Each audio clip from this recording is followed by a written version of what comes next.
walking around in their bare feet. Not so great at things like catching. It's more of an Ohio, Midwest, or Florida thing. Here we go. Oh, very good. He caught something other than monkeypox this weekend. Weston Ben, here he goes, everybody. Wow, what an episode. But luckily for you, there's a big red cherry on top. The longest standing regular in the history of the show. The guy that's done more new minutes than any other human on planet Earth. Headliner, cameo star, television star, movie star. Ladies and gentlemen, the Big Red Machine, the Memphis Strangler, the Banana Dangler, William Lights Out Montgomery.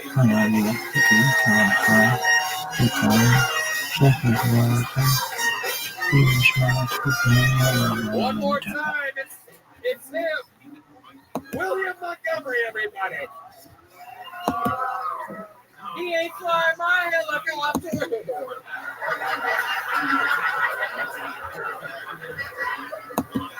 This is one of those good news, bad news situations. A few days ago, a Yeti Airlines jet crashed in the Nepal. The bad news is when the first responders got to the crash site a couple days later, they found everyone dead. The good news, the beer was still ice cold.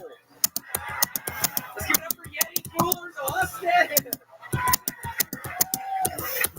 I had no idea they had gotten into avionics. They have a very diverse business portfolio. Okay. This thing with Biden and all the classified documents is getting really out of hand. Today they found the nuclear launch codes in a bag of Biden's depends. He's on that shit. In an effort to be more modern, the Masters Golf Tournament is changing its name from the racially insensitive name The Masters to more inclusive The Human Traffickers.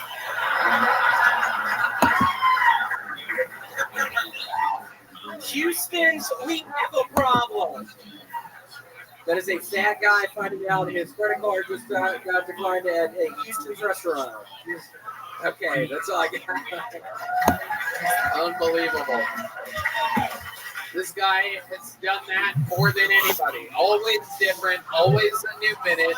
Unbelievable that you still have it in you. You are truly the Big Red Machine. How do you feel tonight? I feel good. My leg is really itching. Tony, I got tatted up on Thursday. Whoa. I actually know about this.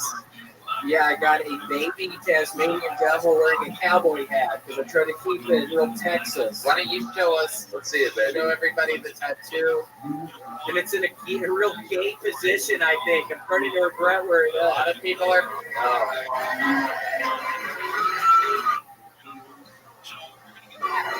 It's itchy as a motherfucker right now.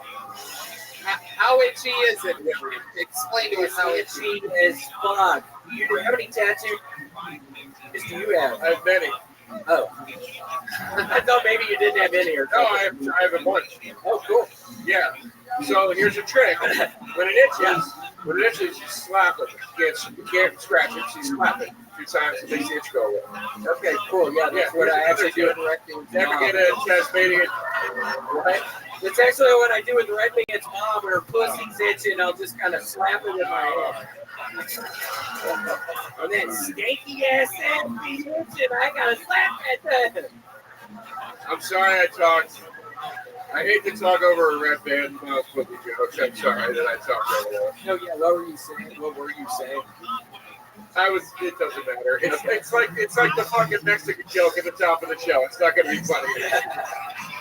Red Band, I'm sorry. I said I would never mention mom again, but I fucking had to. Why did you get that tattoo of all the tattoos? No one cares about the other tattoo. I'm not saying that. Why did you use that tattoo? I did a lot of research. It sounded like a lot of white trash types of people got Tasmanian devil tattoos in the 80s, so I thought, why not? I'm going to get a baby Taz. That'll change it up just enough. I'm going to get the cowboy hat added because it'll be just enough Texas. So that's what I did. Okay. What else did you do this week? Tell us more. The tattoo only goes so far. I got my penis pierced. Oh, I've really been wow. going through this really weird time in my life right now. Yeah, it hurts so bad. It's itching so bad right now. Oh, and you thought about slapping the hell out of it. Yeah, on Red Band's mom's pussy. Oh, my goodness. Oh, my goodness. Did you pay a visit to the Irony Mall this week? I didn't get it. Yes, that was funny, wasn't it? I just love that. That I don't get it. It's going to be in the reel of the thing. You're going to the Iron Hall? I don't get it. It's going to move on right to the next thing. What's ironic? What's everything? Why would the ironic cat tattoo, the penis piercing, the Kirkland signature T-shirt? It's all sort of ironic, you know? I don't really get what you're getting at. Seriously, is that some sort of fucking attack on my fucking ass right now, dude? Wait, how long does the penis piercing take? It was like 2 hours. The guy couldn't find the hole. I have a really small hole there. Yeah, I don't want to admit that, but yeah, maybe we can write me and edit that out. But yeah, my dang hole is real small, so it took him a while to find it. Oh, my. Stick it out. Big red mission. Yeah. Now, the Sounds like you went to the Irony Mall. God, shut the fuck up, dude. Shut the fuck up. I've been listening to your bullshit all fucking night, too. So you're not gonna come at me with this shit. I have a fucking tattoo now, dude. I literally have 3 fucking guns in my drawer. I'm a felon, dude. I have nothing to lose. That's evident. All right, sweet. unbelievable energies from the man playing on his home court, home field advantage. William Montgomery, this is what he does. Now, the Kirkland signature, it's been a while since we've seen this. Are you back being sponsored by them again? Yeah, it's a multi-year, it's a 7-year, $500,000 contract. That's incredible. I know, I bought a house yesterday with the money. Did they already pay you? Yeah, in one lump sum. I took it to, what is his name? Western Commercials. No, he was in commercials on TV. Thomas J.G. Wentworth. Yeah, I went to J.G. Wentworth. The Dallas couple, and Mickey figured it out. Hard to do when she's looking up girls that are following her son on Instagram, and she did. Incredible stuff. So $500,000. Where's the house? What suburb is your $500,000 house in? It's in Plano.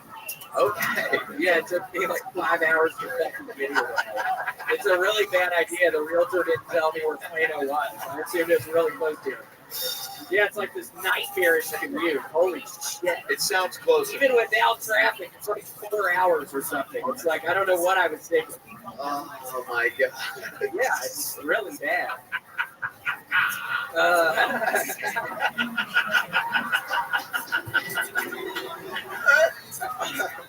A 5-hour commute. Yeah. What did you do to pass the time during your 5-hour commute? Are you listening to anything? Are you watching anything? I've started doing this thing where I can sort of trick my body into falling asleep while I'm driving, but I'm actually, so I'll trick myself into falling asleep for like 30 minutes at a time, so I'm actually getting these really long naps, and I tricked my body into, you know how to do that, Red Band? You're sleeping all the time, or you're tricking your body, or, Yeah. It's really easy. It's really easy. You can sleep and you put the Tesla on. are you off of testosterone? No, I'm still on it. Get off of that! You're gonna have a heart attack. I'm not kidding. Get off of it. You're gonna have a fucking heart attack.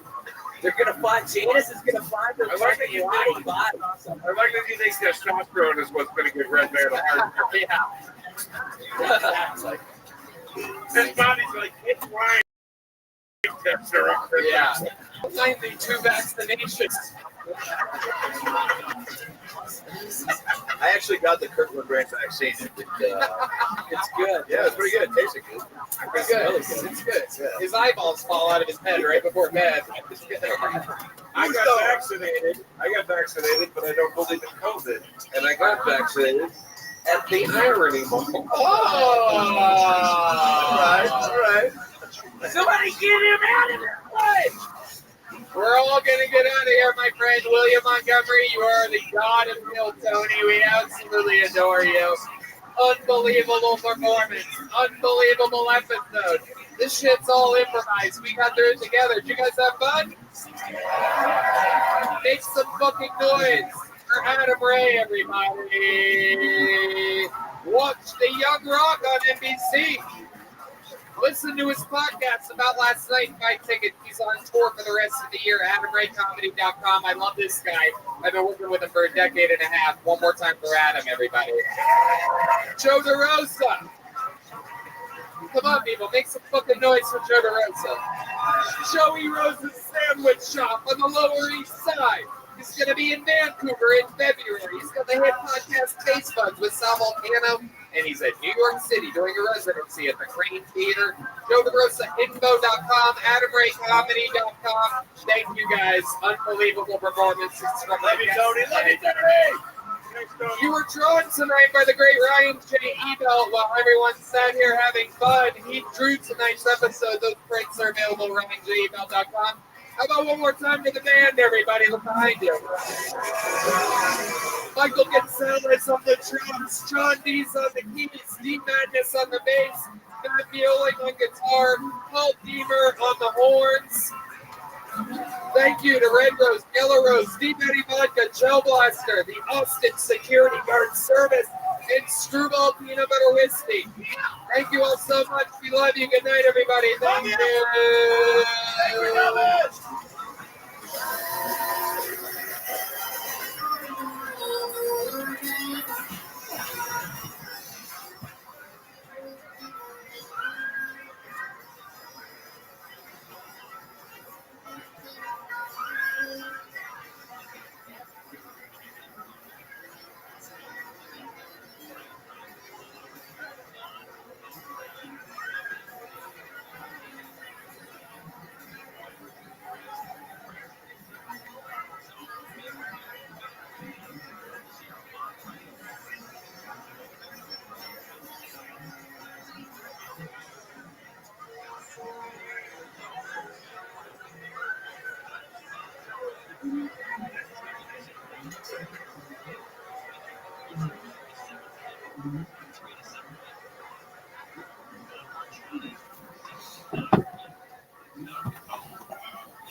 Hey, this is Rabbi coming live from Walking Fast Company here in Austin, Texas, for a brand new episode of Kill Tony. You're up for a corner.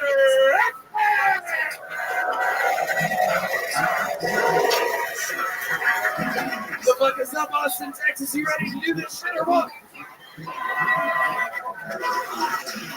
Yippee! Make some noise for Brian Redband, everybody. Hey, everybody. Kill Tony live. Brought to you by the Red Rose, the Yellow Rose, Deep Vodka, Gel Blaster, and the best security guard service in all of Austin. They're called the Austin Security Guard Service, believe it or not. How about a hand for the goddamn band? Brought to you by Screwball Peanut Butter Whiskey, the great Michael Gonzalez on the drums, John Dees on the keys, D Madness on the bass guitar, Matt Mueling on the electric, and Paul Deemer on the horns, everybody.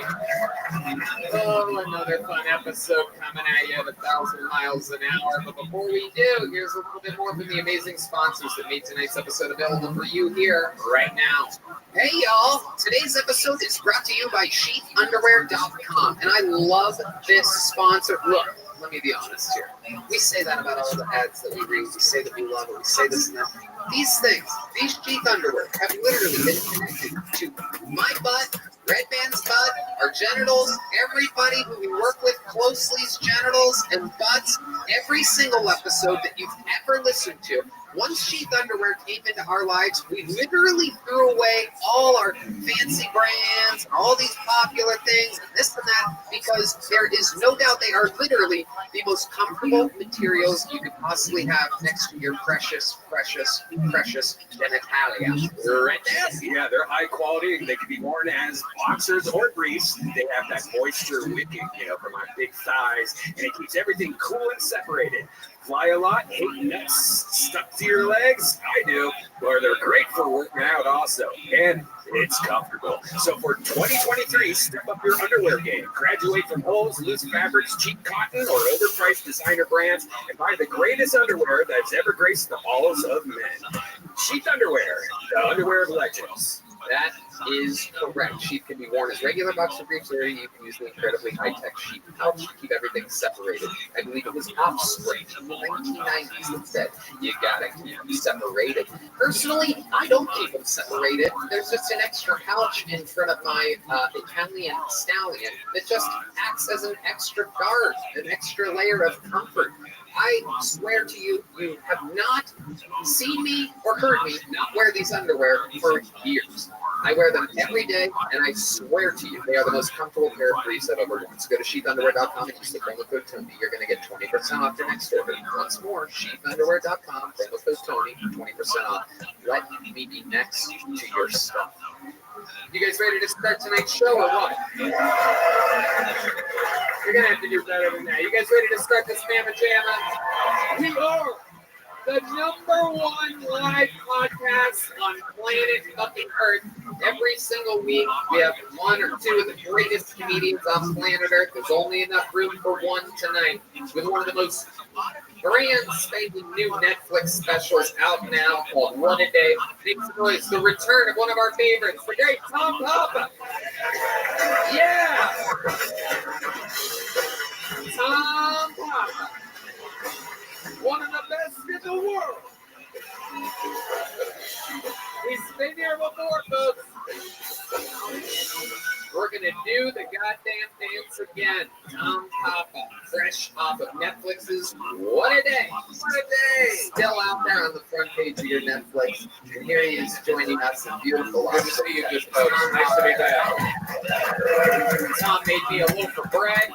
Just as I was talking about how hard it is to not be fat in this town, he literally at that moment walked in with a 8-pound single loaf of bread for me. So it's good. My bread. Is that true? It's true. How do you do that? It's real bread. So it breaks down its own sugar, so you'll be all right. Oh, shit. All right. Okay. I was going to fucking give it to Red Band. He doesn't get one more loaf of bread ain't going to leave a dent in this fucking Rolls Royce. Tom, you've been on this show before. You know how it works. I actually want to announce we have a record. You guys are here on a record-setting night. 159 human beings signed up for the opportunity to get pulled out of this bucket. That is the most ever in Austin, Texas. I've been here for over 2 years, so that's pretty fucking crazy. It's getting bigger. There's literally not enough room to hold the comedians, so some are literally standing out on the sidewalk right now, hoping that their name gets called. If it does, they get 60 seconds uninterrupted. You know their time is up, and you hear the sound of a kitten. That means they have to wrap it up then, or else they bring out the angry smothered bear, which is a loud noise which just interrupts their set, gives me a chance to take over after their minute. After that, I interview them, we find out more about them, what's special about them, and it's all improvised. There is nothing fucking written down anywhere. Look, it's all blank. It says William, David, Hans, Jared, Tom Papa, Red Rose, Yellow Rose, D. Betty, Gel Blaster, Austin Security Guard Service, Screwball Peanut Butter Whiskey. It starts blank. You guys ready to get through tonight's episode?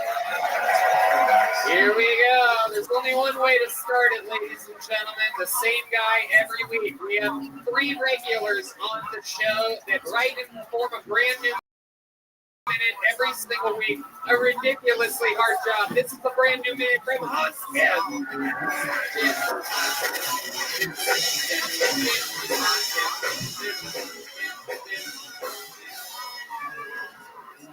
What is up, Austin? It's good to be here. My name is Hans Kim. I'm a skinny boy. Skinny boys unite and huddle together for warmth. I'm so skinny that when I'm splitting a black chick, I can only cover one cheek at a time. I love dating black women because I know there's at least one black man in her life that doesn't want to be any part of her life. But yeah, I love how liberals are so dumb nowadays. What a bunch of idiots they are. I love how liberals would be like, I'm not homophobic. I don't even care what goes on in the privacy of your own home. Why is that a requirement to be homophobic? I can't be curious. Like, does the bottom wear a condom just in case he doesn't want to get the sheets dirty?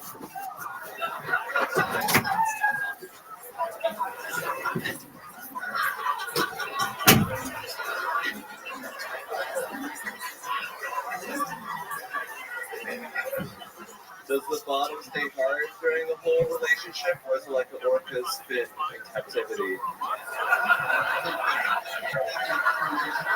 All right, thank you. All right, there it is.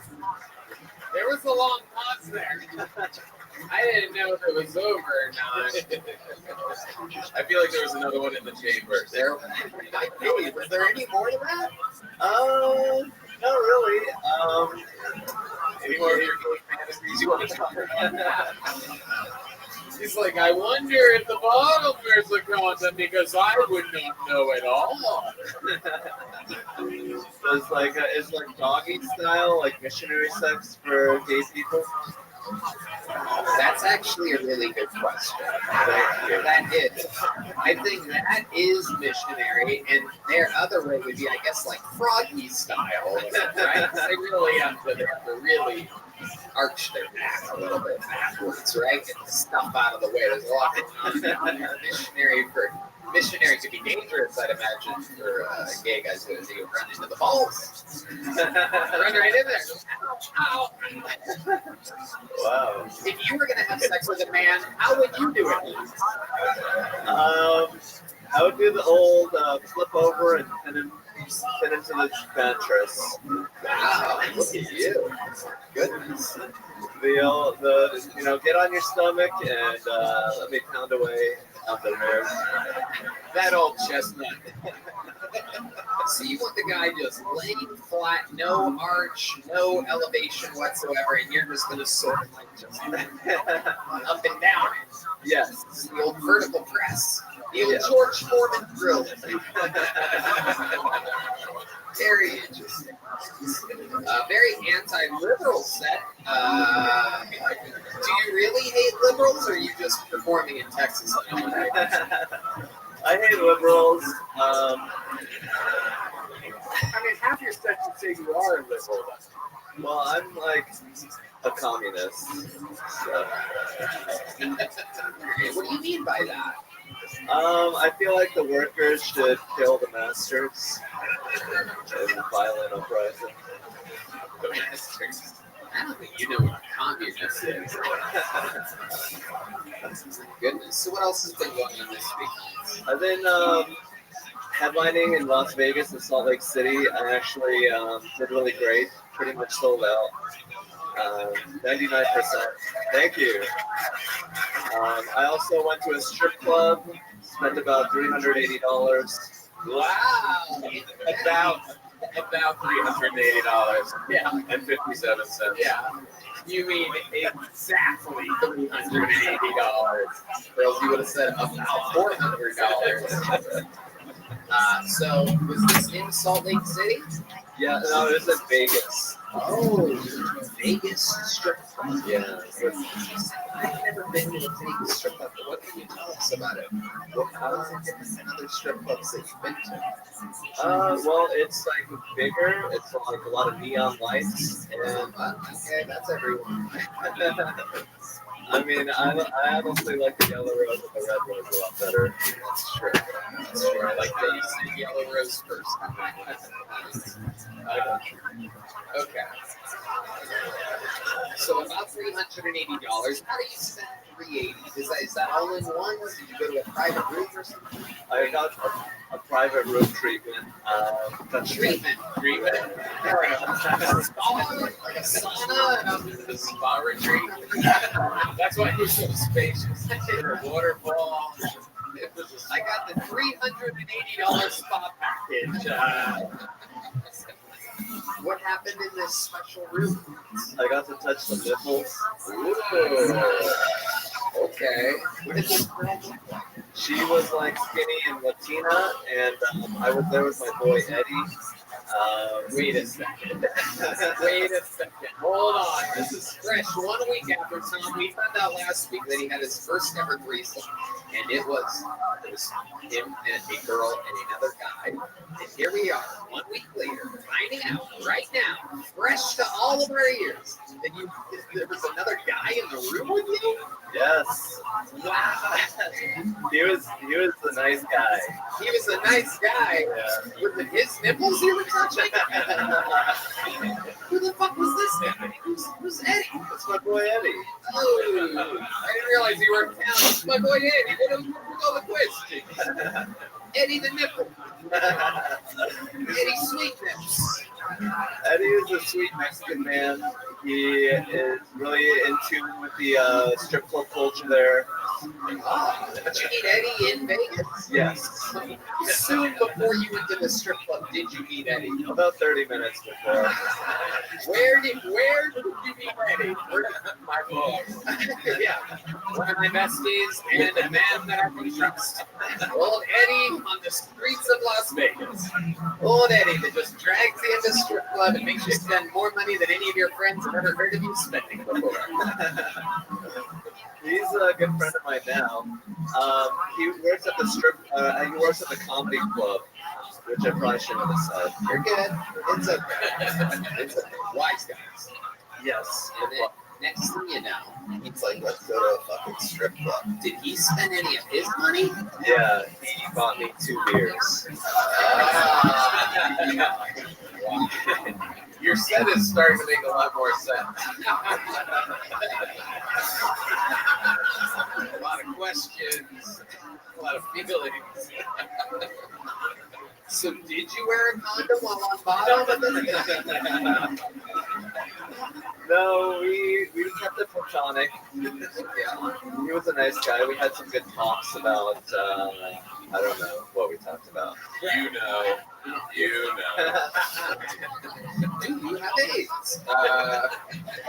Hans, somehow you're able to do it every single week. At New Minute, yet another very, very interesting interview. You are a fascinating man. It's so amazing to watch you grow every single week. Make some noise for the great Hans. Yeah, thank you.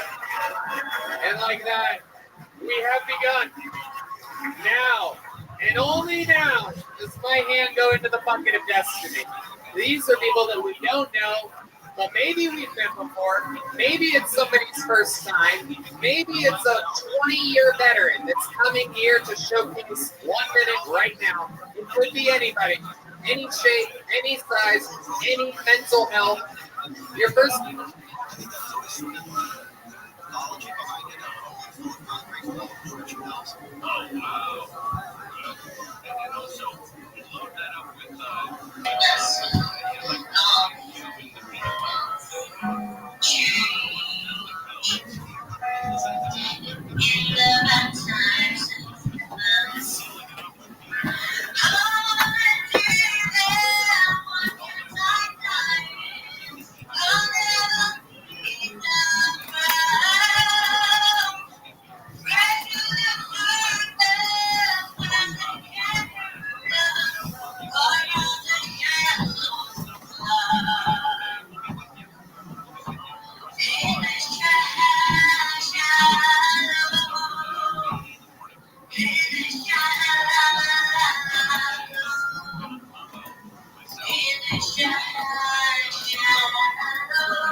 Very, very good. You just nailed it.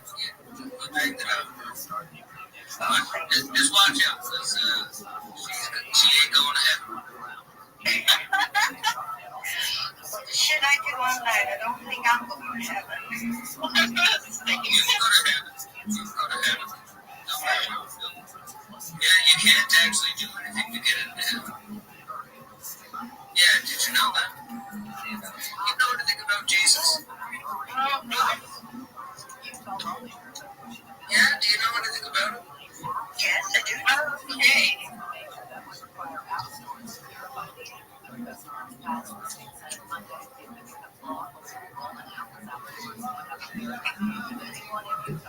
Yeah, we're not doing that in here.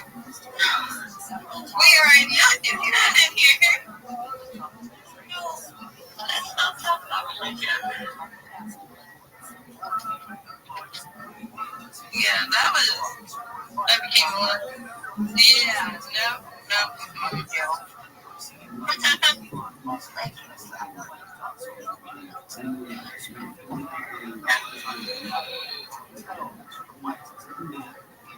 I don't know who this person is requesting a mic, so that's creepy. Yeah, vocals.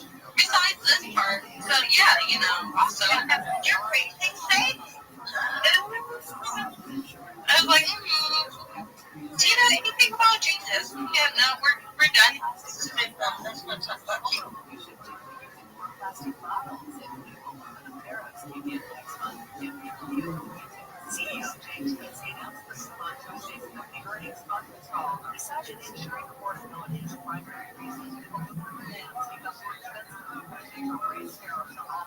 Oh, Lord mercy.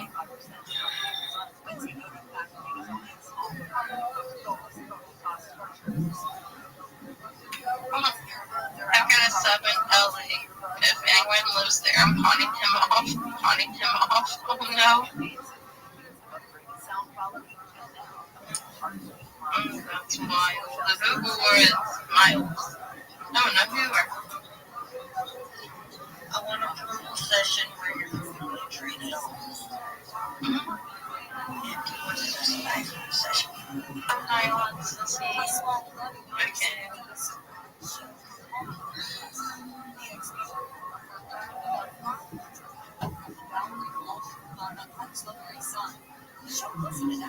Not you requesting a mic again.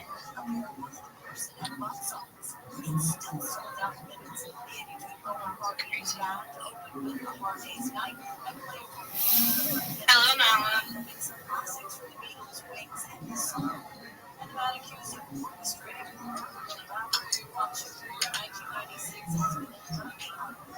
What are you gonna sing for us? I'm not going to be. What a voice.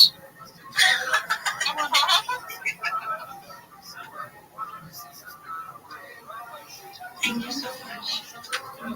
You're just fabulous. Amazing. Keep singing. Keep singing. Oh, getting a little shy here. Don't push too far. Can we hear more?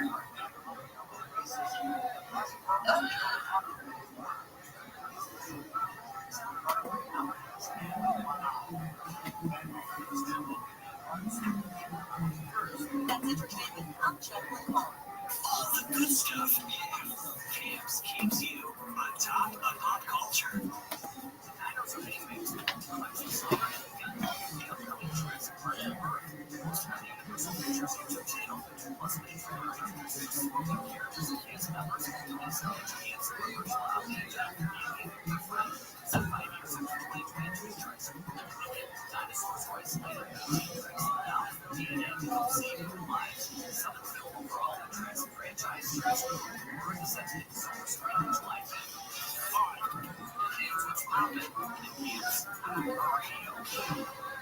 All the good stuff.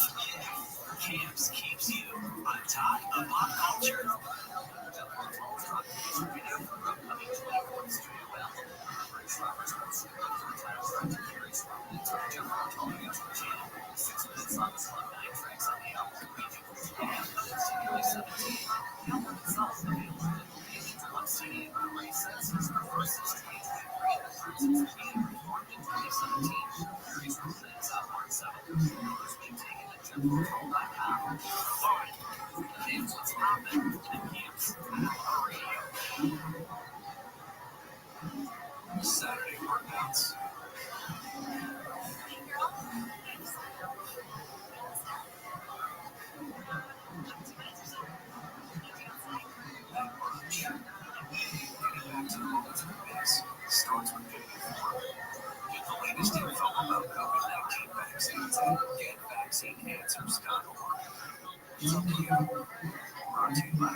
As to try a form of meditation where when you observe the thought, you exercise quieting.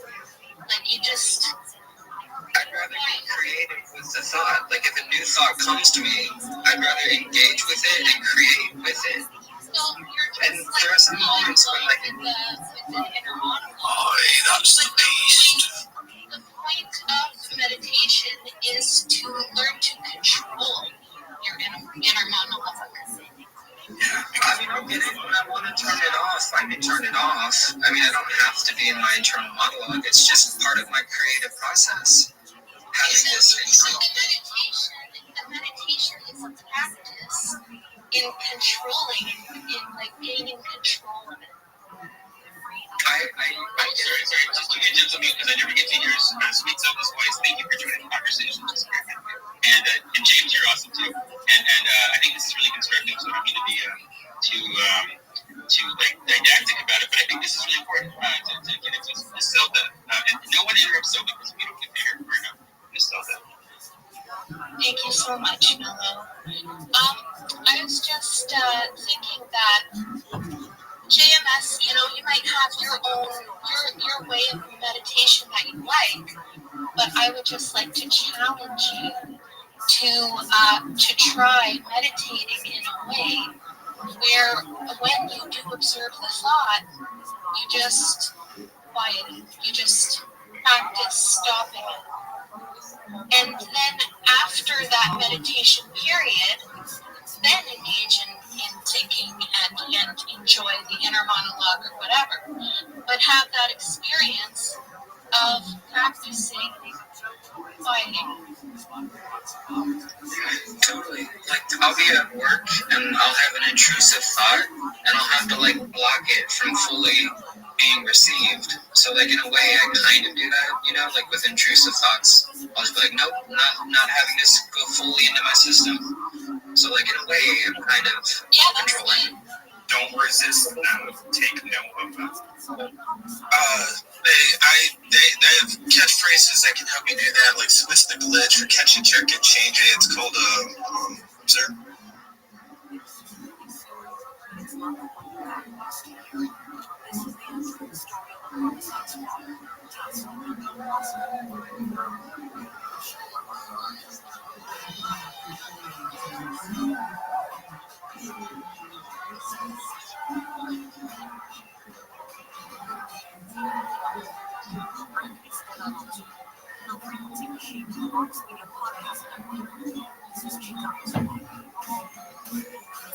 Follow this podcast for free on the Radio app. #1 for music, radio, and podcasts. All in one app.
And originally the proceeds were going to go towards marketing, but we are now using the proceeds from the NFTs to go directly towards donating to the Pasadena Humane Society, because right now, from the LA fires, all the animals have been stranded. Now, you can say what you want about California, whatever anyone wants to say, that's irrelevant to the fact that the animals were harmed in the fires and lost their homes. And to me, that is more important than anything lost out there. I mean, to a certain degree, obviously lives lost is tragic, and I'm not knocking that. I'm just saying we're an animal token, and we want to save the animals. So we're raising funds for the Pasadena Humane Society to donate.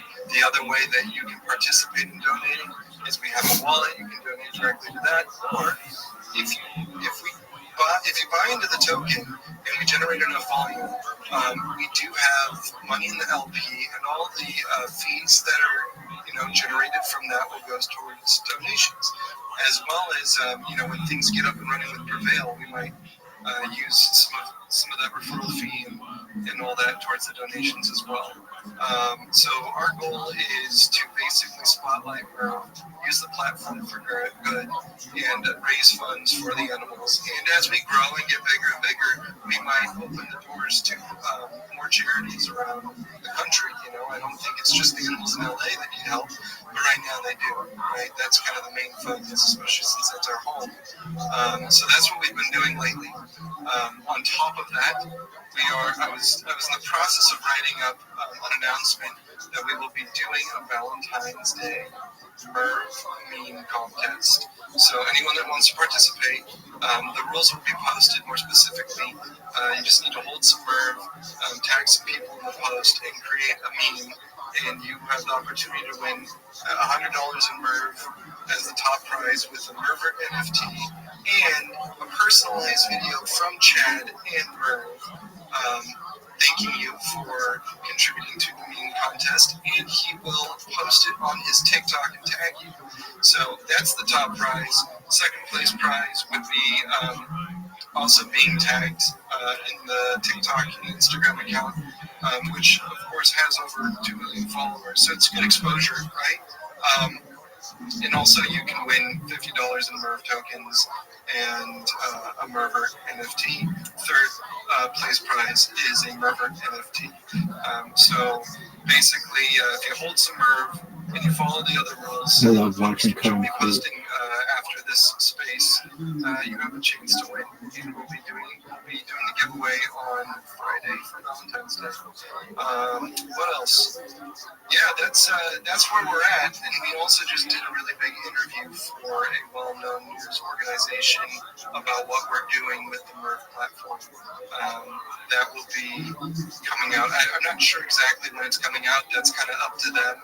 And I'm not sure what snippets and sound bites and how they're going to frame it. But I think the goal is to frame it that Merv is doing something good for Web3, and I think that's really important as there's so many projects that are literally just liquidity grabs, celebrity tokens, a lot of hype, but no one is really talking about the good stuff that's happening in the space.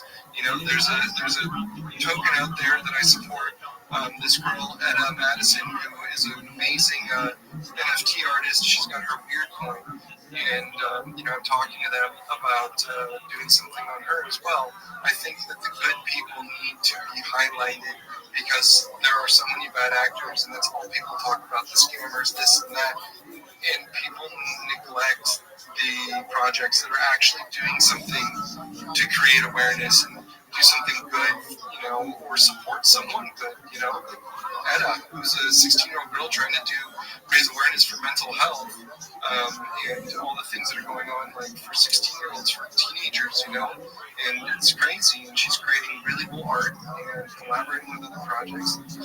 I didn't intend to shield her, but I'm just using as an example of the opportunity that I have with some of these news sources that we might be able to actually highlight things for good. And these guys get like worldwide exposure and exposure to basically all of the U.S. network. So I'm talking about like hundreds of millions of views. So it's going to be pretty significant. That'll be coming out hopefully in the next week or so. It's not up to me, that part of it. So I said a lot. I think you got the gist. Merv is here, and I am showing up every single day. We've had some bad days and good days and flat days and the markets and whatever. It really doesn't matter because we know what we're working towards. And I don't even look at the market cap anymore. I just grind. I just focus on what we have in front of us. And there is a vision, and we want people that are Mervers, that see the vision and believe to join us and work for a cause. Yeah, man, definitely. And then, guys, Merv is definitely one of those projects that is 100% out here grinding every day. A lot of marketing there, and definitely a project that I see, guys. Is the cool thing is about Merv is an actual cat. Right? He is a famous cat. Not just that, but they have close ties with the owner of Merv. So I love Merv. I love it. A lot of stuff that's real life like this, because as crypto continues to gain traction, as more people start to get involved with crypto, what are the followers of Merv going to do, right? What are the individuals going to be looking at potentially purchasing, and retailers that are getting in whenever they see Merv, whenever they see him on TikTok and they know, hey, I can purchase Merv. I can actually, invest in this crypto to show my support. It's just huge for bringing retail investors in, and it's definitely one of those projects that is going to catch the eye of new investors coming into the space, because it is truly a real life cat. That not just that, but I'd mentioned this before, is having close ties with the owners. A lot of individuals start tokens, they start meme tokens, and they don't have any ties whatsoever. They don't even talk to the owners. They don't have that relationship built there. With projects like Merv, they do. They have actual contact. They speak with the owners, which kind of, in my opinion, takes it to a whole nother level with the opportunities that can come in the future. So I love the project. sitting here looking at the chart right now. Looks like we're sitting at a 135K market cap with Merv right now. Obviously, the market has been kind of up and down right now like crazy, so kind of a nice dip for the project. They been kind of tracing between that 100 to 200K mark. Actually, they wasn't long ago. Actually, they was up to 320K market cap back on January the 5th. But kind of, this 135K market cap, me personally, again, not financial advice. I don't think it's going to last very long as the market picks back up. So definitely, guys, keep your eye out on this one. Keep your eye on Merv and everything they've got going on. And who knows, man? I think it'd be cool to, with Merv being on TikTok, I think it'd be pretty damn awesome once Prevail Swap's up and going and individuals can purchase Merv directly with the bank card. I think it would be pretty cool to do like some type of TikTok collab to where we show individuals, kind of get Bethany, even potentially get Bethany involved, get you guys involved, get Merv involved to where we potentially do some instructions on how to purchase Merv on TikTok to get Merv's following, Bethany's following, get Prevail Swap involved and show people how to purchase Merv on Prevail Swap, man. I think that's a great idea. We've been trying to figure out a good way to, he shared something recently. If you go to the TikTok, showcasing. So you might be able to hear my son singing in the background. He posted something basically saying like, you can go to this website. This will teach you how to buy. And we have a how to buy video on there. It's pretty bare bones. It just kind of gives normies a simple instruction on how to do it. But we would love to do a video, especially with Prevail, because he's very much now all on board with. Who gives a shit about this fucking cat? Giving his followers the best way to get in there. So he could even use your referral code in one of his posts, and be someone who sponsors Prevail on his direct TikTok platform, and collaborate with you guys, making like a how-to video that he can share with his followers. So we've been trying to figure that out, and if we can get something like that going, that would be amazing. Yeah, I think it'd be a good idea. I mean, so how many followers does Merv have now on TikTok? 1.7 million on TikTok and 700K on Instagram. There you go. So yeah, I mean, definitely well worth it. I think it'd be cool to, we get Bethany, we get Prevail, we get Merv, we get all of us together. We do a space. Kind of Bethany, she's got 1.5 mil followers on TikTok. We get Merv with 1.7 million followers on TikTok, and we show people how to purchase Merv on Prevail Swap. That sounds like a plan to me. I think it's a great idea. I think it's an idea, guys, and I think it's an idea that we can definitely make happen, man. After we get finished with phase 2, and I'm not for sure if you was in here whenever we started talking about the different phases and what's coming out over the next 3 weeks. So just to kind of recap, so you know, Merv, is first phase of integration should be literally whenever I say anytime, I'm literally just waiting on the devs to finish one last thing regarding one error that we're getting with Solana. Once that's fixed, we're going ahead and pushing out phase 1. Phase 1 will allow we'll have all cross-chain integrations where you can swap between all chains. It'll have the create a wallet function where individuals can create a wallet using their email. It will also have the other integrations involved as far as, let's see. So it'll have the cross-chain integrations. It'll have the create a wallet using just your email, password, and a phone number. And really, I would say more of just the basics of what we've got going on. That's kind of phase 1. Now, once here in another 2 to 3 weeks, that's whenever phase 2 will start. And what that's going to include is going to include more visibility for our listed projects. So we're going to have just like kind of like a way I see it is we've got a drop-down menu for every chain, but there's going to be a drop-down menu that is just for like listed projects. That way it kind of gives our listed projects more visibility. The 10% of transaction fees going back to the project will be a phase 2. So that'll happen in 2 to 3 weeks from now.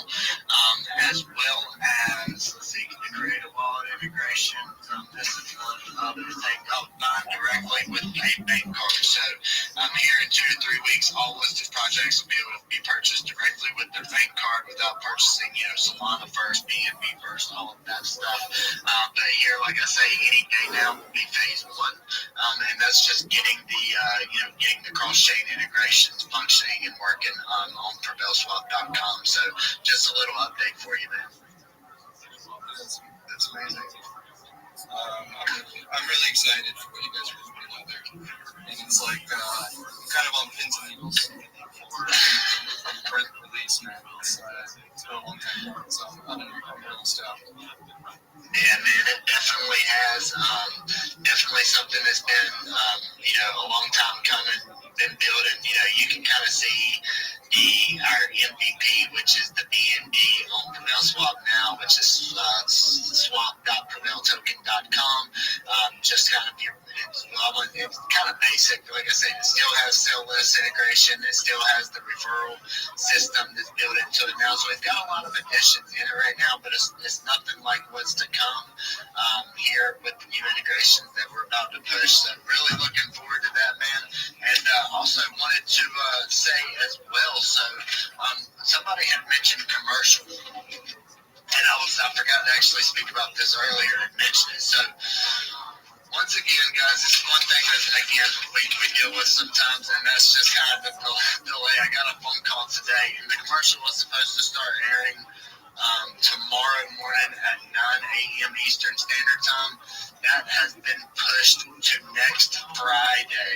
I'm sorry, let me see. I wrote it down. Let me look at the date. Let's see. And nothing that I could have done about this. I submitted literally the commercial to them, had it there. They submitted the commercial, but they have to submit a log every 2 weeks. They have to submit a log to the network. And whenever they submitted the log, they left us out, even though we had already submitted and was supposed to be there. So they've already went in, changed all of that. Spoke with them today regarding that, and that commercial will start airing on national TV on the Pursuit channel Saturday. Let me pull it up.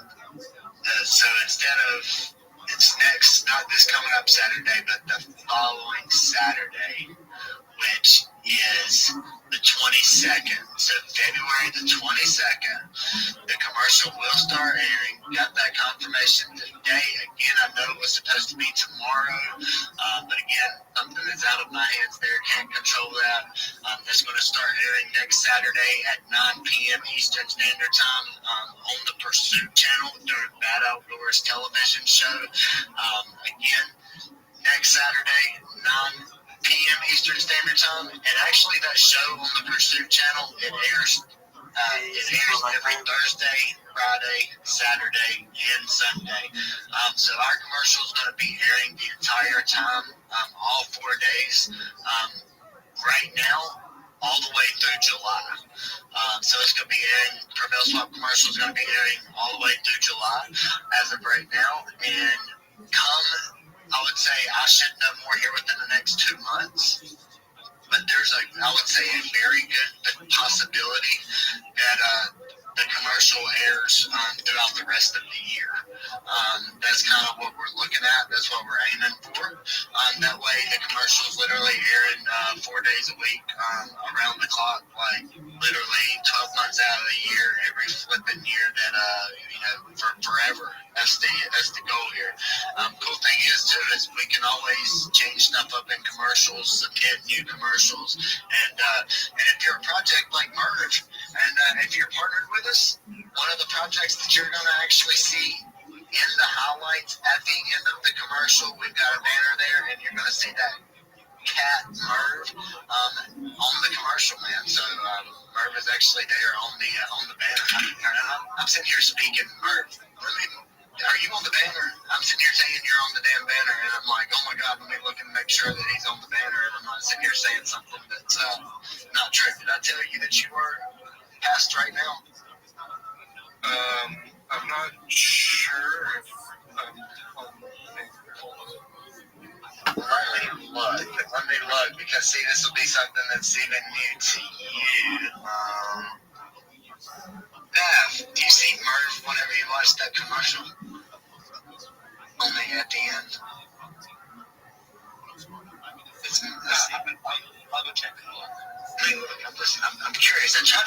everybody in there, but I had to get this kind of done a little sooner. So I couldn't fit all of the projects in there because I had to get it done, let's see, pretty quick. If you are, it's behind the Prevail logo, and it probably pops up right at the end before the logo covers it up, unless it's behind, I'm not for sure.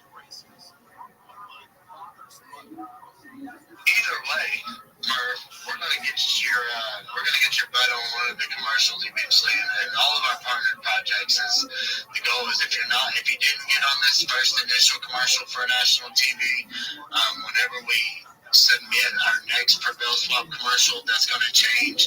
We're going to continue to try to update that with all of our current partnered projects on the commercials. That way it's just more benefit to being listed on Prevail Swap, right? You list on Prevail Swap for the benefits. One of the benefits of being partnered with Prevail is being one of the, having a little highlight in our national television commercials on national TV. So just something that we kind of try to go a little over and beyond. Kind of always, I'm definitely a big fan of over delivering. I would much rather, if I say that I'm going to do something and you're partaking, you're probably going to get more than what was said, and that's just the way that I kind of do business. I definitely like to go a little over and beyond what originally is there, just to make sure everybody's satisfied with what they're getting and they're getting the service that they need to get. That's the whole goal. But we're definitely going to check on that. I'm sitting here saying that, man, sorry I even mentioned it. I still wanted to mention it. Definitely a good thing, because if you're not, then you've got some cool stuff coming in the future, because you will eventually be there, my man. All good, man. I mean, I'm just excited to be a part of Prevail. And get me on the commercial. What do you do? Come on. What do you think?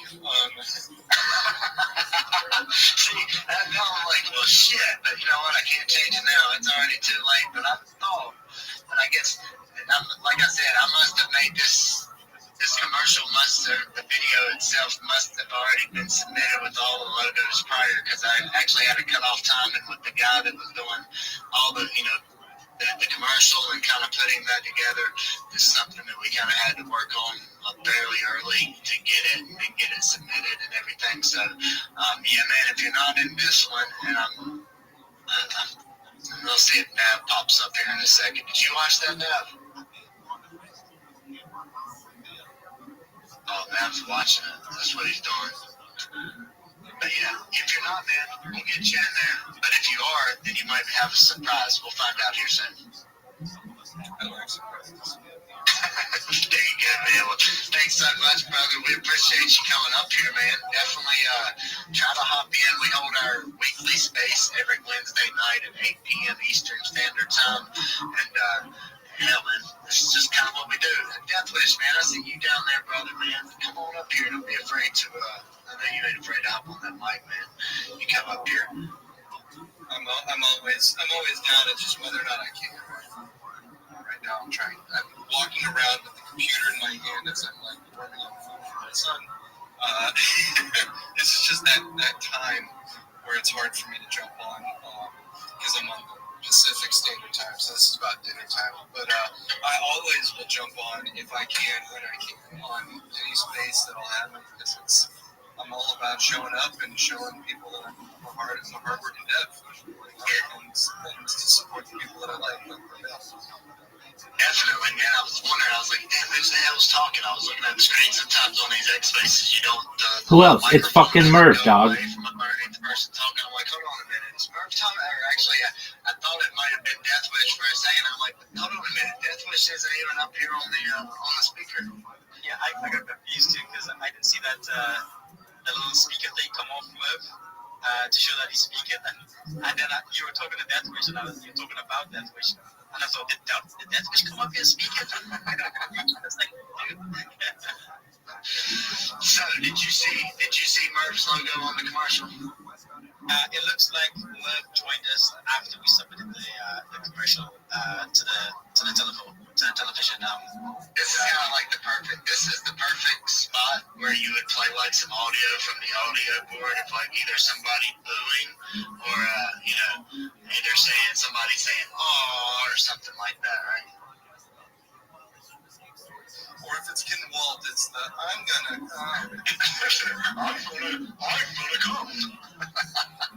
Guys, definitely check out Ken and Walt too. That's a damn good show. Over there, some good folks, man. They host a damn good space, and it's entertaining too. Makes you laugh, man. Great audio over there, and they have some good stuff going on. So some great guys, great space, man. Do a lot for the space, and do a lot for projects and helping market and promote projects. So definitely check out their space as well. Some good folks. They usually, Merv, what time does their space start usually? So I think it's on, what is it, Tuesdays, Thursdays, and Sundays, and Fridays, right? I forget. Something like that. Sunday's the big one that's usually around, it starts at 11, I believe. 11 EST or maybe 12. Or it's 9 o'clock for me, so maybe 12. I always forget. And then on Tuesdays and Thursdays, it's around, I think, 6 Pacific Standard Time, so 9 o'clock Eastern, I think. Someone's saying goodbye. Bye, whoever that is. Yeah, I forget. But that's something like that. I know they hold a few spaces during the week. Definitely, guys, check them out. Ken and Walt, again, if you look it up, it's K and then it's the number 1. And then the letter D. So not KID, but the number 1 is your I there. So yeah, definitely check them out. I know Merv's over there, been over there in their spaces, and has worked with them over the past months. So definitely check them out, man. Guys, make sure that you give Merv a like, man. Merv, man, thanks so much for stopping in, dude. You're welcome in here anytime. Anytime you want to stop in, man, definitely do so. We look forward to promoting Merv, getting you on Prevail Swap, and having more spaces with you in the future, man. I appreciate you, brother. Thank you. Yeah, I'm going to hop off here. I did post in the Jumbo our contest. If you could do me a favor and retweet it and participate if you want. That's up to you if you're a meme maker or not. I know a lot of people like to make memes for the contest. The number 1 rule I put in there was you have to be a holder because, it incentivizes you to participate and be actually part of the movement, because usually there's people that come out for handouts and then you pay them in token and they just sell it right away. And that isn't what we're trying to promote. We're not trying to promote cheating. We're trying to promote unification and believing in something. So that's the goal here. And of course, awarding the people that support us with tokens and NFTs and opportunities and exposure. Definitely, man. Absolutely love it, man. Love what y'all are doing over there.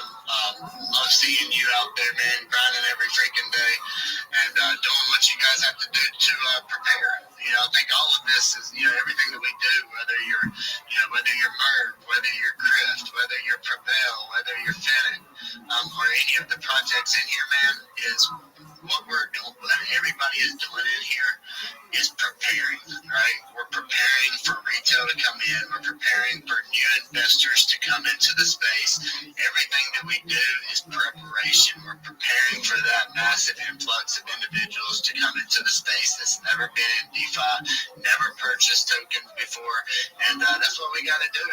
Whenever we say we're building, well, what are we doing when we build? We're preparing. Building equals preparing, right? And that's what we're doing, man. So, good stuff. Let's see what we got. I see we got a couple other. I see we got Bubba X. What's up? Not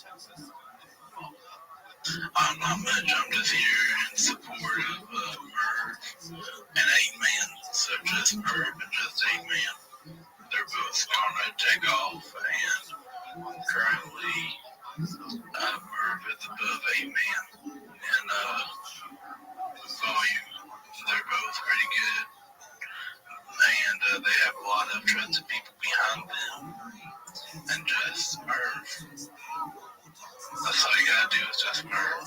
Just Merv, baby. Bubba, I appreciate you, brother. Thank you so much for being a great community member and supporter of the movement. You're a good merver, brother. And just ain't man. I like that project. I love that, man. It's a movement. It's the mermaid. Oh man, there's so many good puns. Mermaid. It's a bowel movement. But I appreciate you guys. Thank you so much. That also. I gotta hop off. My kid is daddy. Definitely, man. Well, take care of family, brother, man. Thanks for showing up. And guys, if you're an investor, you know what you ought to be doing? You should be doing the same thing that Bubba just did. That's exactly what you should be doing. If you're an investor, you need to be working for your bags. And that is exactly what Bubba just did right there. If I was to invest in any project that's been in here right now, and if I was to get, and this is just clearly off of what happened in this space right now, it would probably be the project that probably got the attention the most, right? And I would say, honestly, as Merv is in here, he had a community member come in here and talk about Merv and say how much they liked it, the experience was good. Hey, it's a good possibility that it goes to Merv here just because they have a community member that came in here to, He didn't even ask me to come in here. I came in on my own. That's it, man, and that's the thing about it. And I've actually mentioned this a few times to our community and to our investors. And that's the cool thing about Prevail Swap is it makes the shield, because we've got a lot of stuff going on at Prevail. But with Prevail Swap, it makes the shield that much easier. Like literally, you just tell people, hey, check out PrevailSwap.com, go check it out, join our Telegram. Whatever, it's very simple. But as an investor, guys, I know sometimes, and it's okay, right? It's okay to be, I guess, what I would kind of call a lazy investor, right? It's the investor that's there, he's investing, he's spending the money, and that's perfectly fine because we need you guys, we need everybody, right? But you also have the investor that invests, but then goes into spaces, does exactly what Bubba just did. Hopped up in here, never been in here before, and gave his piece about Merv, spoke about his investment from an investor standpoint. He wasn't a used car salesman selling you something. This was an actual investor. So just something to think about, guys. If you're an investor, definitely make sure you're working for those bags. We appreciate your investment. We appreciate your dollars. But, it goes a long ways. And truly, you guys just do not understand how much this helps us out and how much this truly means to us, seeing community members go up and shield the projects that they're invested in, shield, Merv, shield Prevail, shield Griff, shield Fennec. Whenever you have those community members that are doing that, man, not only is it good for your project, but I'll tell you this, man, if you're a community member and investor and you go in there, that is making the project that you're invested in look 100% better than probably the actual individual that owns the project going up and speaking about it. So go in these shield spaces. Do exactly what Bubba did. Nothing hurts, man. These people are going to see you go in these shield spaces and talk about your favorite project. I want you to go in and shield. Hell, you don't even just come up with something that takes you 10 seconds to do. You don't have to have an elaborate road out plan. You don't have to speak for a minute. You don't have to speak for Dog, shut the fuck up and let me talk. Something simple as hell that takes you literally 30 seconds to where you can read it off of a piece of paper if you want to. Practice it to where it doesn't sound, just like you're verbatim. Verbatim, dog. In between, but literally like 20 to 30 seconds, man, you can get something out and be very beneficial for your investment and be very beneficial for the project that you're invested in and that you're coming in and talking about and shilling your experience and shilling the project too. So great job, Bubba, man. Thanks for coming up, brother. Always nice to see a community member and investor coming in, shilling the project that they're a part of. And we definitely need a lot more individuals and investors in DeFi like yourself, man, taking that time to work for your bag, man, not putting it all on somebody else. This is is but saying, hey, ridiculous. I'm willing to invest and I'm willing to work my ass off to make sure that my investment gets there to where I'm not fully depending upon the individuals, at the top, right? Sometimes it's easier to bet on ourselves than it is another person because we know who we are. We know what we can do. We can control that. So, hey, man, take those actions, control what you do, and work for that bag. So, thanks so much, man, for hopping up. Let's see what else we got going down here. So, it was the other project that you were mentioning that was below here, below Verve. 8-Man. 8-Man? Where's 8-Man at? Is that his name?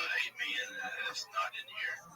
8-Man is a project I was just shilling a little bit about, and that was just including them because we're all in a big circle. And 8-Man is another great project that is by another big creator. I'm having a brain fart at the moment. Awesome, man. Definitely, guys, take a look. Check out 8-Man if you'd like. Definitely make sure you check out Merv. Bubba, man, thanks, like I said, for coming up, talking about the project, man. You're welcome here anytime, Wednesday nights, 8 p.m. Eastern Standard Time, man. Thanks for coming. Good, and I had a brain fart, but it's back again. It's Matt Fury's collection of 8-Man. There's another Matt Fury collection. If anybody knows who Matt Fury is. Nice, yeah. Definitely a lot of meme coins that are Matt Fury based, man. A lot of different characters there, so we'll definitely have to look into 8-Man and check that out. Hey, Bubba, just post something in the comments about 8-Man if you want us to have a look. Sounds good. I sure will. Awesome, man. Thanks so much, brother, for hopping in. Merv, I see you got your hand up. Or you just waving? Waving goodbye. I gotta roll, but thank you, man. Hey, man. Sounds good, man. Have a good night, brother. All right, guys. Well, it looks like we kind of getting down towards the end. Let me see what we got going on here. All right. So, Rabbi Rothschild, man. I would let you up. I don't even know if you requested anymore. Let's see. What's up, Zoo? Does anybody know Rabbi? Just one moment. You haven't made any post on X, and if you make a post on X, man, I'll let you up next week. I don't want you coming up. I know think about these spaces. Sometimes people come up here. Hey, Zoo, you ready? For what else?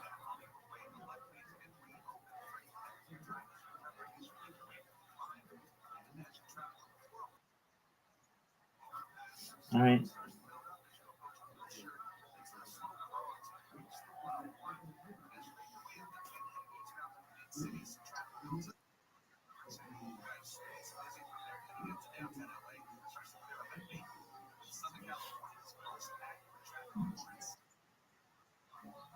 Supreme.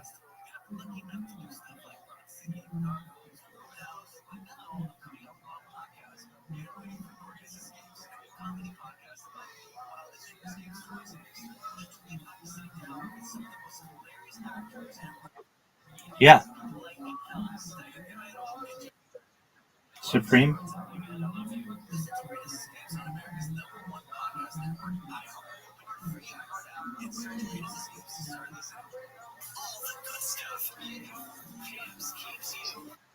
Supreme? Yeah. How about you?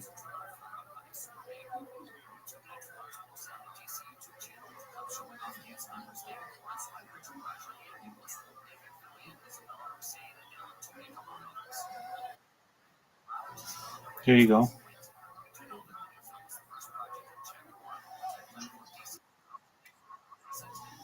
There you go.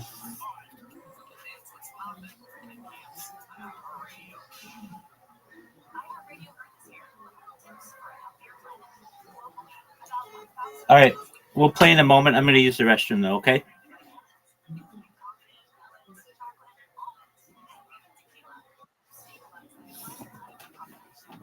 comedian tonight out of the bucket goes by the name of Jaden Sharp. Jaden Sharp. And like that, we shall meet a human being. Jaden Sharp. Here he is, everybody. Jaden Sharp, everyone.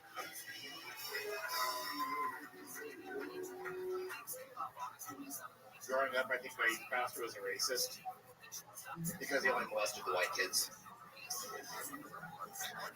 You guys ever get high and just have like those, like the really good high thoughts? Like, what if dudes came in on their periods? But like instead of bleeding, we got boners. There's no way fuck making work with kids. That's not happening. Combat sports, that's a good thing, guys. There would be justice porn at that point. Or so I think, or maybe not. Other high thought I had. Why is it that when you say don't you dare, that makes sense, but do not you dare? 0. Right? Right? That's going to fuck with you for a good week now. You have to figure out what it is with this stuff. Guys, thank you. All right. There you go. Jaden Sharp. Yes, sir. All right, welcome. You've been on the show before, correct? I have. You are here in Tulsa, yes. I do. Right. Are you working tonight? I'm working right now. What exactly do you do here? I bartend here. Okay. Yep, I bartend Thursday through Sunday. All right. And you're up on the second floor. Yes, sir. Okay. How do you like that job? I'm the same as anyone else likes to drum, I guess. Next. Okay. I'm going to cut you off there. We've never actually watched somebody get fired before, so I'm going to stop you there. The economy's tough, so I'm going to save you. I shouldn't have asked you that in the first place. I took a chance. My bad. All right, Jaden. Tell us something interesting about your life that we don't know. Recently, I started playing bass. Oh. Yeah, I get bored as hell getting high shit, wondering about people and boners and whatnot, so I figured, why not do something else? What about boners? Thinking about people's boners for myself. What? You think about what? You're talking about boners. Yes. Oh, yeah. Boners thinking of. Gotcha. Okay. A little bit of a callback there. Very good. So how long have you been playing bass for altogether? Probably about 6 months now. 6 months. How often do you practice? Like 2 or 3 hours a day. Wow, 2 hours a day. You're like C madness. I got you. You gonna let him play? Oh shit, D Madness wants to hear you play. I wasn't even gonna ask. I don't fuck with D Madness. Yeah. But since he's suggesting it, ladies and gentlemen, get your little ass over there, Jade. You're good, D. What's the song? What do you go with? What are you gonna With the play? pressure down. Oh, D Madness is whispering something. He's like, just press that one button, it'll play itself. D Madness is trying to help his homie here. You're good, D. You're good. Oh shit, sit down. Well, I said I got a chair. He's cool. A lot of pressure on Jake right now. The best bass player in town is literally hovering over him right now. The best bass player's on planet Earth, almost on his leg. This is not easy. What's a good bass song? I don't know. Barney Miller. I don't know. What do you got, Jaden? All right, that's 2 to 3 hours a day. He's officially sweating now, ladies and gentlemen.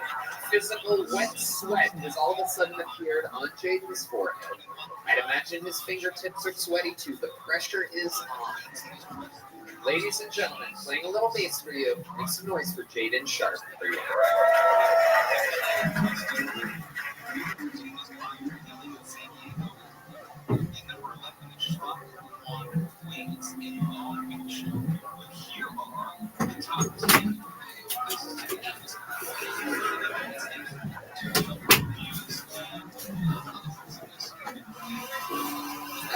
Maybe I I should suggest 4 to 5 hours a day of practice.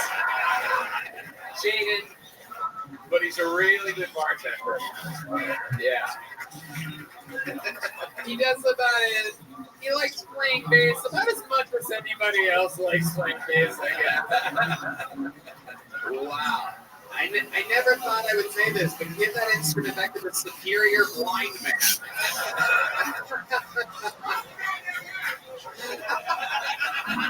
Close your goddamn eyes, motherfucker. Is the prescription that Dr. D. Madness has written here today. Jaden did just okay at 2 art forms in 5 minutes for those of you paying attention. This is incredible. Jaden, what else have you been doing other than kind of playing bass? So I just recently started working on a comic book series with one of my friends. Comic book series. Yeah, we're basing it off of like the groups I have in like off of 6th Street. So we figured why not? I mean, with just like the things that happen here, like during South by last season, it was we had a twerking competition here. Exactly. So, can you give us just a taste of what like some of the like is there like Fentanyl Man or something like that? Oh, there is. Yeah. 6th Street comic book kind of sounds like fun. Like oh, it's the Petty Cash Killer. Oh no, we have the awesome chicken man, the homeless dude that runs around here with the chicken. He's featured in this. Is he a good guy or a bad guy? Oh, he's the consul. He's the guy they go to when they need advice. Like a Yoda. Exactly. Austin Yoda. Exactly. He also does some really good acting. That's the other half of it. So that's one of the more fun parts. Honestly, like when you go to the other bars on 6th Street, bartenders are just loaded on everything, right? And it's a good time. It's the best people watching. Right. You just got closer to getting fired. You literally just plugged every other bar on 6th Street just then. For a really fun time, go to any other bar on this street. They're loaded. They'll give you anything. The only person sweating harder than you right now is Nick, the owner of this club. I love it. Wow, Jaden, this is incredible. I absolutely love it. How's your love life going? What's that like? You're out there creating comic book series, I'm guessing. Well, last night I got drunk and woke up in somebody's house, and that was pretty cool. Whoa, yeah, okay. It was a girl's house? It was. Okay, and what did she look like when you woke up next to a girl? You don't even remember. I didn't. I don't know. Wildly close. Was not the best. I would not recommend it again. Right. So you don't remember anything? No, I remember getting home and then waking up this morning and then my roommate told me you called me. And I was like, all right. And he's like 4 times last night. What was going on? Wow. Yeah. Zero recollection. Is it still called blacked out if you're light skinned? No, it's just lights out. Lights out. Hey, I like that. And you say all the other bartenders are always wasted. Oh, yeah. And his roommate's telling me went out 4 times. Came back, went out again. I love it. All right, Jaden Sharp, very fun times. Congratulations. Fun performance. Thank you so much. Yeah, good set. All right, thank you. Do you have one of these yet? You do. There he goes. Jaden Sharp, everybody. All right. We have a special guest here, ladies and gentlemen. There's only been one man to ever win the prestigious golden ticket in the city of Austin, Texas. He's visiting from Canada. He's what they call, globally mentally challenged or something like that. He's a legend on the show. Here with a new minute, this is Jared Dinkman, everybody.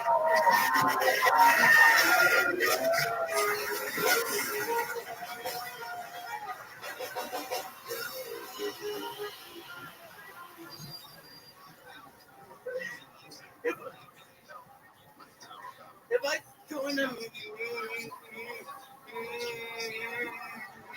military, I would automatically put to the special forces. But I would only be handed a super soaker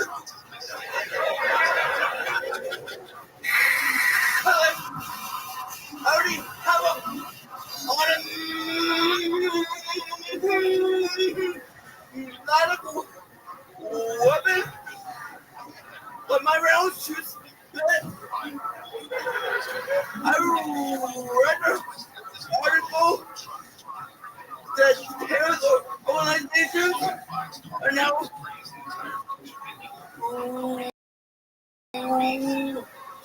recruiting people with special needs for terrorist attacks. We call it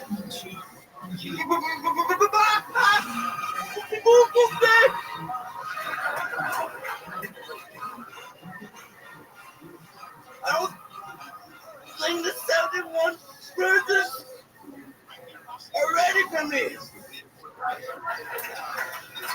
Okay, Jared Nathan. There was a lot there. Did you say 71 version? 70, yeah. I don't know. I think it's 72. You're like Hans Kid. I love it. I love it. Absolutely. There's got to be one version that's like, I ain't fucking that guy.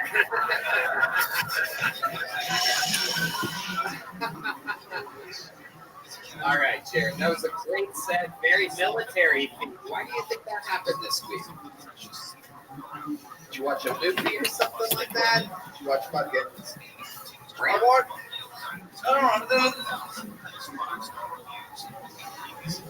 I was hanging out with people who were in the military this week on the love two things. Very, very cool. Doing some fucking service. Entertaining. You know, everything's service. Okay, very good. Did you guys have a push-up competition? Because I got all my money on you. Very, very strong. Because I'm not saying nobody can fucking talk about it, you know? Jared, what else happened this week? Tell us more about your life. This week? You bought a lawsuit this week? No. Okay. I had some bad luck, Tony. Oh, you had some bad luck. Yeah. Okay. Tell us about it. I kicked out a restaurant being intoxicated. You got kicked out of a restaurant for being intoxicated? Yeah.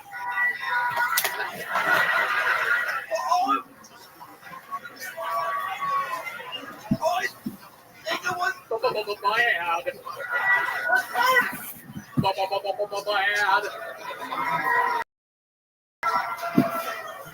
bad.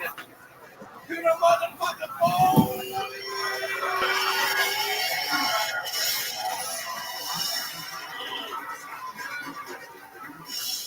No.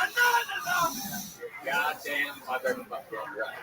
That is what it's all about. This guy rolls with it like fucking nobody else.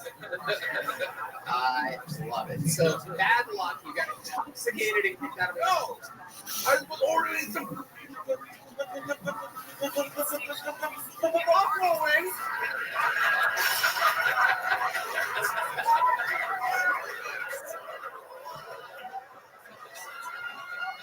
I can't believe it took us this long to figure out that Bad to the Bone is the secret missing element to Jared Nathan. Woo! Name of your first special, everybody. Jared Nathan.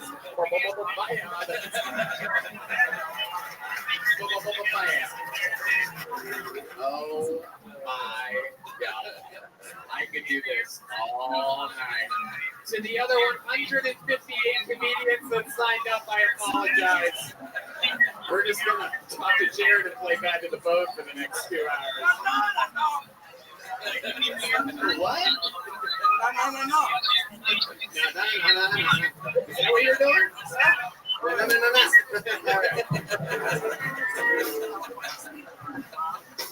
No. Yo, pimp. I'm the biggest motherfucking pimp of all time.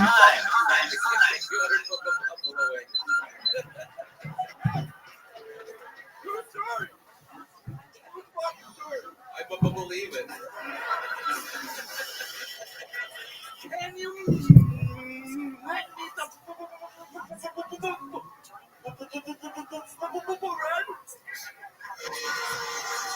Oh my god. Holy shit. Alright, maybe it's an 8-minute special that I was thinking. Maybe it's not an hour. So you ordered chicken wings.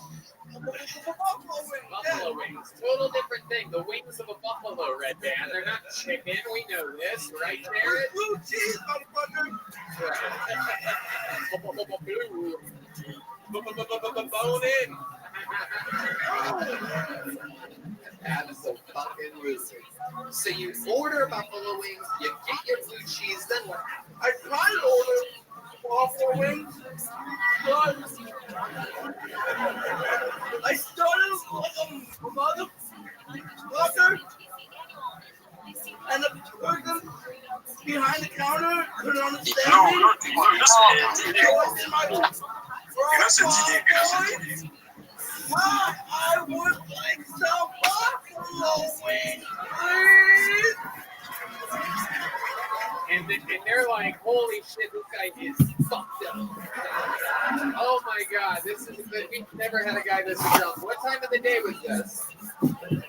10 o'clock at night. Oh wow, yeah, that's a bad time. So you order your wings, you order them like a robot, and then what happens? They told me to stop yelling. Yo, what up, Luna? How you living, girl? My god. And I said I wouldn't have to do this if you understood me the first 4 times I tried to order, motherfucker.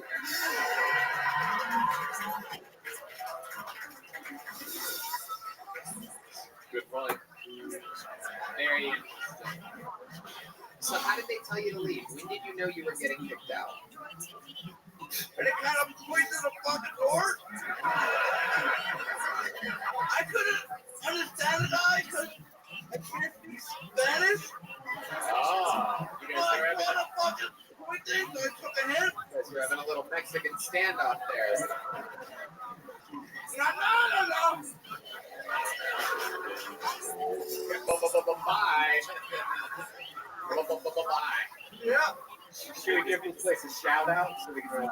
Yes, so we can boycott it. Motherfucking Wingstop. Oh! Boo! On the count of 3. On the count of 3, everybody say "fuck you, Wingstop." 1, 2, 3. There you go. All their locations all around America. I curse you, Wingstop. You, Wingstop, are bad. Jared, we love you. You're a fucking killer. Somehow, with all of your disabilities or whatever they call it, you seem to be one of the most able fucking comedians regularly on the show. No, Jared, as I say, able. Hey, I'm going to have you at the Secret Show Thursday. It's on the Secret Show Thursday. Oh my goodness. Back to the bucket we go. You guys having fun out there? Your next comedian goes by the name of Jovan Afzali. Jovan Afzali. Jovan. Here they come. Here's Jovan. One more time for Jovan, everybody.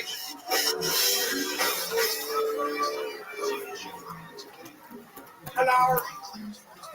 This fuckface looking at me like I've never seen someone speaking cursive. What's wrong with you? Sorry, I like that voice. I feel like you can get away with saying like local shit, like I hate gay people. There's only 2 genders. Okay. I say that because I might be gay. I don't know if it's happening. I was taking like a little bit of a poop the other day, and I started getting an erection. I don't know if it's ever happened or not, but it was a confusing moment for a young man. I'm just thinking there, like, Jesus, like, why am I the hardest at the same point of the day that my ass is the lightest? What the fuck is going on with me? So I and I'm not like scared. So I went and I watched a little gay porn, and I saw this video. It was a video. It was a dude who was having sex with a dude who was having sex with a girl. And I mean, I liked it. It didn't turn me on or nothing, but it was cool. It was like, you ever been on the highway, you see like a tow truck that's towing a tow truck that's like towing a Civic or some shit? Like artistically, it was pleasing. I saw that. Bringing it together at the end there, Siobhan Absal. Like an NFL playoff game. We thought that was over halfway through, and then all of a sudden, a big comeback for you, Siobhan. Yep. You saved all your punchlines for the 57th and the 59th second. Oh, and then you step on jokes. Very good. Great talent. It's good to be here with the grandson of Professor Snape. Awesome. It's awesome to be here with fucking Edward Normal Hands. Very good. I like your style, Jovan. Let's talk about it. How old are you? 21. 21 years old. Are you really 21? Or are you just saying? No, I'm 21.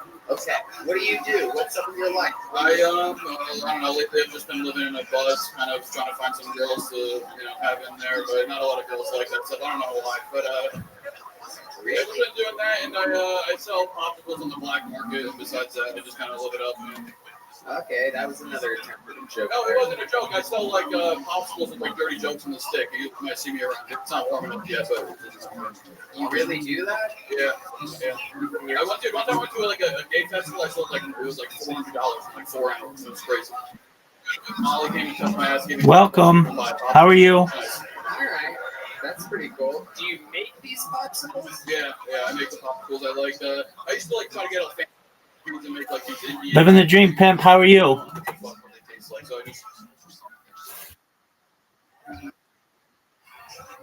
Where are you, Apollo?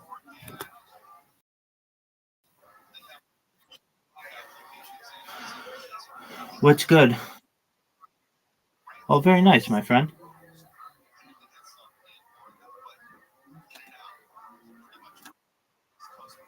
What are you doing here? I'm well, thankfully.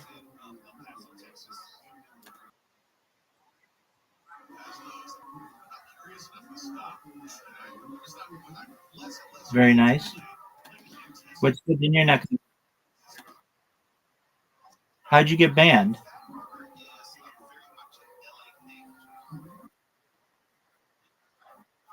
You can turn off my other one, and hopefully it'll stop the echo.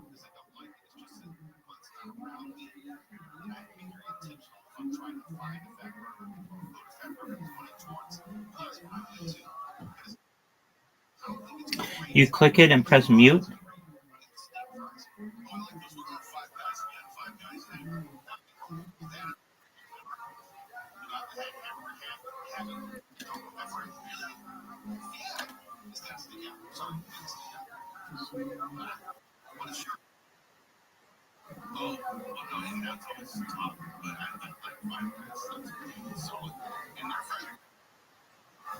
Working on projects, big dog. How about you?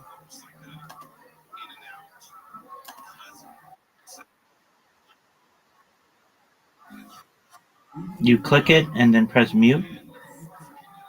Or you can move its volume down.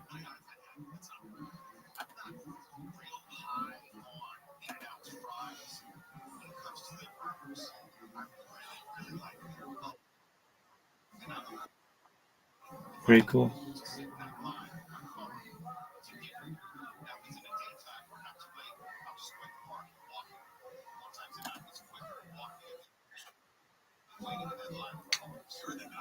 So you just turn down the volume?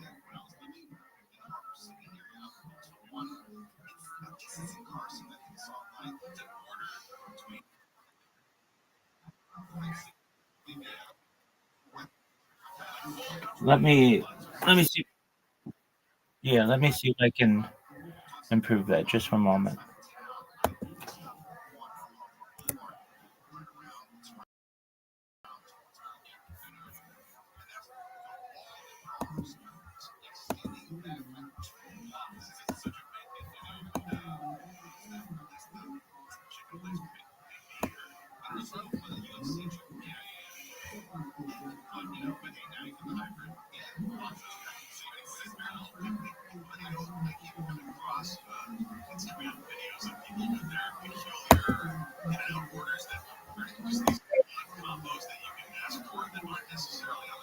All right, is that any better?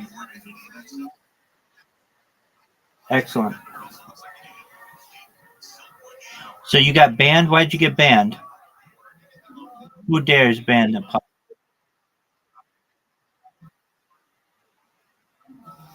Okay.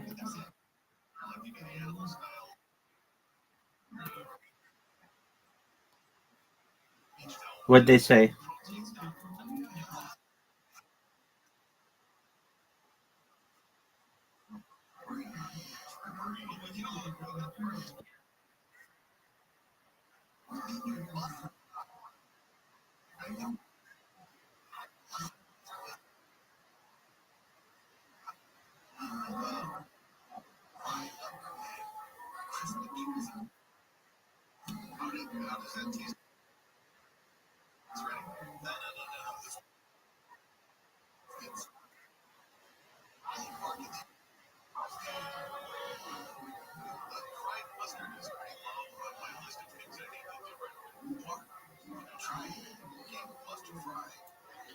He denied your delivery?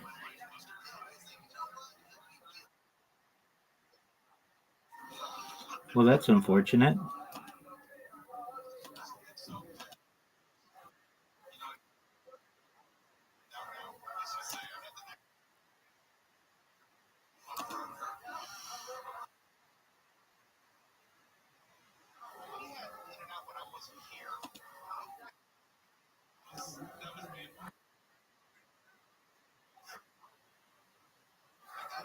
Yeah.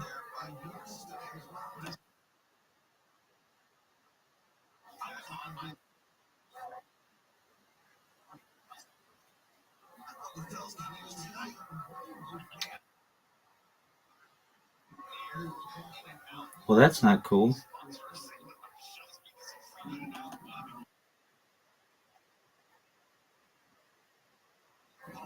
Yeah. So why did they say that you're banned from the property?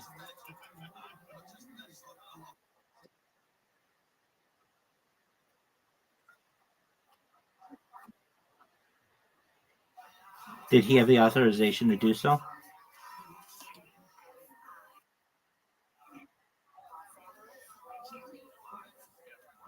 Well, that's unfortunate, man.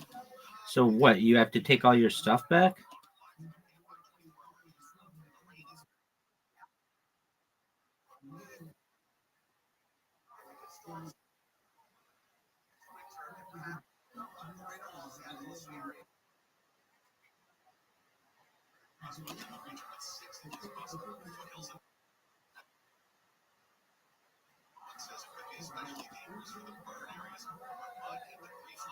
I gotcha. So, I mean, like, who's the whose opinion is it that you can't go on the property anymore? Did they give you something in writing? All right, can't you call the manager and just be like, "Hey, I've got your groceries."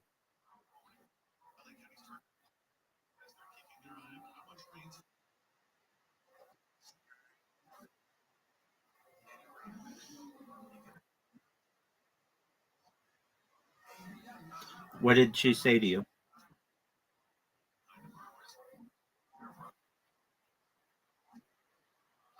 Which was what?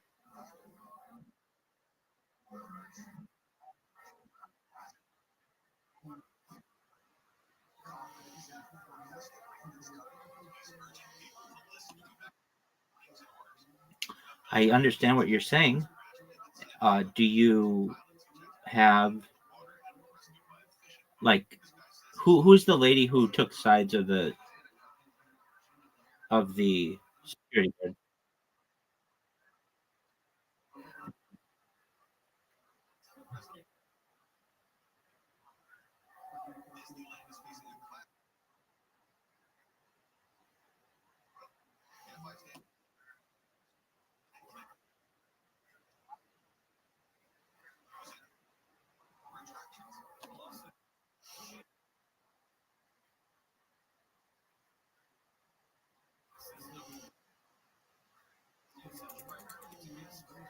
And so you googled it.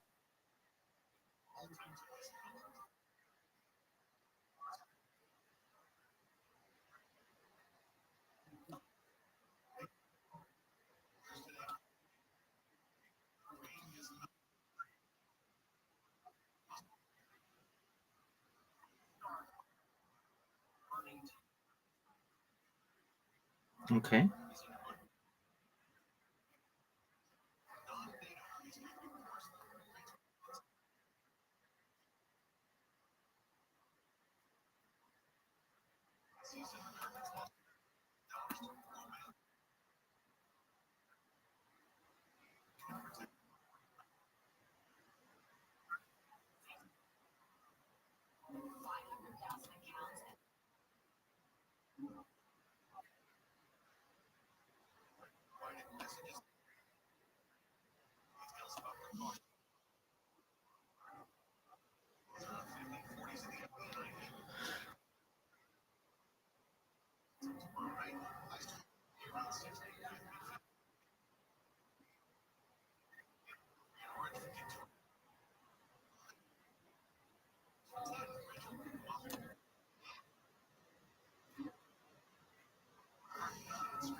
Well, that's not cool.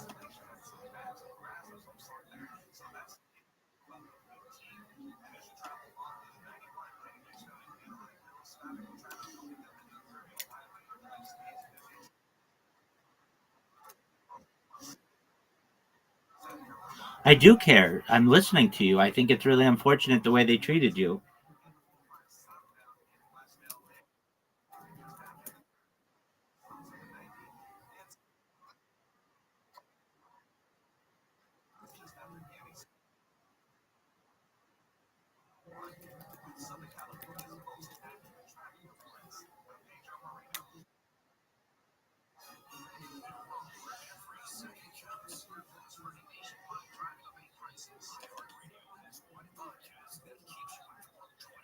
Well, that's really okay. So, I mean, where do you take all the food?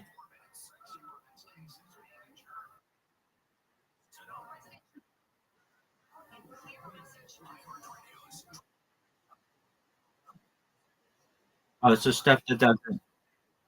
Yeah, so stuff that doesn't expire.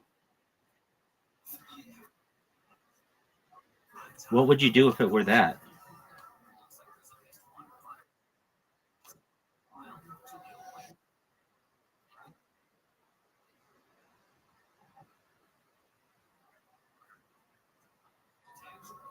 That's fucking stupid.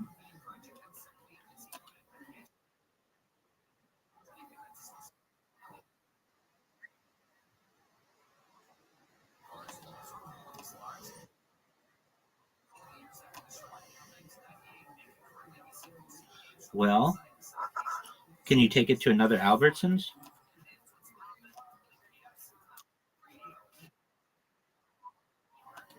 Okay, and what did your um, dispatch say to do?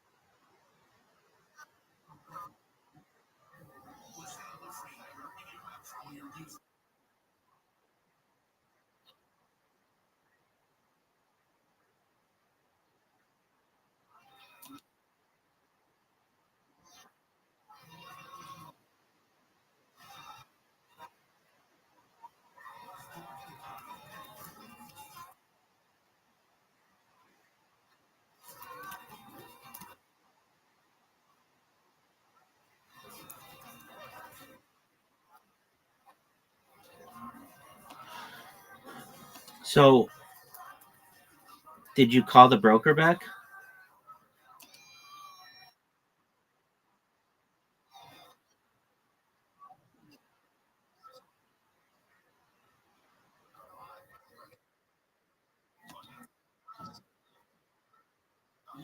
Yeah. So, um, do you have the ability to call the dispatcher back?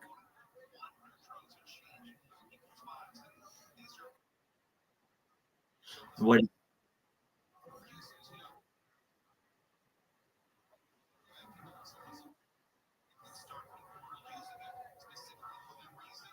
Okay, and what did they say?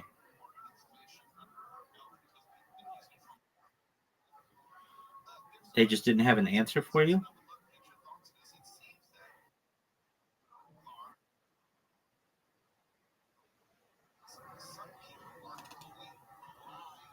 Okay, so did they say um like basically just hold on to this? How did they advise you?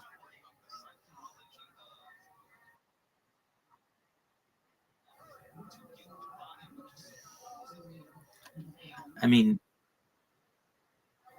and then what happens tomorrow?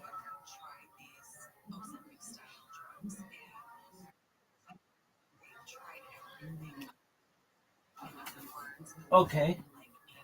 Uh,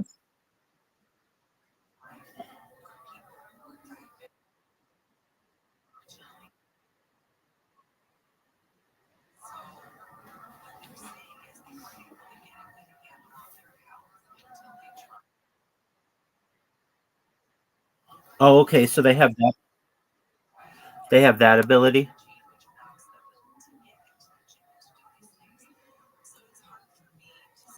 They have the ability of another driver who can deliver it.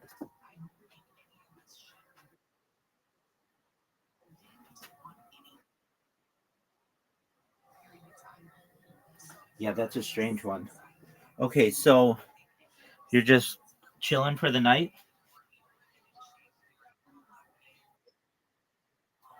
I got you. What road are you on? Where, Doug?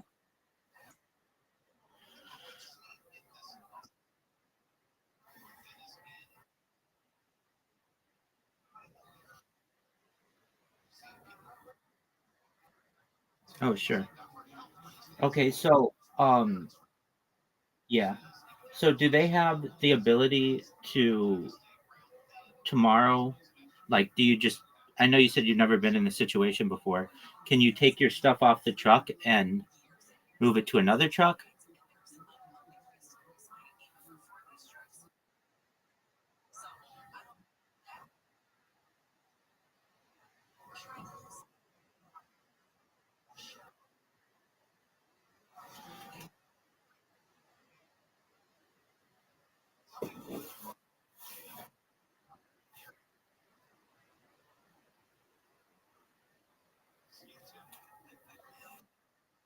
I think so.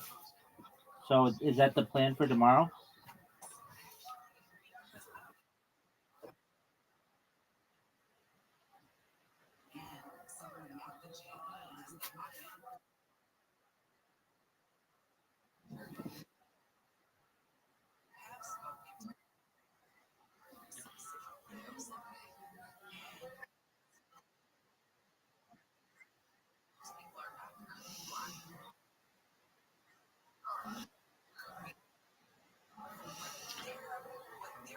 Right. You were just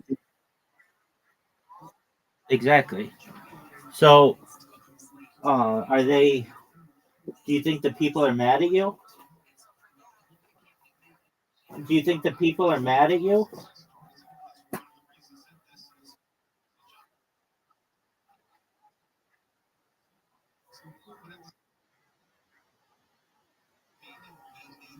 Okay.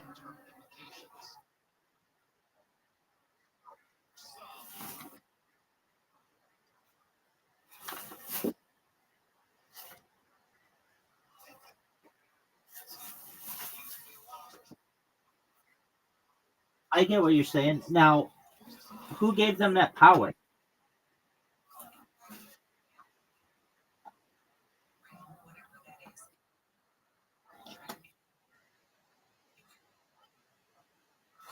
Right.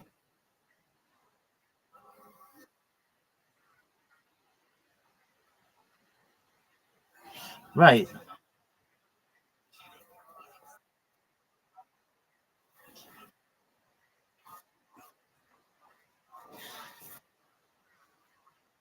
Right.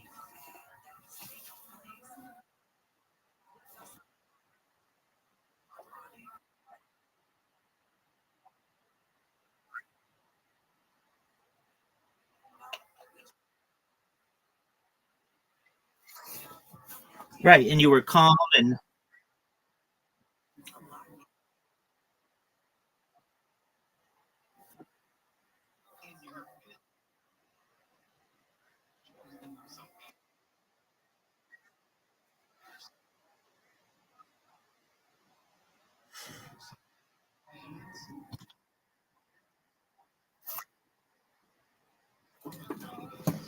right. I mean, I know this.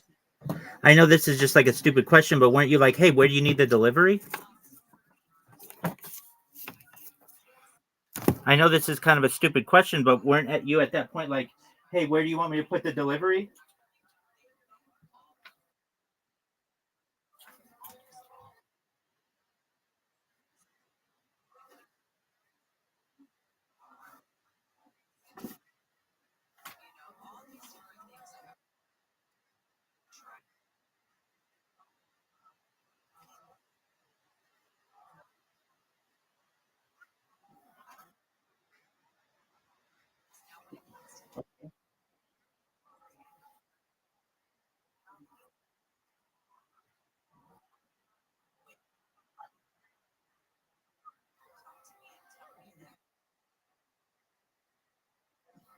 Oh,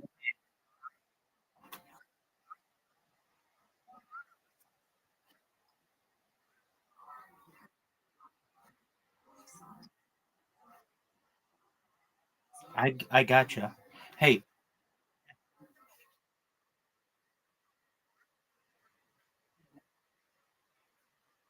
yeah, it's a tough thing, right? So,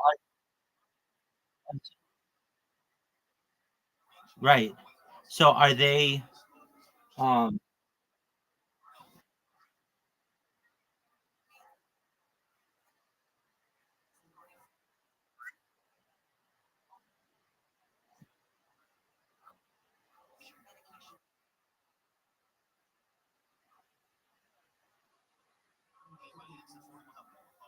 yeah. And what did they say? The guy just knocked on your door. Yeah, and the security guard went out of his way to basically be really tough. So there were two people. Was there a security guard and a manager who you got into it with?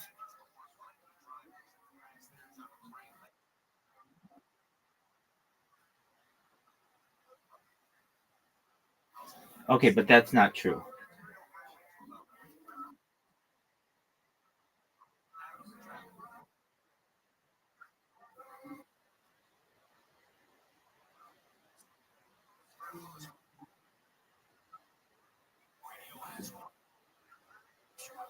Yeah, that's very strange.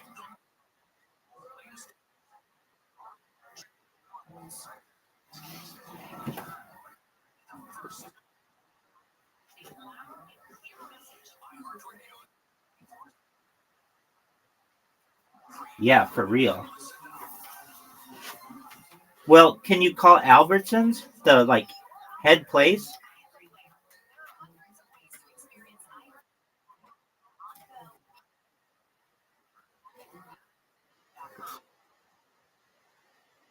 Nah, I mean they didn't give you anything right. They didn't give you anything in writing. So you just, I mean, why wouldn't you just call Albertsons main customer service and say, "Hey, I would like to lodge a formal complaint against this security guard or manager or whatever they are. This is the situation. On February 12th, I arrived to the Albertsons in Irvine, California to make a delivery. They told me I couldn't park where I wanted to park. I tried to make I tried to make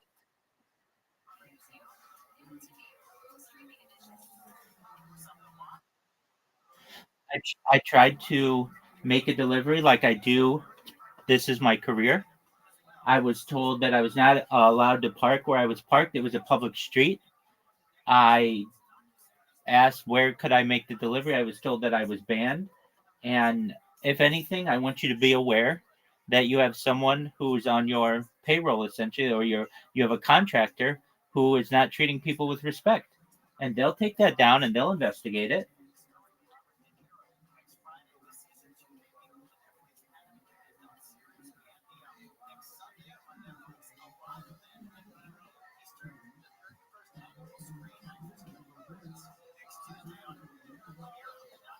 What I'm saying? So I mean, just call up their corporate customer support. They probably are available, perhaps 24 hours. If not, call them in the morning and lodge a complaint against bad,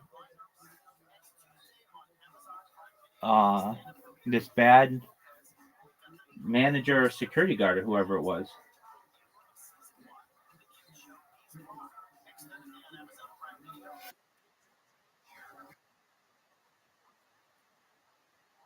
Send it to me in Discord.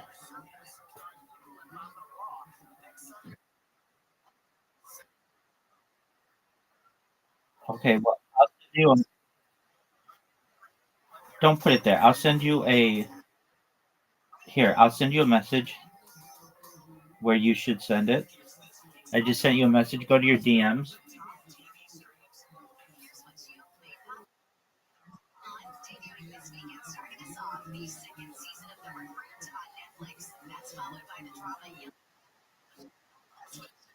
No, I just sent you a message.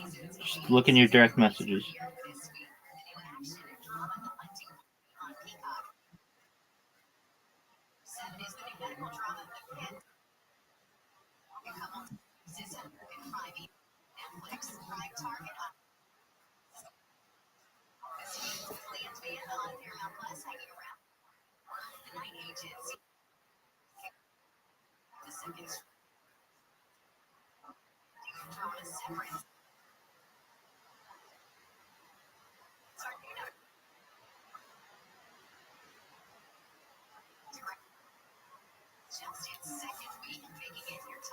Okay, so then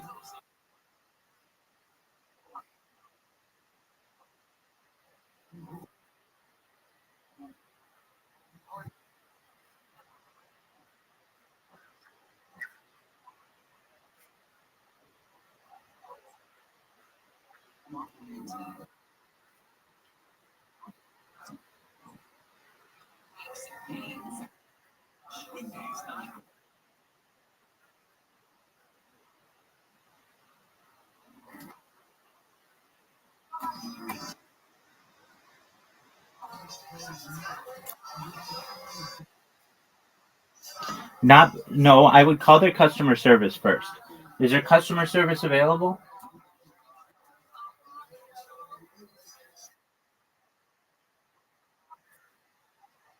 I mean, you got to help yourself on this one. So you just go Albertsons customer service. I'll Google it.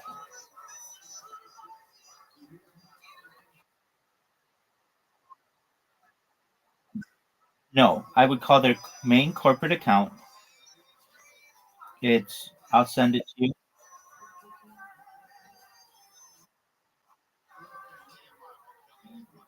They have two. One's for accessibility options, one's for like customer service. So I'm not exactly sure. Probably yours would be um, accessibility, perhaps.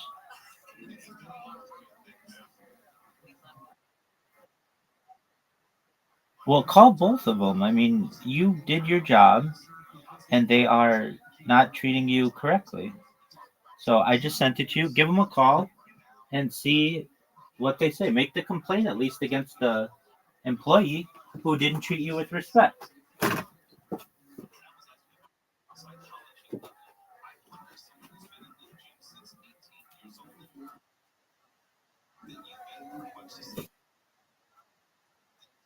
Oh, dude, I could totally see how it would.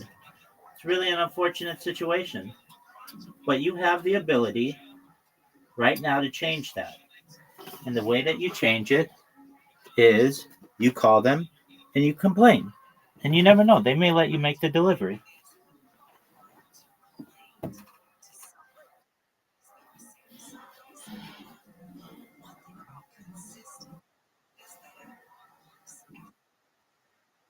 Excellent. Exactly, man. That's what you want to do. Good for you. While you do that, I'm going to use the restroom. Excellent.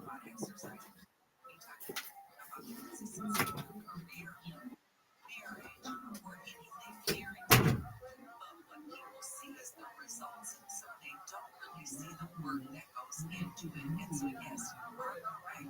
I've had conversations with people in the past. I'll give you an example. I was at a house party. Actually, it was a backyard party. You know, and someone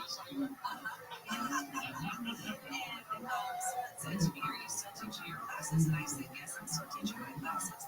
And she said, "I keep saying I'm going to go to your classes, but I just don't think you'll be able to train me because you've never been big."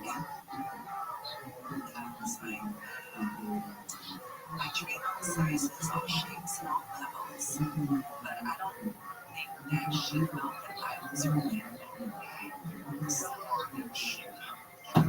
where she was. Right. I think people have this, maybe like a perception that I'm just going to be moving at a pace that works best for my size, but I will be able to welcome in people from various sizes, shapes, and levels, which is, back to my workouts, that's completely false. I know that you have that 6 gear where you can take it up where you start falling out. If you need to go there.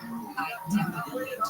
And when I'm going to my classes at Equinox, I take it to the 6th gear because the people who are at Equinox want the 6th gear. But when I'm working with all levels in a free community workout or at a place where there's people who have maybe, a sedentary lifestyle, I take my time. I know how to. I've been doing it long enough to know how to gauge the different levels. How do you gauge to break through to someone like that who may be very self-conscious about his or her body?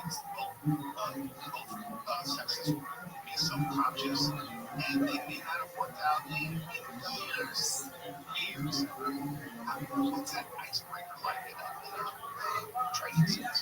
Well, one thing I always tell people is like, don't just come into the gym after having a long period of sedentary time and try to go hard, like want to go 100, right? Take your time, start by walking, start by doing small steps to get to a bigger goal. The pool is a great way to start. If you have access to a pool and you may have some mobility issues or joint issues, getting in the pool is a great low impact way to still move your body and to see some really good results, but to not overdo it right away. Also, walking. Walking is an amazing exercise for all levels. You swear by it. Exactly. I see you walk around the station too. And so, anyways, there's ways that you can go into it. The problem is when we want to go in and we want to be our high school athletic self after living a sedentary lifestyle for a period of time. High school's only 6 decades. It's 36 years ago. It's amazing how quickly the time goes by. And I was talking to all of you the other day, and he was talking about how he pulled a muscle just stretching his chest. And I remember I hurt myself, don't know how, just waking up in the morning. But just sprained my ankle somehow. Women say all the time, so one thing you may not know, which is a common thing with women my age, is the frozen shoulder. So the frozen shoulder is something that happens during menopause to a lot of women, and it happens from doing absolutely nothing. You're like, what just happened? I wasn't even lifting weights. I wasn't even doing any type of workout, and my shoulder is basically immobile. It doesn't happen to me, but I can relate because we, as people over 50, now that I'm one over 50, you are over 50. Everybody knows I'm over 50. We're still working on hard. Those of us who are over 50 know that you can do absolutely nothing and find yourself injured. I reached in the back to show, oh shit, what just happened? But there are ways around it, and that's why I'm saying I definitely employ these practices to keep my body mobile. So there are ways to wake up, stretch the body. That's big, right? Another big one is making sure you incorporate some kind of exercise every single day. Not 3 days a week, not 5 days a week. Moving the body daily. Even on a day when you're not at work or you're not, this is your rest day, you should still be doing something to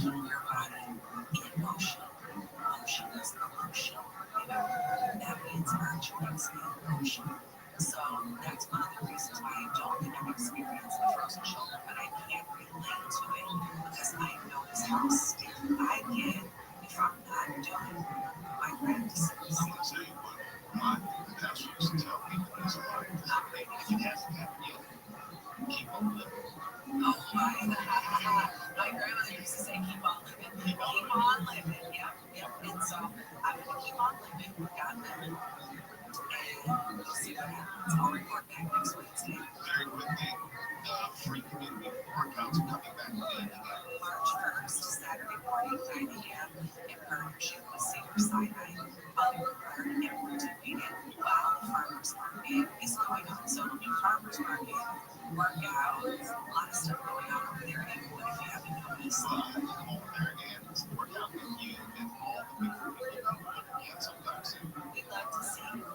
ClaudiaCooper.com. Go there right now, get the information, make sure you're part of her community, and maybe have a good line for 2025. I love it. It's like what Kelly will see you soon. Yes, I like it. Pretty we have some Disney content updates when we come back right now. My brother has the news. Riverside County Sheriff Chad Bianco's Tim North Michigan announces candidacy to run for governor of California. Bianco is expected to make the announcement at an event he has scheduled in Riverside on Monday. The sheriff has been a longtime critic of Governor Newsom and other state Democratic leaders on intended fine and punishment. Some LA City Council members have floated the idea of putting a bond measure before voters in 2026 to put more money into the city's fire department. Monica Rodriguez says there's wildfires that make firefighting infrastructure an urgent issue.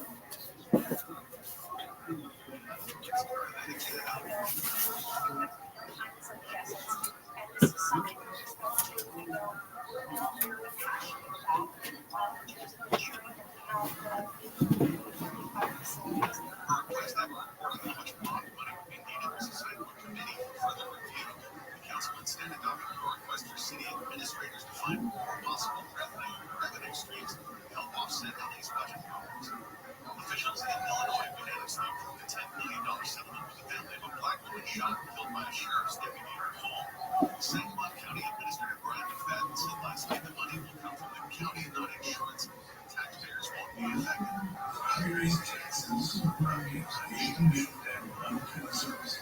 Something massive was built in July, which involved police about a possible prowler outside her home. Deputy Sean Grayson is charged with first-degree murder. He claimed Massey threatened to throw boiling water on him. And inflation in the U.S. has gone up as the cost of groceries, gasoline, and rents have all risen. A report by the Labor Department shows the consumer price index increased 3% in January from a year ago. That's up from 2.9% the previous month. The new data shows inflation has stayed above the Fed's 2% target for about the last 6 months. South Land weather from KFI rain tonight. Well, more rain, closer to 50 degrees in the AP and IP. Rain's going to last through Friday. The flash flood watch will be back until tomorrow night. Highs tomorrow should be around 60, mid-50s in the AP. And now it's 55 in Irvine, 54 in Downey, and we're heading to a crash. The 14 in Santa Clarita. That's southbound just before San Diego. Out of the right lane, traffic has recovered there.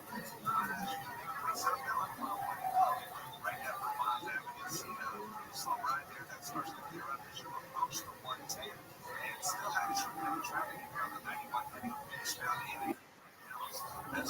There he is. What'd they say?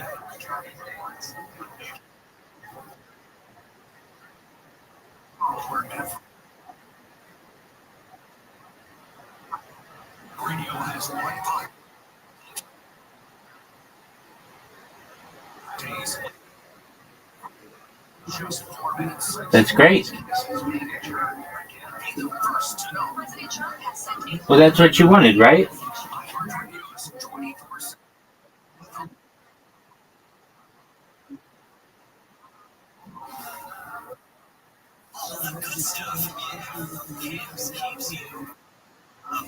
I do.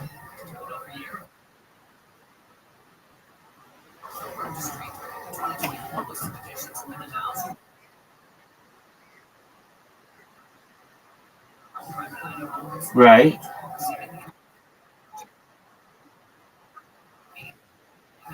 I understand. Right. Okay, well, you did what you could do. You lodged a complaint. I wouldn't put any review up or anything like that until this is formally completed. And just rest. I mean, you sound tired. We're watching Kill Tony. Feel free to enjoy Kill Tony. I'm working on a project right now. Uh, got some people who are need me to complete some stuff. So just enjoy. Here we go. Here's Kill Tony, man. Do you know what Kill Tony is? Do you? It's stand-up comedy. It's the largest live podcast in the world. So here you go. Some of these people are funny. Some of them aren't. But then they make fun of them, which is pretty funny.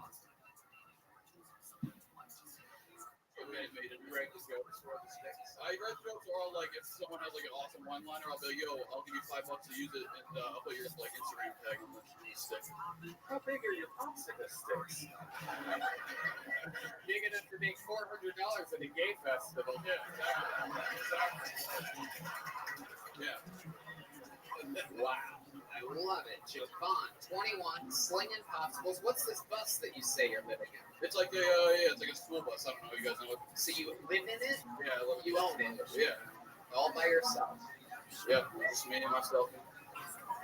It's not, no, there's no like victims in there. If that's what you're wondering. Kind of. I was kind of asking. Although I did get some super chat because I love that that's what you call roommates.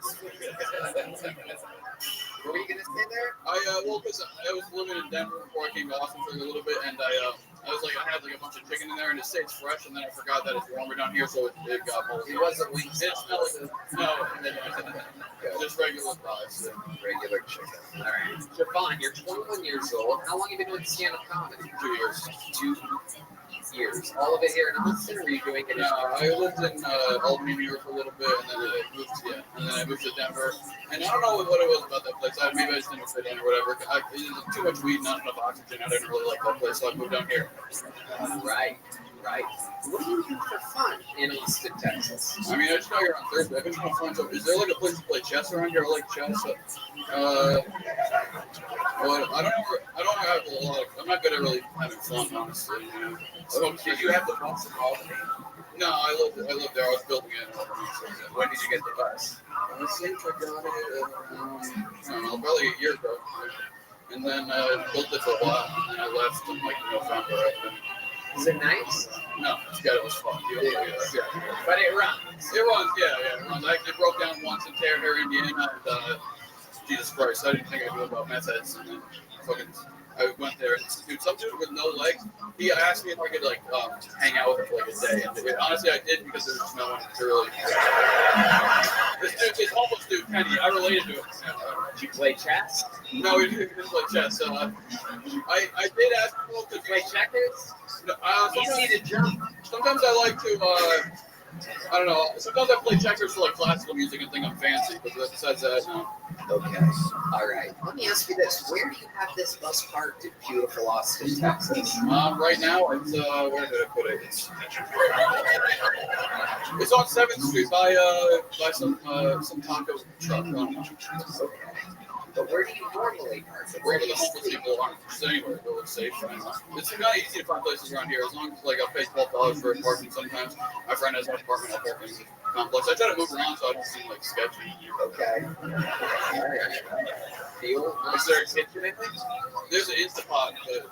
How do you make the popsicles? Oh, I had this big ass popsicle machine. It can make like probably like 80 popsicles in an hour, which is way too much volume for me. But 80 popsicles in an hour. Yeah.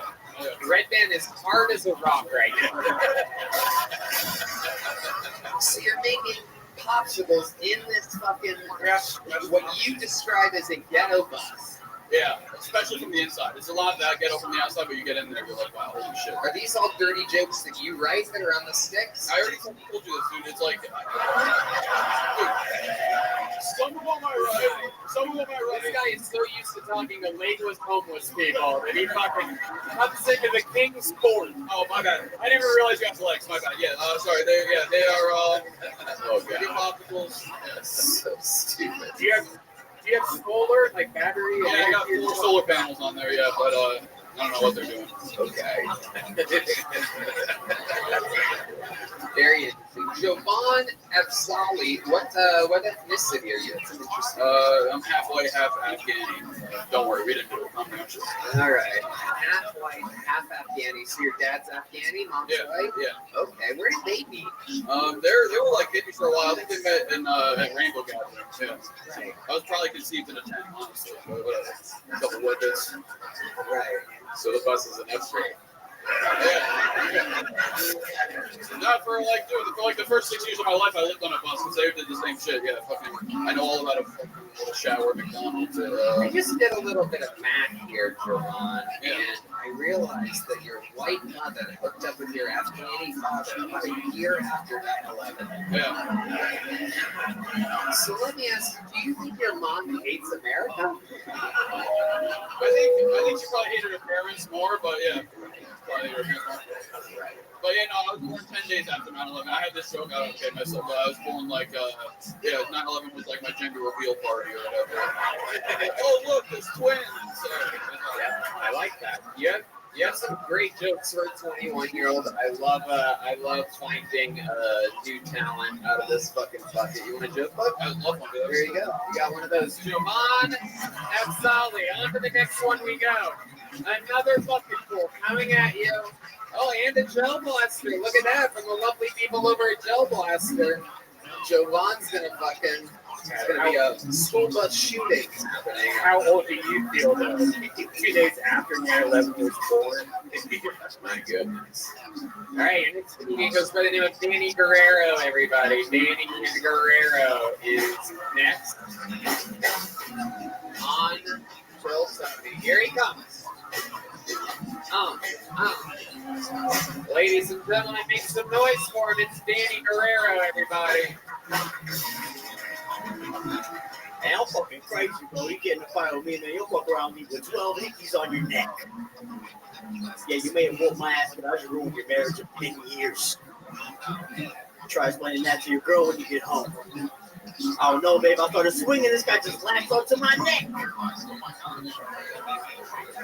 I'm fucking lonely, guys. Just earlier today, bro, I picked up a scam likely call. It's like, hey, man, I'll give you the last word of my soul. Should you just ask me how my day was? Pretend you care a little bit. You can have it all. They're doing a bunch of gay shit, bro. A lot of gay shit. I just started wearing my seatbelt last week. I just want to be held, please. Somebody. All right, guys. Wow.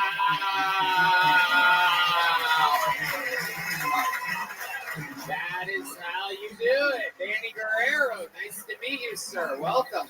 Hell yeah, that was fucking fantastic, dude. Great job. How long have you been doing stand-up? About to be like probably 2 years in April. Okay. All of it here in Austin, Texas? Houston. Okay. Yeah. Very cool. We know Houston very well. That's where you live? Yeah. That's where you work? I just quit my job like a month ago. Oh, cool. What job was that? I was working at a gym. I was working at Blink Fitness. What fitness? Blink Fitness. Blink? Yeah. Blink? Yeah. B-L-I-N-K? That's a thing? There's like 4 in Houston, probably. It's good. Yeah. What? It's cheap as fuck. It's cheap as fuck. What are you talking about? It was the only gym I ever went to. In Burbank, yeah. You went to that gym? Yeah, it's like $15 a month or something like that. It's brand new. It's awesome. I was only in there a blink of a time. Like, I was like signed up, canceled. What? He signed up. He's like, I'm exhausted. Oh my goodness. The before and the before. Blink Fitness. That doesn't even sound real. That is amazing to me. How long did you work there? Long time, dude. Probably like a month. Sounds about right. What did you do there? I just told people hi. Oh. Hello, welcome in. I was there. Yeah. Okay. And what's your plan? Did you save a lot of money? No, dude, I was getting like $200 every 2 weeks, so I couldn't buy shit.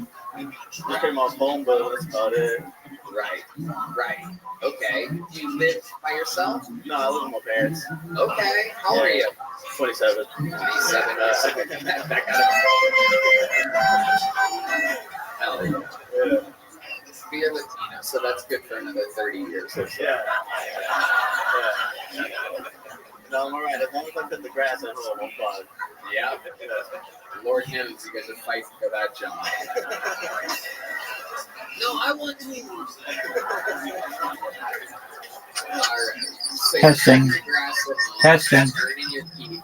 Yo, dog. Cooking is good. Yeah, very Testing. Good. Your mom and your dad hook up still? Here we go. Tell the truth. The house echoes. Like, so, yeah, I just turned up the music a little bit. Yeah, but it all sounds the same.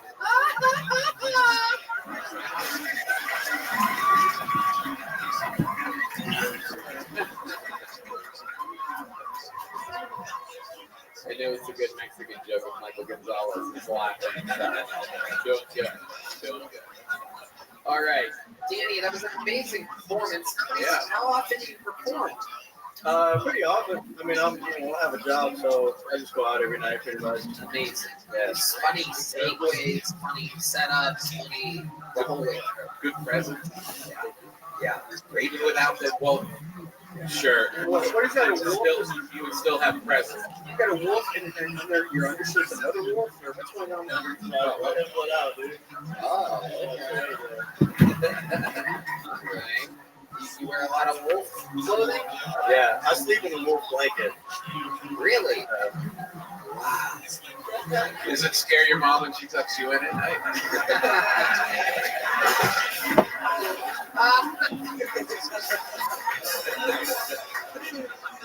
That's my favorite part of the day, honestly. I get it. Oh my goodness. Danny Guerrero. What's something that we would be surprised to know about you? Any special skills or talents other than being a very fun comedian? Man, I just do jiu-jitsu. That's about it. Oh shit. Damn. What are you, a brown belt? Purple. Purple? Goodness, that's good, right? We have just a few levels left, right? Yeah, but I haven't been going that much, so it might take a while. Okay. Why haven't you going? Probably just staying out, like drinking at shows and stuff. So how often do you do jiu-jitsu? Probably like twice a week, maybe. Let me ask you a question you've all been wondering since the beginning of the episode. Does the guy on the bottom wear a condom? Oh, yeah. Alright. Other than jiu-jitsu, what's your love life like? Anything going on there? You seem like a really good-looking, charismatic guy other than your clothes. Yeah. Yeah, it's cool. I've been with this girl for a while, like probably about maybe 3 years. Yeah. You ever get her under the blanket? Oh yeah, all the time. Really? That's the only move I have. Your parents let you do that? Yeah. When they're gone. They just turn up the music. Yeah. Hell yeah. That's it. This guy just cuts grass and eats ass.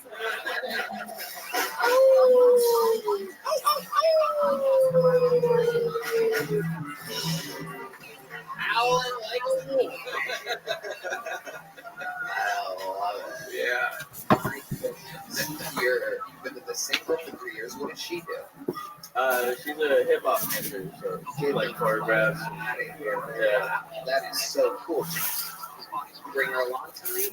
No, she's back home dancing, I think. Okay. Yeah. How do you get paid as a hip hop dancer? I don't know. I don't really ask how her day usually goes. Oh, we all just found out that she's a stripper. Danny is the last person to find out that his girl's a stripper. I don't know, Tom. She just comes back with fucking $381 bills. Half of them are roses. Invite this young man to the Thursday show, will you? Yeah, I would love to have you open up the secret store if you're in town. If you're You hear him? You're going to be here Thursday? Take one of those. Danny Guerrero, welcome. Come back. That's the Kill Tony debut. of Danny Guerrero. And now, ladies and gentlemen, we have another special treat for you.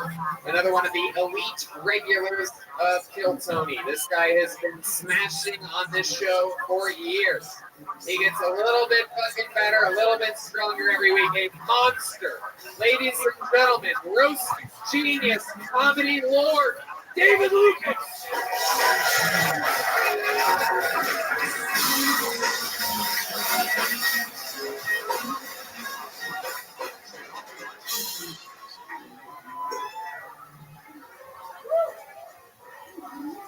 Yeah.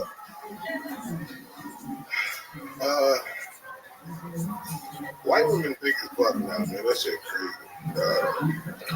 They got ass and titties. I'm glad y'all wasn't been like that in the 50s. Or that would have been way more immaterials.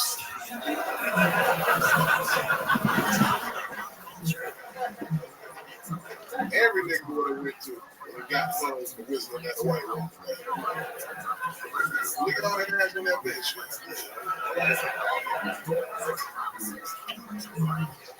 I'm tired of white girls being woke pretending that they're black. I went to this BLM march and I was the only nigga there. There was a whole bunch of white girls saying, they feel my pain. It's like, bitch, really? Do you know what it feels like to go in the store and have somebody follow you thinking that you're stealing? Oh, yeah, you do. If that was the case, you would have called the cops when I followed your ass home. All right, thank you, man. That's my time. David, lights out, Lucas. Wow. Yeah. Did it again. Yeah. Absolutely. Absolutely. Hey, all your facial hair on top of that nigga head. Oh, don't make. How do you make fun of both of us at the same time? That's not nice. You need to take that. You need to take that motherfucking Bosley hair yarmulke he got to put on your chin. Oh my god. I don't know if you know this guy. This is Tom Papa, and this is Tom Popeyes. You son of a bitch. Chicken heavy episode. Speaking of chicken heavy, David Lucas is here. Of course I know Tom Papa. He take the yeast out of your pussy and make bread.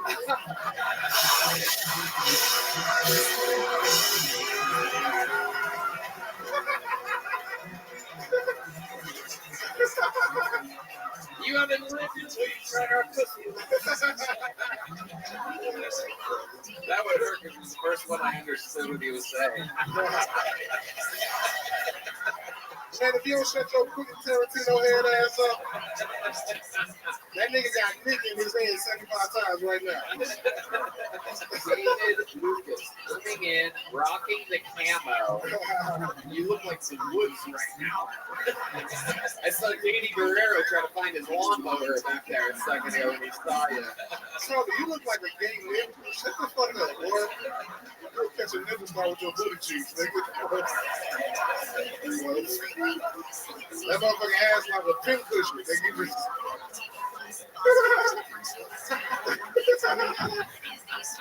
What else, man? This nigga with a football helmet on want to say something. Oh, stop it. I'm sorry. Look at that motherfucker look like Rain Man. No, you stop it, David. Stop it. You're not allowed to make fun of the guests that make fun of you. That motherfucker draw you a map you ain't never seen before. What is that?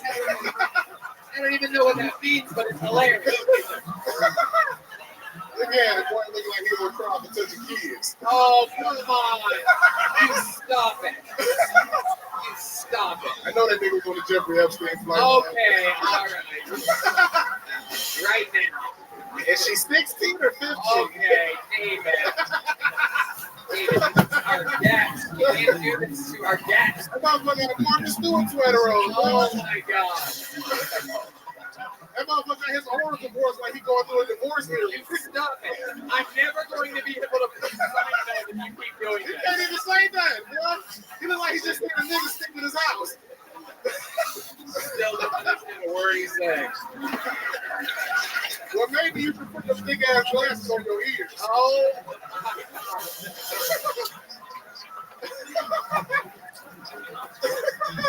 Oh, you better. Excellent, man. Feel free to chill in here if you want.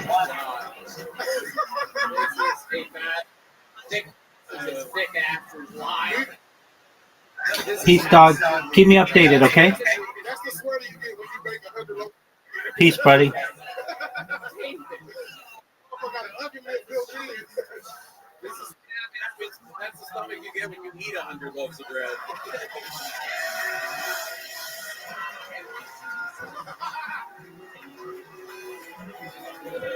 You had that shit.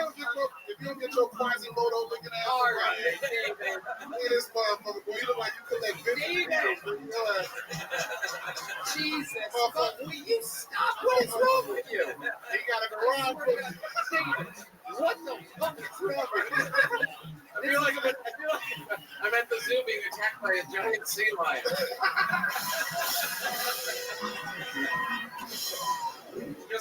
You look like you get put out of the sea for farther than kangaroos, nigga. Is this a male or a female? Hold on, I'll tell you. He's a sea lion, all right. You can see a lion every time he's at a doctor's appointment. Oh yeah, I don't need the poor bed anymore. Yeah. We know you lie because you take mail on the application, nigga, when you go to the doctor. Sir, you have a pussy. How are you a man? You are on fire. What do you think is going on with you? Do you eat a specific? What happened before you ate the you have been guns ablazing. I ain't gonna tell you because all you gonna do is make a joke. Well, you're goddamn right. I went to the gym for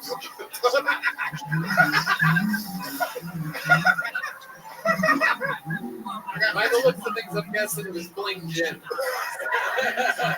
You and Red Man over here. We got a red man, we got a black man, we got a man. He's so funny roasting, I forgot all about his set. It was amazing. You play bread, you can't say shit. That is not. Don't make me a cinnamon roll, motherfucker. Oh, David, you are out of control. I've never seen him like this before. I swear to God, Tom brought me a loaf of bread, and I saw David. And then you sat on it. I gotta put some peanut butter on this. All right, fucking around, man. David, unbelievable. I'm convinced that him giving me a loaf of bread and you getting some make you mad. That is the only thing that I can put this to. You know how to bake bread? What do you do going here? I'm gonna make some bread tonight. All right. David, another unbelievable. Yeah. I mean, just an absolute fucking wrecking ball. Yeah. What's going on? Anything you want to plug or anything? Yeah. February 24th to 25th, I'm in Detroit at the House of Comedy. Pull up on me. Detroit, Michigan. There he goes, David Lucas, everybody. Unbelievable. Comes in, fucking.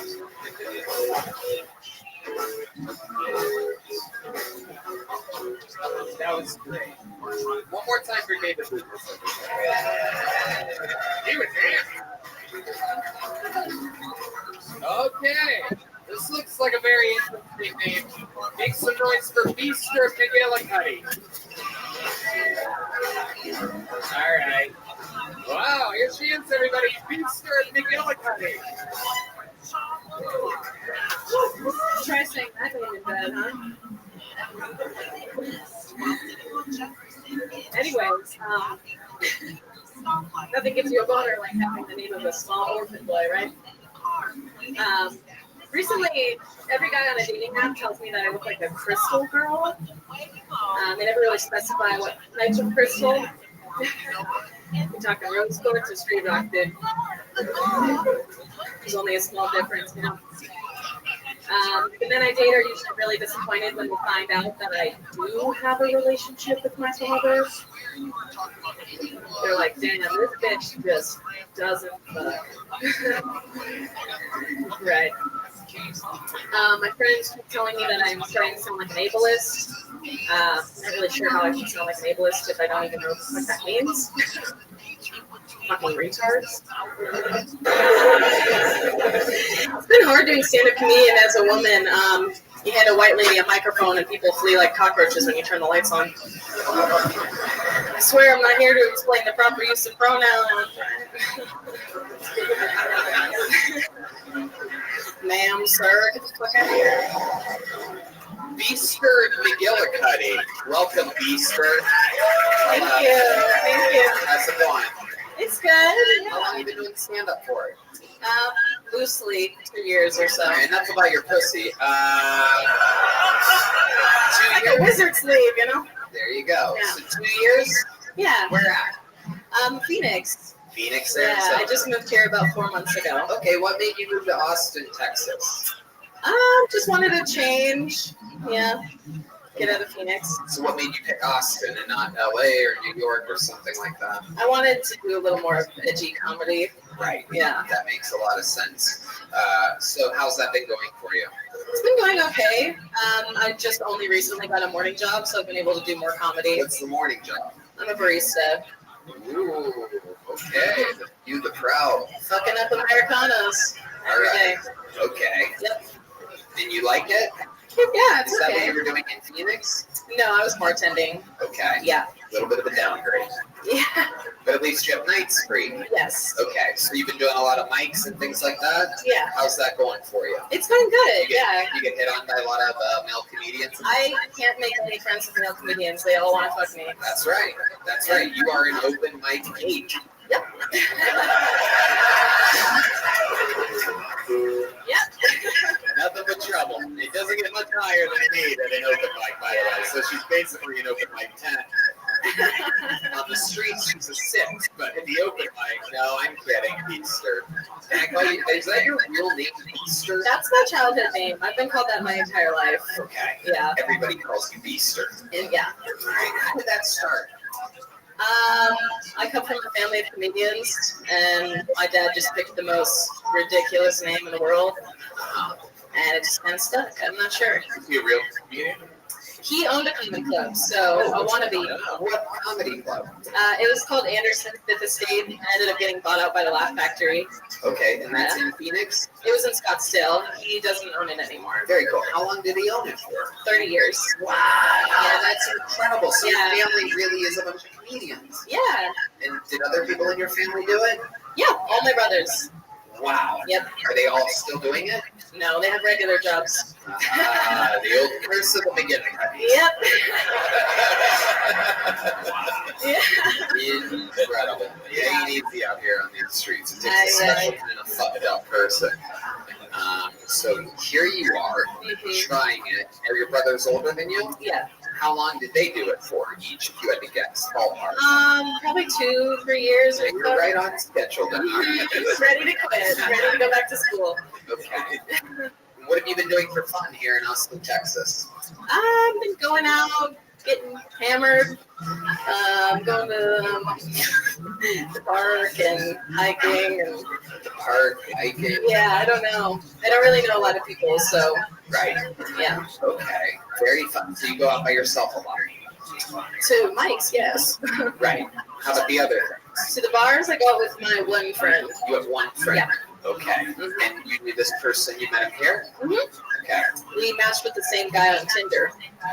Oh. Yeah, and he's a dude. He's a dude. Yeah. The friend is a dude. The friend is a dude. Bisexual dude. He's a gay man. He's completely gay. Yeah. Gotcha. Doesn't make any sense. That's what he's telling you. That's right. He's gay. Yeah. You think he's gay? I do think he's gay. Positive? Yes. Okay. The old Keister McGillicuddy. Yeah. All right. Beaster, what do you think is the most interesting thing about you? If you could span your entire life, perhaps a special skill or a talent or something like that, other than stand-up comedy? Is there something else that you're really good at? Maybe you once got a trophy for, or some hobby that you do, or something like that? Not necessarily known for anything super specific. I can do voices. Oh, Good, what kind yeah. of voices can you do? Some Family Guy voices. All right, let's hear some Family Guy voices. Let's hear Yeah, so everyone on TikTok tells me that I look like Lois Griffin. So I can see that. Yeah. You have the cheeks. I do, the cheeks and the massive nose, the side profile. Yes. I wasn't going to say that part that you said.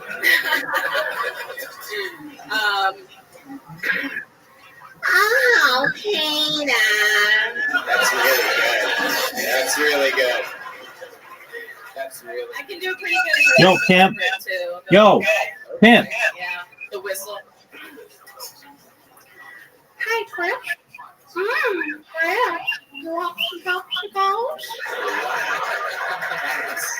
uncanny. Yeah, should have opened with that. Yeah. I know, I chose the wrong set. Okay, is there anything else? Do you have any non-Family Guy people, or is it just straight up? I can do Elmo. Okay, let's hear Elmo.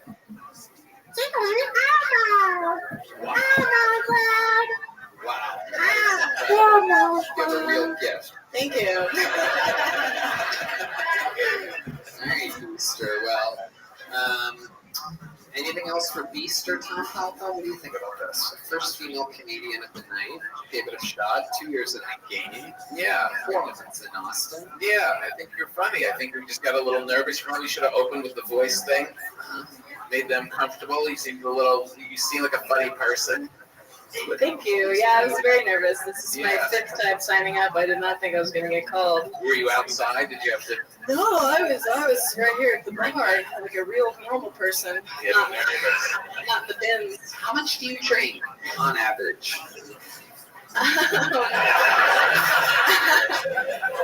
Like the day or any of it. Are you drunk right now? No, I had one drink tonight. What was the drink? Jameson and ginger ale. There it is, Jameson. Ouch. With the last name like McGillicuddy, there aren't many options. Right.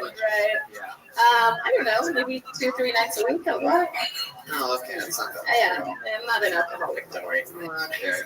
Any cool comedy stories from any comedians that went to your dad's club? That Yeah, is there something that sticks out? Or? Yeah, so David Spade actually started at my dad's club when he was in college at Scottsdale Community College. Oh, that's that place. Yeah. I read about that because I was always wondering where the fuck David Spade did stand up comedy. Exactly. I'm not even kidding. I'm dead serious. Like, I literally read about your dad's place. Yeah. What the fuck is that place? Exactly. I'm like, I know every comedy club in Arizona, and I've never heard of this place. Yeah, my dad said that he gave him time because every time he came in, he brought about 10 or so women. And yeah, that sounds about right. Not in the kitchen. He's David Spade, but he neutered. All right. Beaster McGillicuddy, fun times. Here's a little joke book. Get the party started for you. Beaster McGillicuddy, your Kill Tony debut.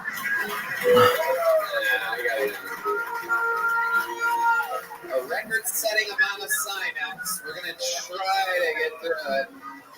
Let's see what we got here. Make some noise for Jacoby Warlick, everybody. Jacoby Warlick. Can you tell me how to get to Sesame Street? Here he is, everyone. Make some noise for Jacoby Warlick. These people wait all night for this moment. Give them a round of applause. Jacoby. Well, I've only lived in Austria for a couple years. You end up fucking too many girls with long arms and hairs, goddamn bull ring. You end up waking up looking like this. I mean, Jesus fucking Christ. Got this shirt at a Buc-ee's. It was Pride Month. Well, I work at bars around here, a couple bars around town, and it was Christmas Day. I was hanging out, got off work. Regular, he's a little rat, joined him. He has to pee a bunch. The beers in his hands, they're real big. But he got back from the fucking bathroom, and he fucking came back, sat back down. And the girl next to us said, "Oh, were you busy during the Christmas season?" I was like, Jesus fucking Christ. He's like, yeah. He played it off. And then the next time, came back down. I was like, did you really fucking say that to me? And she was like, yeah. I was like, Jesus Christ. I was like, that's fucking funny. Wow, Jacoby Warlick coming in, a lot of setup. A lot of setup, no payoff. I guess so. Oh, he worked at the mall. He worked at the Apple Store. Yep. I know. All right. Okay. Who did? I guess the guy in the joke or something like that. I'm not exactly sure. You have a very calming voice. You're like Hank Hillbilly. Appreciate that. You look like a guy that would rape Jeffrey Dahmer. Hey, come on, get in my car. I mean truck. I'm sorry, it's a truck. I love it. Jacoby, you seem like a true Texan. Where are you from? Arkansas, actually. Where? Arkansas. Arkansas. Hell yeah, that's one of my favorite parts of Texas. Very good. It's East Texas. I love it. I love it. And you live here now? Yeah, I do. How long have you lived here? Well, just a couple years. I'm making my way down from Seattle. You sound like a country singer in between songs. Well, you know, here's a little something else coming up with this one. I think you're going to like it. I know I like playing it, so I hope you'll join along. And, you know, I moved here just about 3 months ago now, and this one's for you. If you're new to dance, perhaps you can grab a lovely lady and have a dance if you'd like to. But, I mean, at this point, we just have a few songs left in the set, so I hope you enjoy it. I've been playing with these boys for a long time now, and, you know, I figure we'll do the dance and we'll do it done, you know what I mean? Just tequila sun.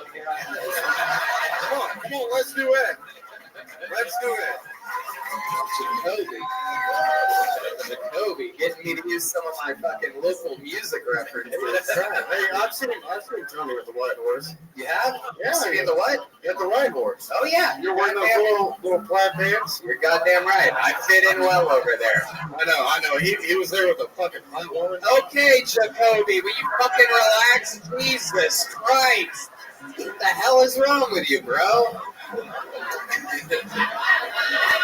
This fucking guy. What's wrong with this guy?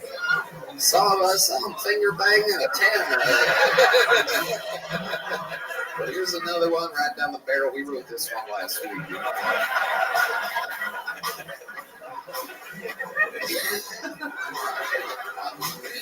Neon blue.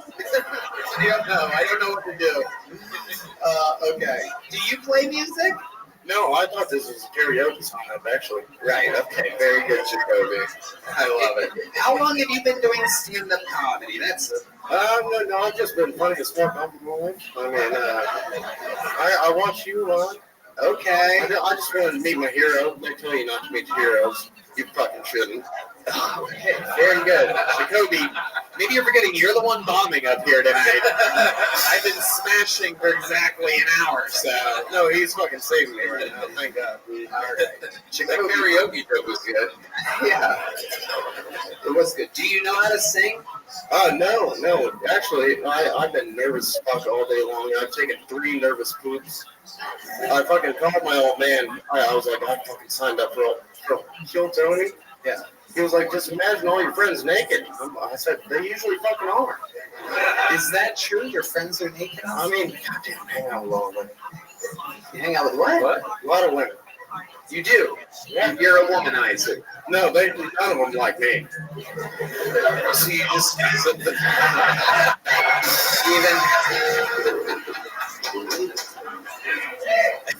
D-Madness knows a little bitch when he sees one. You know what I mean? Or when he hears one or smells one or something like that. Something like that. He knows it's around.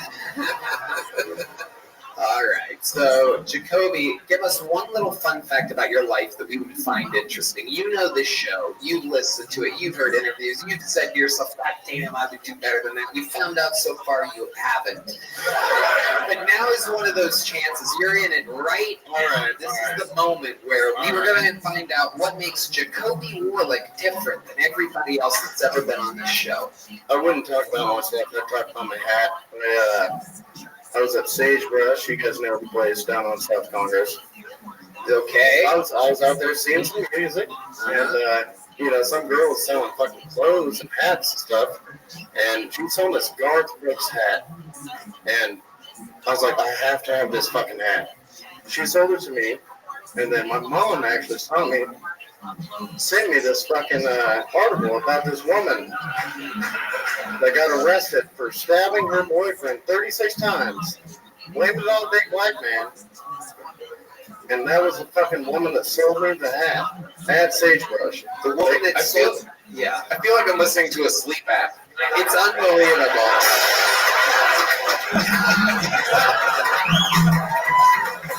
Well, I'm serious. You can make a lot of money. Hey, knocking people out. Hey, rain sounds of my voice. I'll tell you what. So the lady that sold you a hat did what? She fucking killed her boyfriend in L.A. Like 3 years after I was born, she fucking stabbed him 36 times. Sold me that goddamn Garth Brooks hat. That's the hat that she sold you? No, different hat. Okay. This is a dark sleep app. It really is. Hey, I'm gonna have nightmares. It's me and Ron White putting y'all to sleep. We're gonna No, do not clump yourself with the King Ron White. Jacoby, you sound nothing like Ron. He's got a little bit. He's got some push to his ears. He does. I got one last thing to play for y'all. I know I said I only had one more song, but I just appreciate y'all coming out tonight, and I'm very grateful that I've been here in a musical city. Jacoby, I decide when it's your fucking time. You stand there and you take the impression that I'm doing it. You go get a shot from the bar. Stepping on my fucking line. No, you're not gonna have it. I'm gonna have them stop serving you. No, what do you want to drink? You name it. What's that? What do you want to drink? Ooh, Jim Beam Pickleback. God damn, I didn't know they had gay guys in Arkansas. I do believe you like a pickle on your backside. So there he goes. I got this man a fucking whiskey pickleback, whatever he wants. Get him out of here. Jacoby Warlick, everybody. There you go. Now you can leave. Now you can go. There he goes. Jacoby Warlick. You guys think we should do one more bucket full, huh? A record-setting amount of people. Let's see what we got here. You want to pick one, Tom? Let's see what happens. My pleasure. Let's see if Tom has better luck. Kurt Wills? Or Willie? Kurt Willie. Oh my goodness. That looks like a new name to me. Kurt Willie, a comic. And Free Willie comic. They all have bad handwriting, these two Canadians. You can tell the ones that started after phones were invented because their handwriting is dog shit. How about a hand for local artist Chris Rogers drawing Michael Lair over there? The late, great Michael Lair, who we lost this week. How loud can this place get for Michael Lair, huh?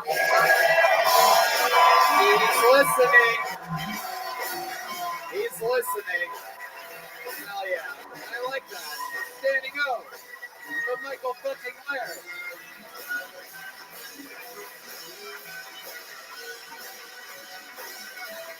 We got any movement?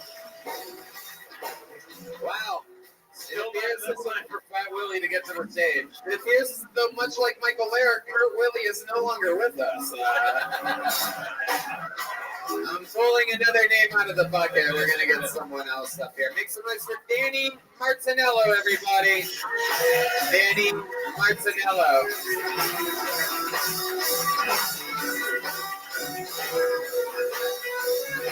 everybody.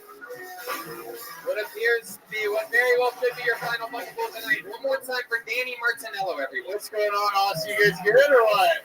Sick. No, this is my first time here. I like Austin, but like everyone thinks I'm on drugs because apparently I don't blink enough for you guys. I don't. They don't. They're like, yo, you haven't blinked for a while. What are you on? I'm like, I don't know. My Lord and Savior Jesus Christ. Like, what do you mean, right? And then, but like, I feel like I don't need to blink though. You know what I mean? Like, I don't feel the need because the only reason you blink is to like refresh your eyes and like mine just stay fresh.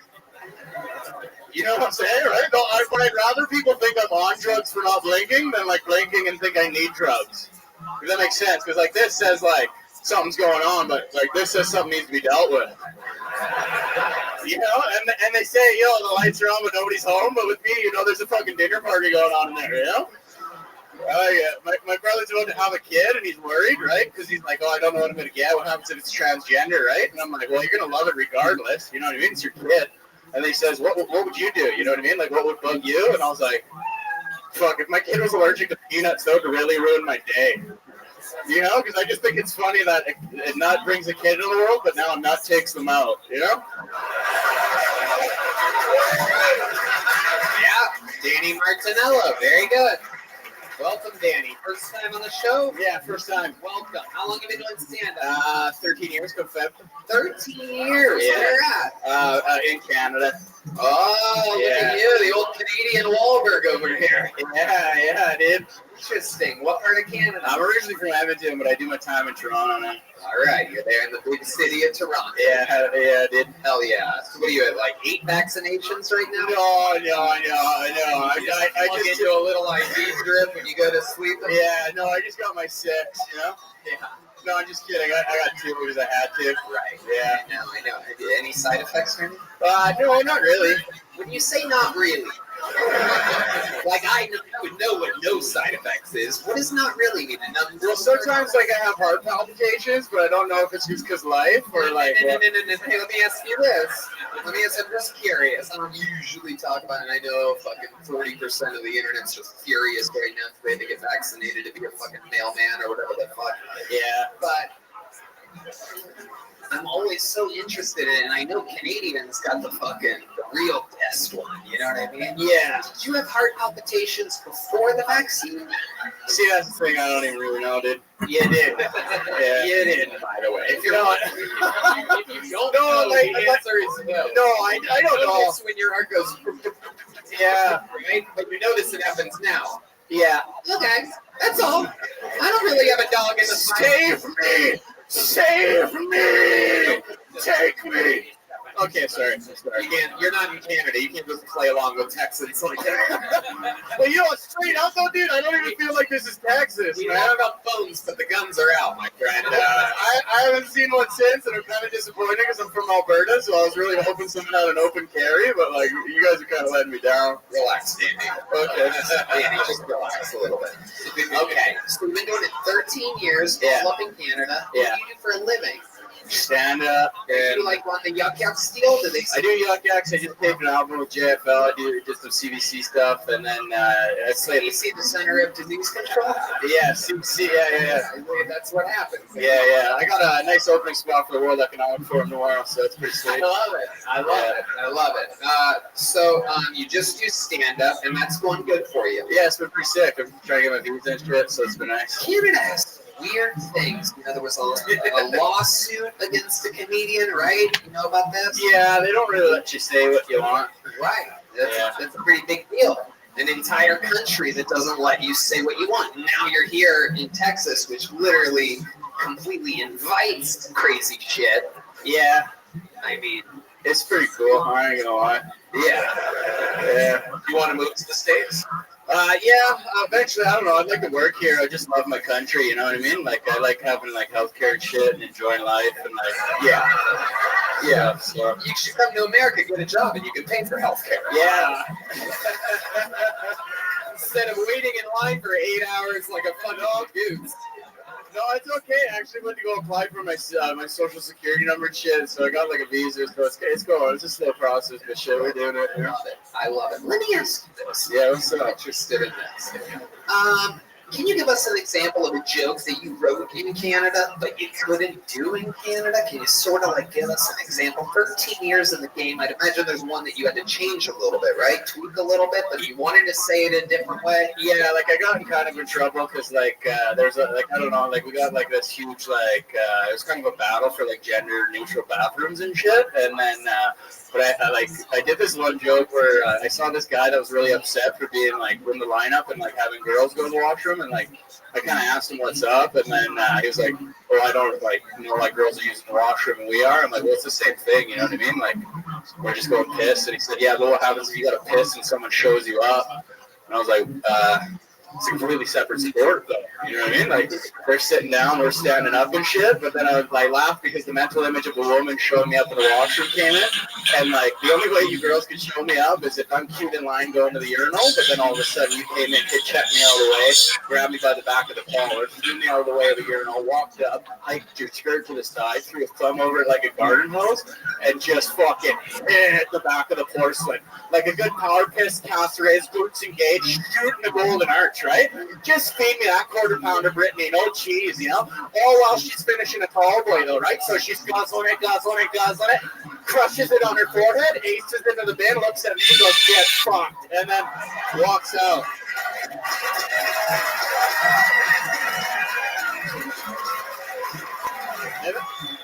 My friend, that is exactly why I asked that question. Thanks, dude. I was really hoping. I'm like, 13 years. I bet this guy's got something in the fucking chamber right now. Yeah, we got a couple combos, you know what I'm saying? Okay, Danny. All right. I worked with you actually, Red Band, at the Corner Comedy Club. I worked with you at the Ripley. You came down for the show, right? Yeah, man. I hosted your week. How long are you guys in town for? Joe, I don't know, Joe. I'm leaving. I don't know when the fuck I want to leave, but like, I'm supposed to. Yeah, I could be. Yeah, I'm in town Thursday. Could be. You're gonna change a flight from Canada? Yeah, whatever. Matt chasing that. I would love to have you on the sticker too. Wow. Yeah, look at that.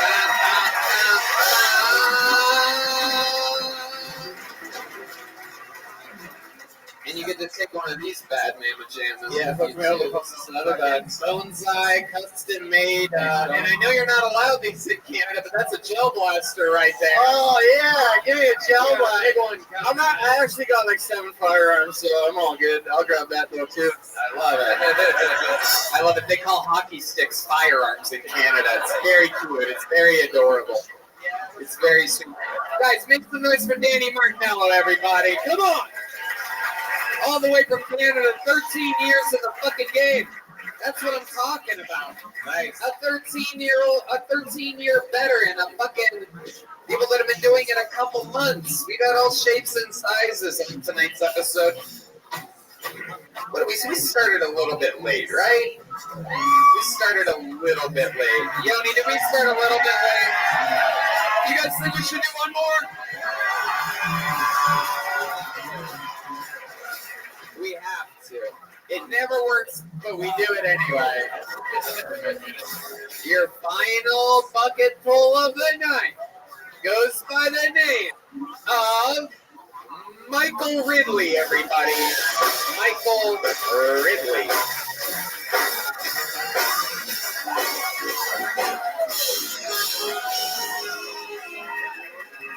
What's good, dude?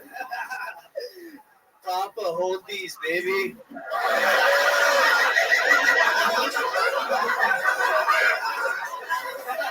What's up, guys? I know what you're thinking, man. My hair is not sewn into my hat. I promise, dude. This isn't a wig sewn into a hat, all right? I got my hair cut from a Mexican in Pflugerville, and now I look like a Mongolian warlord.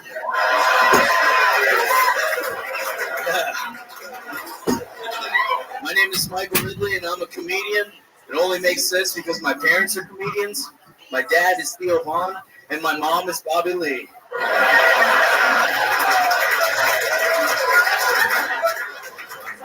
I recently joined a fraternity for uncircumcised men. It's called Alpha Sigma Schmegma, dude. It's a tight-knit brotherhood, heavy emphasis on the hood. We go to intactivist rallies. And DMX is playing in the background. Where the hood, where the hood, where the hood. Thank you. Wow, Michael Ridley. Now, right as I was just saying, we've got all different shapes and sizes and ears. This is my favorite type of thing that happens on the show, where someone who's done okay before or kind of good before, all of a sudden really does good, and we get to see their growth. You've been on the show 2 or 3 times before, right? Twice before. I remember you because of your face.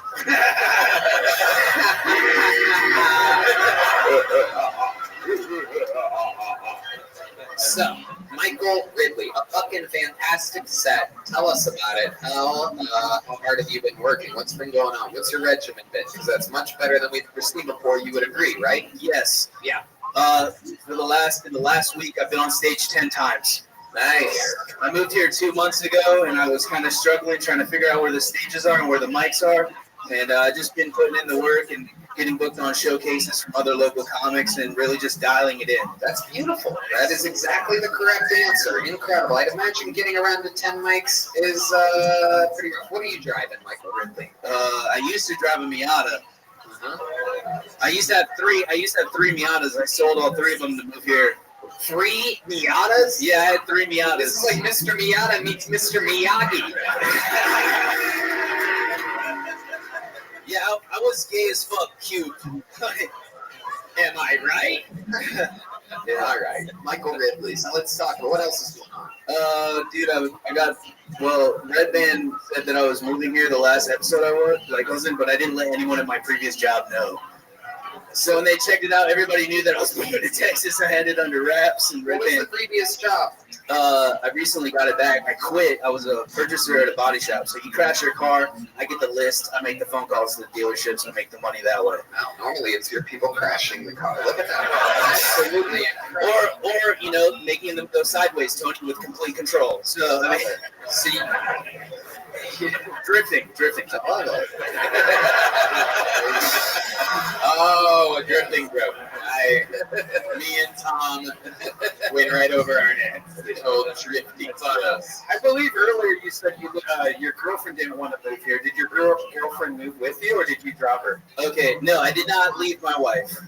It's your wife. It's a wife. Yeah, I'm married to a white woman. It's a major flex. Yeah. All right. Yeah. You better love her long time. You know? I do love her. I'm gonna get in trouble for that. Okay, Red Band. That was Red Band. You hear me, Internet? So go after him. Okay, stop that. Turn that off. Where the fuck did you get that sound effect from? That is unacceptable behavior. Yeah, that was my mom, dude. What the Oh, shit. Bobby Lee. Okay. I love it, Michael. So where were we? You were asking if he's really uncircumcised. Is that true? Yeah, dude, I got a convertible top. Yeah, dude. Wow. Okay. Yeah, son, dude, you lose 20,000 nerve endings when you get circumcised, guys. Yes, it's true. I don't know. I think we're doing just fine without those 20,000. Are you coming too slow? Like, what the fuck? No, you remember those infinite the infinite tube toys that you had in the 90s? That's what my dig is like. It's just jerking off infinite, dude. It's pretty dope.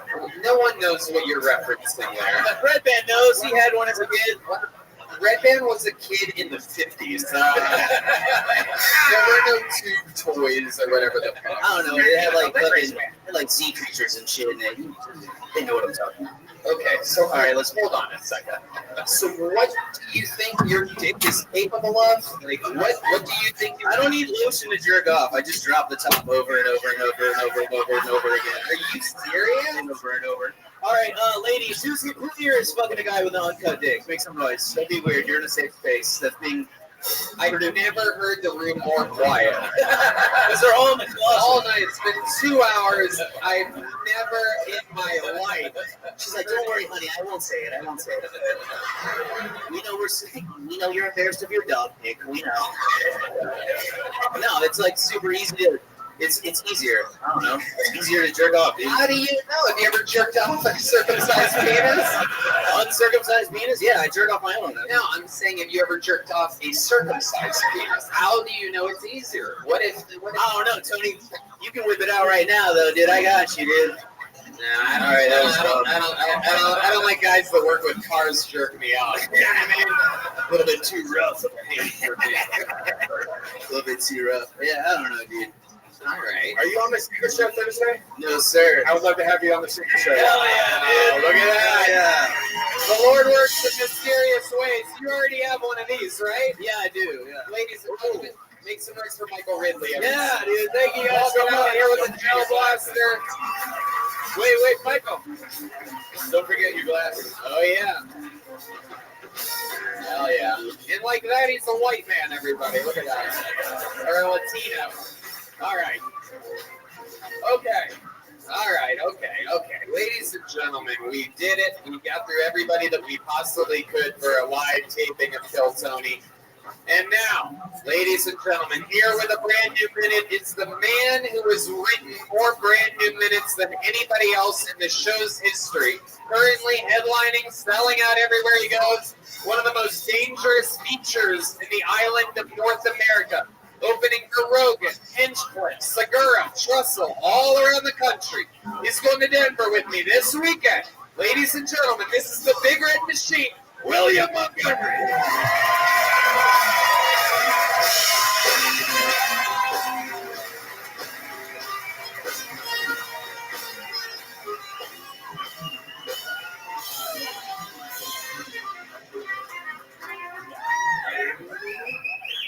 In Prince Harry's new book, he described Elvis Presley's home Graceland as a dump.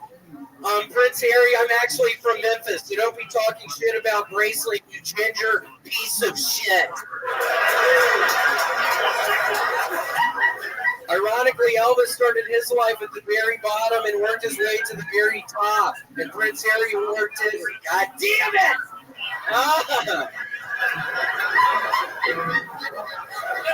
This microphone smells like shit. I don't know whose mouth.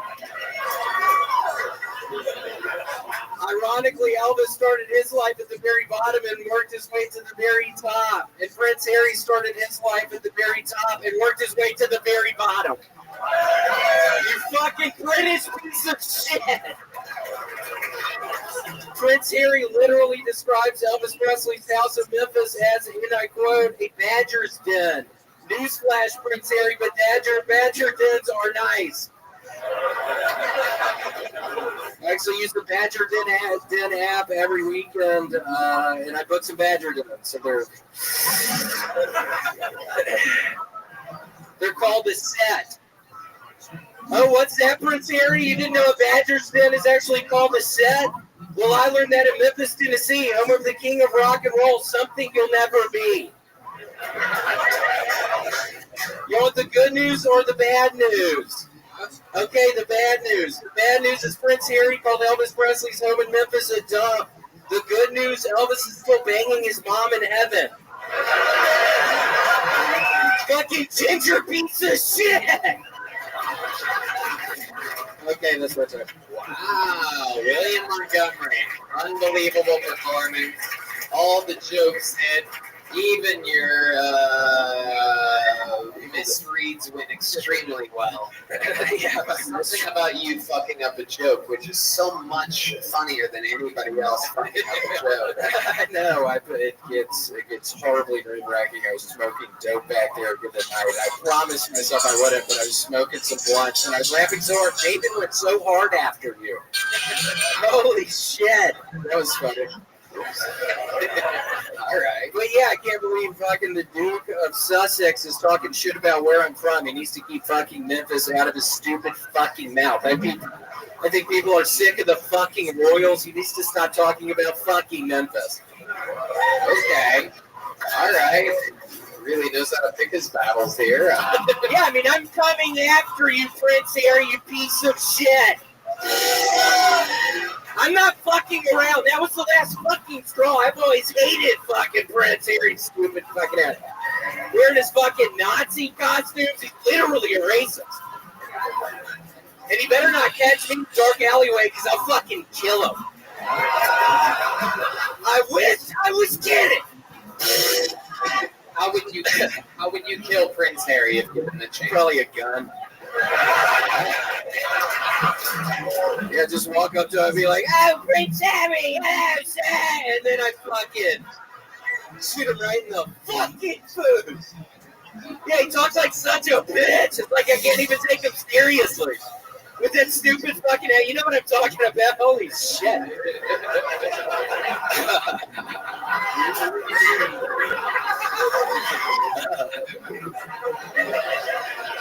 Oh my goodness, you are something else. What a riot. What is it about Prince Harry that makes you so mad? It was literally when I had so many trials and tribulations back in Memphis. When he fucking brought that up, I literally had so much rage just boil up inside of me. I mean, the fucking Duke of fucking Essex is talking. Duke of Sussex, I think he's from. Okay. All right, William, what else has been going on in your world? Any new hobbies or anything? We're always up to something. We've seen you eat soup, we've seen you get sponsorships, we've seen you eat raisin bread. There's so many different things that's always going on in your personal life. I'm excited to find out what's happening this week. It is my birthday this week. Oh. So I've already been at the TCBY treats. I've already been fucking designing an ice cream cake for my birthday. So really excited about that. I was at TCBY 3 hours earlier. But yeah, excited about designing the cake. I'm really excited. We'll be in Denver together. I'm really excited about whatever present you're going to give me. I've been dreaming about it. I'm just wondering what Tony's going to give me for my birthday when we're in Denver. Have you ever had 80 popsicles at once? I actually have not.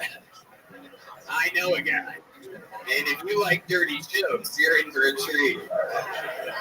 I love it. What else? There must be some. Yeah, that guy was kind of strange. Are you still cutting hair? Nice. Are you still cutting hair? We found out. Yes, I actually booked 15 clients last week. My place is literally filled with fucking hair. It looks like I have a carpet. I normally have hardwood floors, but there's hair everywhere. I don't really know what to do with it. I don't have a broom. So my fucking, it literally is like a carpet. Oh my goodness. It's literally like a carpet in there. But yeah, I have a bunch of clients. I'm getting new ones. So yeah, if you need a haircut, just let me know and I'll be able to help you out. D Madness will not let you cut his hair. If you were going to cut D Madness's hair, which literally is a work of art. I mean, it is beautiful. This guy somehow, some way, has the best style and swag out of anybody every night. There's no way I would ever cut the hair of a fucking blind person. Holy shit! Wait, why do you say it? Because he might complain afterwards, but I would know in my heart that he really doesn't know what it looks like because he's blind. But I have a horrible just thought. He would bitch about it, and it would end up turning into a big fucking thing. And I just start coming over to his house with my gun in my hand, and standing in front of the kitchen, fucking. He's standing up, just in his kitchen. He doesn't know I'm there. Huh? Yeah. D Madness. Especially since something like rotten black spaghetti, you will not be able to do this. That is, he has called it black spaghetti. Black spaghetti. Old black spaghetti. Okay. I was just picturing that being the color of the spaghetti he actually eats because he probably burns it off because he can't see. Oh my God. William. It's all brown spaghetti. First of all, you boil spaghetti. What are you out there pan frying spaghetti, William? Yeah, it's been a new thing I've been doing. Literally, I'm gonna make it. You guys fucking, you and D Madness are fucking. Oh my. Yeah, well, I wouldn't trust your fucking ass either. So I'm glad it's finally coming out after this amount of time us being on the. Huh? Okay, well, I would never cut your fucking hair. Don't worry, I would never cut your fucking hair. Oh my God. Sounds like it's one of the wildest fake arguments I've ever seen. Yeah. They should go for spaghetti together and make up. What? They should go to for spaghetti and picked up, he said. Yeah, I fucking heard you. Oh my god. Yeah, fucking heard you. What is dumbass. up with my regulars attacking the guests lately? So angry. Yeah, I love seeing David come after your fucking ass. You stop it. I fucking love that. I'm gonna kill Chris Harris. No, I'm not. No, I'm not. There's no better way to end an episode. We do it the same way every week. William Montgomery.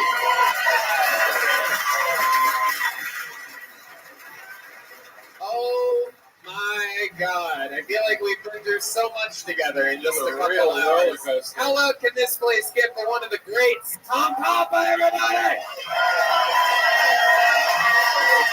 Watch his new special, What a Day, on Netflix, streaming now. The drawing is in from the great Ryan J. Ebelt. Let's get a glance at that right there. He drew tonight's episode while we all sat here laughing around. He's out in L.A. And let's check out Chris Rogers, homage to the late, great Michael Lair, everybody. There it is.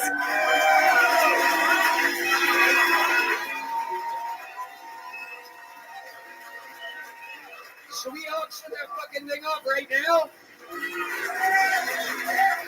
Who wants to place a bid on the Michael Lair thing? Fucking 50% goes to Colette. I'll do $500 right now. Ooh, 500. Is anybody gonna beat 500? I don't think any.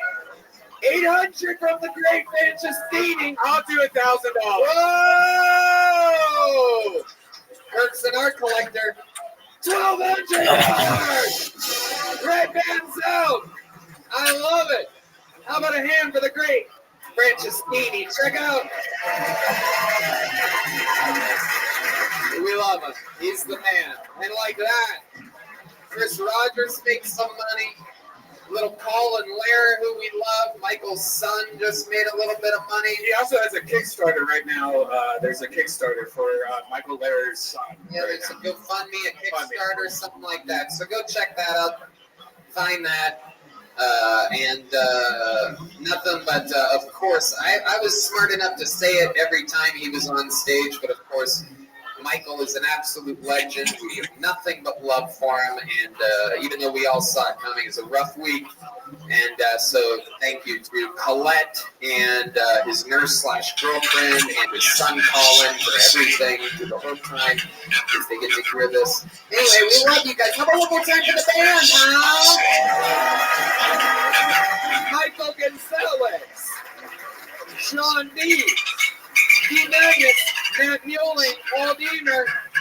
D. Magnus has this new line of clothing available online for sale and here at Vulcan. You guys need an extra shirt or a hoodie on your way out. But the official Kill Tony after party starts now. Check out Tour Life brand clothing. That is John Deese's company. On top of being one of the best musicians in the world and the leader of the band here.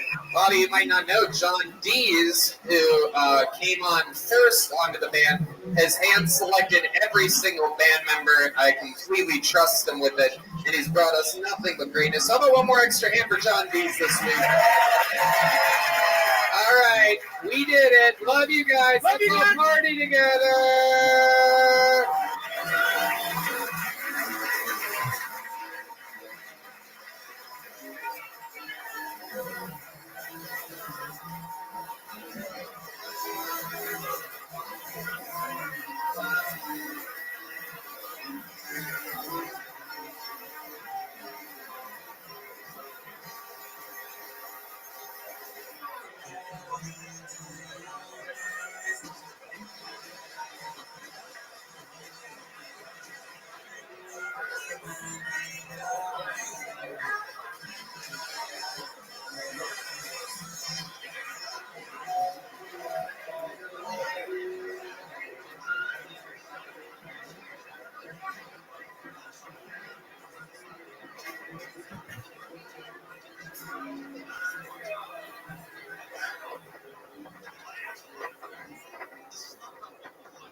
coming to you live from Vulcan Gas Company here in Austin, Texas, for a brand new episode of Kill Tony. Here's Tony.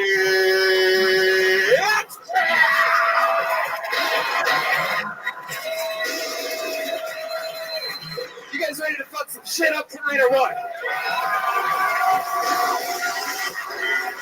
Yippee! Make some noise for Red Band, everybody! Hey!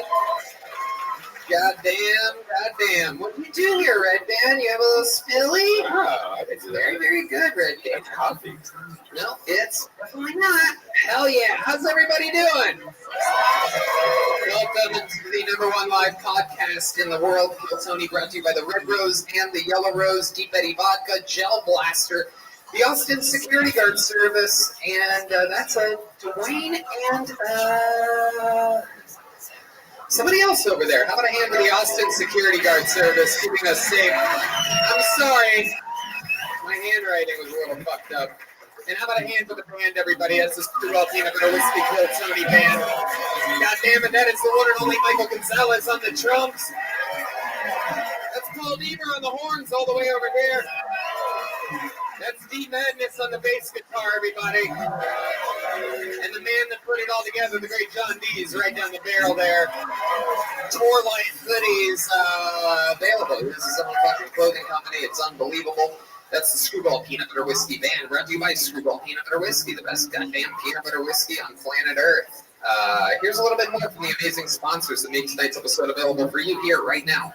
Hey y'all, does it make sense that the same company who controls half of online retail also passively eavesdrops on your private conversations at home? What about the idea that a single company controls 90% of internet searches, runs your email service, and gets back to track everything you do on your smartphone? Big tech is more powerful than most countries are, and they profit by exploiting your personal data. It's time to put a layer of protection between your online activity and these tech juggernauts. That's why we use ExpressVPN. I use it for absolutely everything. I never browse the internet without it. I love ExpressVPN. It makes me feel like there's an extra layer of security in this dangerous, wild, nosy world we live in. Red Band? Yeah, not only do I have it at home on all my computers, but I have it on my phone. Think about how much of your life is on the internet. Sadly, every site you visit, video you watch, or message you send gets tracked and data mined. But when you run ExpressVPN on your device, the software hides your IP address, something big tech can use to personally identify you. So ExpressVPN makes your activity harder to trace and to sell to advertisers. ExpressVPN also encrypts 100% of your internet data to keep you safe from hackers and eavesdroppers on your network. That's why ExpressVPN is rated #1 by CNET, Wired, Tech Radar, and countless others. What I like most about ExpressVPN is how easy it is to use. You just download the app on your phone or your computer, tap one button, and you're protected. So stop handing over your personal data to the big tech monopoly that mines your activity and sells your information. Protect yourself with the VPN that we trust to keep us safe online. Visit expressvpn.com/killtony. That's expressvpn.com/KILLTONY to get 3 extra months free.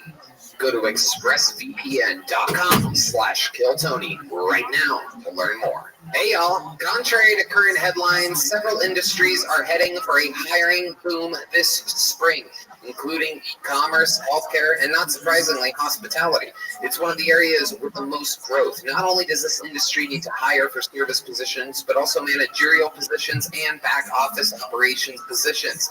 If you need to hire qualified candidates ASAP for any of these industries or any other industry, you need ZipRecruiter. And right now, you can try it for free at ZipRecruiter.com/killtony. How can ZipRecruiter help you grow your team? Well, ZipRecruiter uses its powerful matching technology to find the qualified candidates for a wide range of roles. See a candidate who's perfect for your job? Well, ZipRecruiter makes it easy to send them a private personal invite so they are more likely to apply. ZipRecruiter also offers attention-grabbing labels that speak to job flexibility, like urgent, training, provided, remote, and more. Let ZipRecruiter keep your team growing strong, no matter what the industry.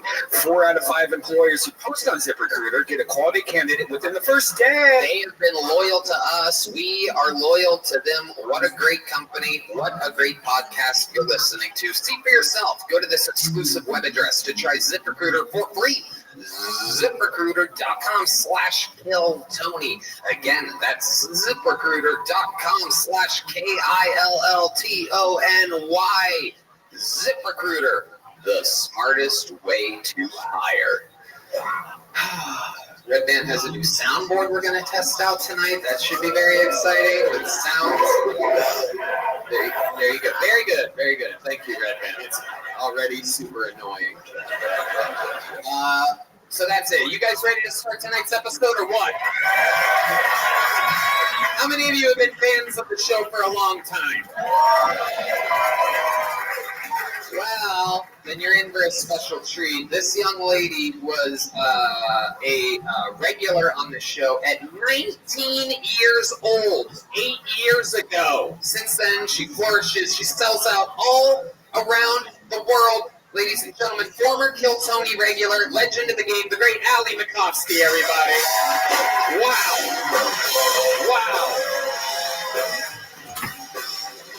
Ali Makovsky.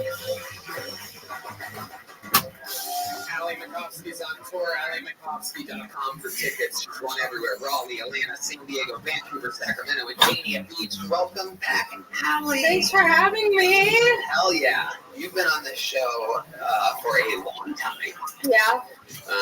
A veteran of the game. And how long have you been doing stand-up? I think 8 years now. 8 years. And you started with Kill Tony and around. Pretty much. I think I started like a year before Kill Tony, and then that really topped things off for me. We made you a regular immediately, all the way back to episode 100. Yeah, fun. The great Roseanne Barr was supposed to be here with Ali tonight. Just to let you guys know, this is another night that Roseanne wasn't able to make it from the frozen hill country that she lives in. She is the newest resident of Texas. Oh, that's Red Band's new soundboard.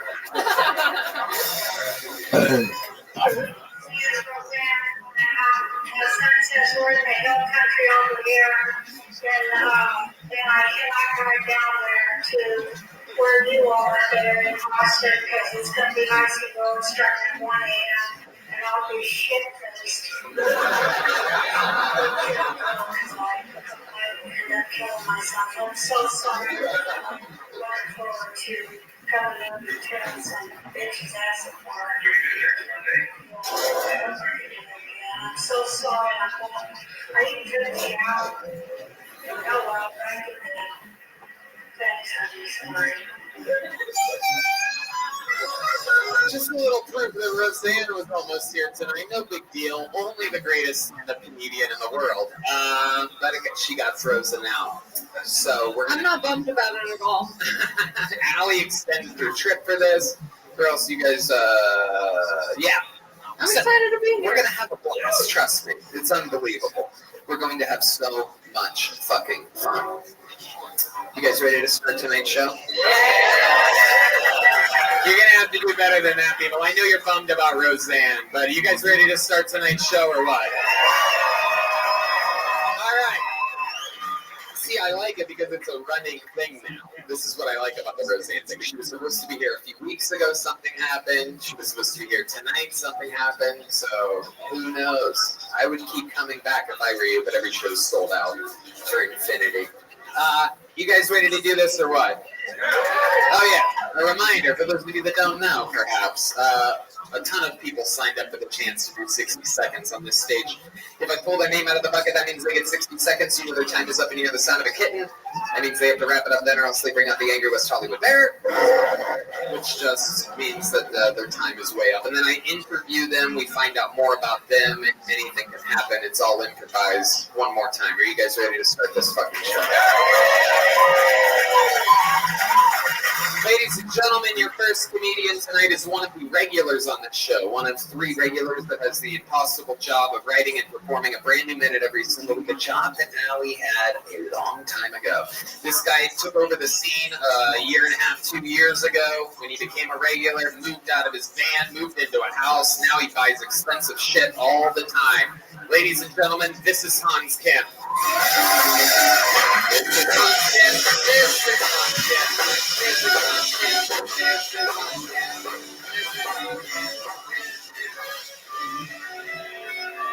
What's up? I was afraid to nut in this bitch once because she told me she was pro-life. But then I found out she wasn't on birth control. So I got really mad at her after I nutted in her. I was like, bitch, you're not pro-life, you're just microdosing abortions. Millennials. I hate how all millennials nowadays are consultants.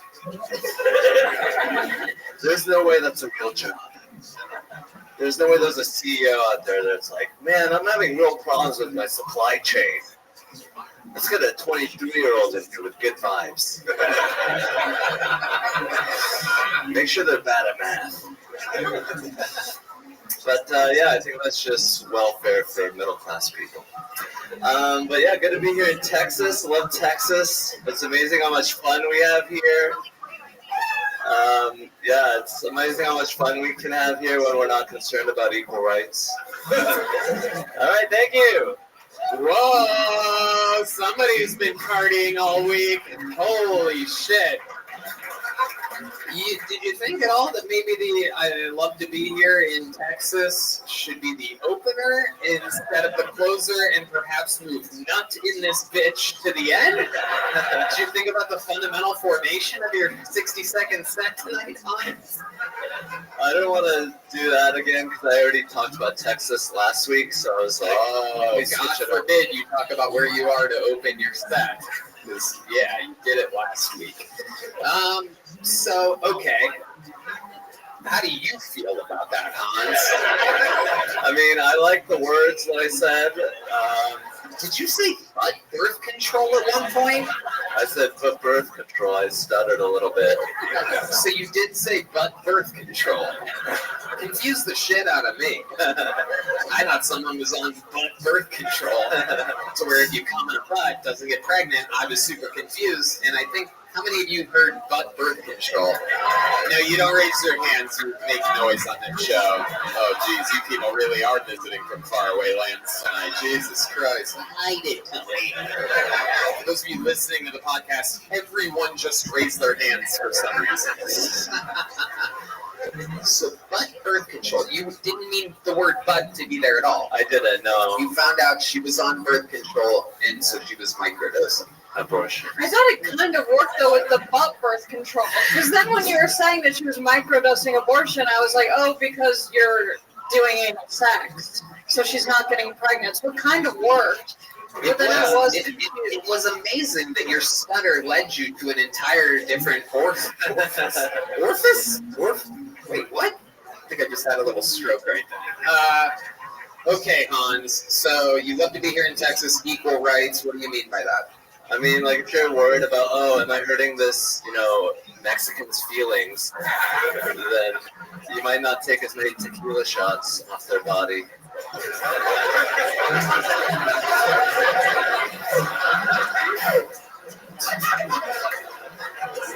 Okay. What? All right, let's move on. What is that shirt? Why is that shirt on you? This is a shirt that supports women's rights. I think women should have rights so that I can nut in them more. Oh my goodness, it's very one-track mind today. He wears that shirt because it cancels out his jokes. Cancels out. You guys sound like wordplay? No. His name is Hans. It cancels out. I'm done. Butt birth control. All right, what else has been going on this week, Hans? Tell us more about your life. I've had sex with 2 girls unprotected recently. Very good.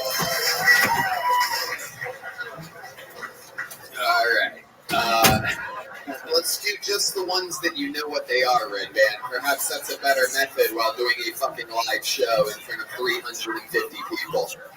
Instead of doing it. Thank you. Oh my God. Here we go. Here we go. Shades of the old band flickering on here. The old, just fucking unbelievable. All right. Hans. Give me something good. Unprotected sex. Did anything stand out to you while doing that or anything? Yeah, we were watching Jeopardy, and she. Wow. Was one of your answers, what is butt birth control? Red band. Red band. Red band. I'm telling you. Okay, it's called Jeopardize. I don't give a fuck. Okay? Fucking pick your things very carefully moving from here on out. I don't know how to hint to this anymore. I'll stand down. Okay, thank you. Very good. Jeez, what a start to this fucking show, huh? Should we just take it from the top? Should we take it from after Hans gets off? Should we just take it from the top and pretend like it's a start? Hans isn't here this week. Would you like that? I think we'll just start it then. Really? Yeah. This audience. All right, ladies and gentlemen, that was Hans Kim. There goes Hans Kim. I think maybe we should. We've never done that before, but maybe we should. No, we have to keep my Hansel comment in. It really kills. Yeah, just add it in like you did it, just in case. That was Hans Kim. Worst performance of his life. That was Hans Kim.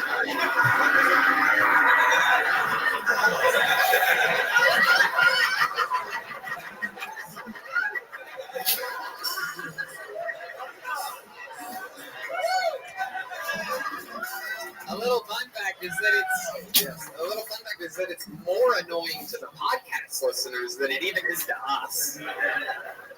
Are you guys ready to start tonight's show or what? Let's do something a little different tonight. Let's start it with a bucket pool. What do you guys think? Is that a good move? Huh? Normally Hans is here, but normally Hans gets it started, but he came down with a little. Ladies and gentlemen, your first comedian out of the pocket. This is a brand new person, I can tell you already. So anything can happen for those of you that don't know the show. This is 60 seconds of stand-up comedy uninterrupted, going to Phil Bill 2.0. Ooh, a big roar from the back corner. Here he comes. Phil Bill 2.0. Getting tonight started for us here.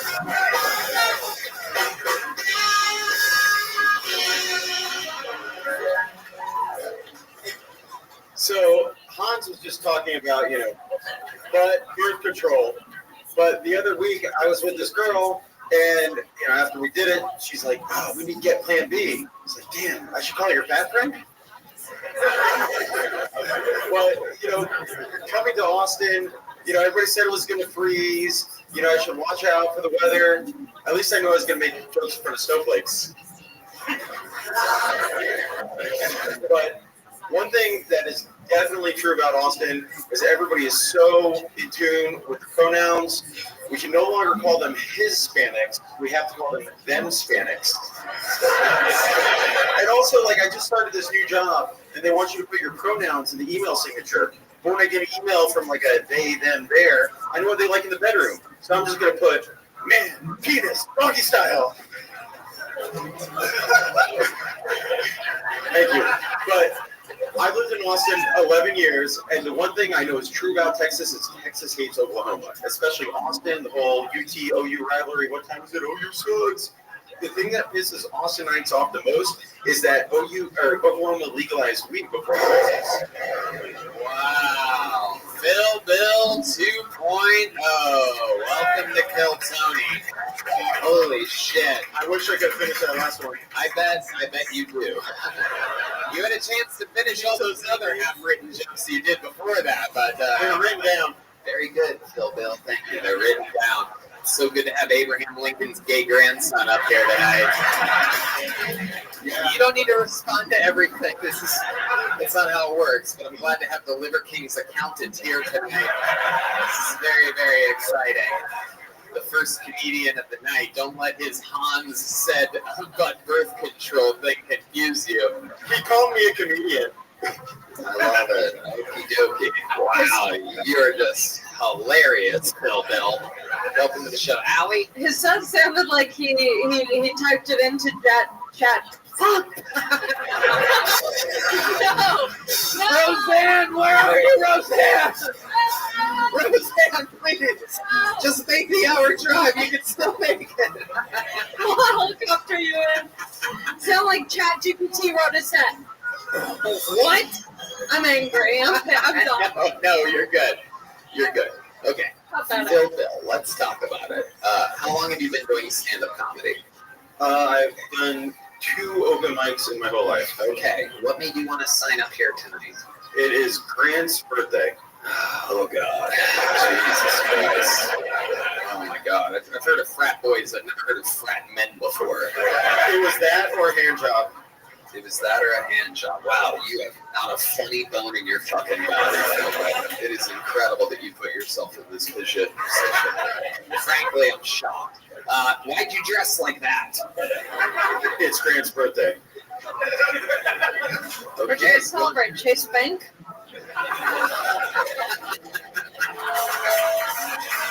Thank you. Oh, boy. It's going to be a long We're just getting started here. Again, this is the first comedian of the night. It's going to get better. Call me a comedian again. Oh, I hate you. I'm starting to hate you. It's starting to turn into hate, my friend. He called me my friend. Whoa. Fucking loser. Bill, what do you do for work? I'm unemployed. That sounds about right. Unemployable, indeed. What did you used to do, Bill?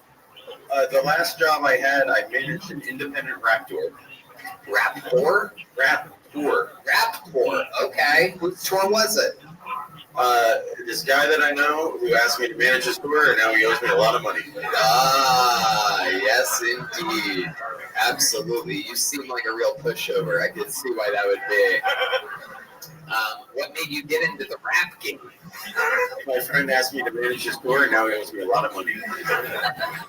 God, you are the worst, Bill. Oh my God, you're the fucking worst. There's only 2 answers that you have. It's either my friend's Grant's birthday or that I'm a comedian. Okay. There he goes. Phil Bill, everybody. There he goes. Phil Bill. Phil Bill. Go that way, by the way, Phil. Go that way. Yep. Take the long walk of shame. Jesus fucking Christ, man. You guys ready for your first comedian of the night? Huh? Who's ready? We're going to go to the bucket for this one. I know. We're leaving this all in, by the way, just to let you know. Your first comedian of the night goes by the name of Juan Torres, everybody. Juan Torres. Welcome to Kill Tony, formerly the #1 live podcast in the world. At one point, we were the best. Oh, here he is, everybody. Juan Torres. Make some noise for Juan, everybody. Come on.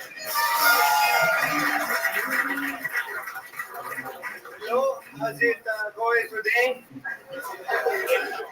Oh, is it like this? Or like this?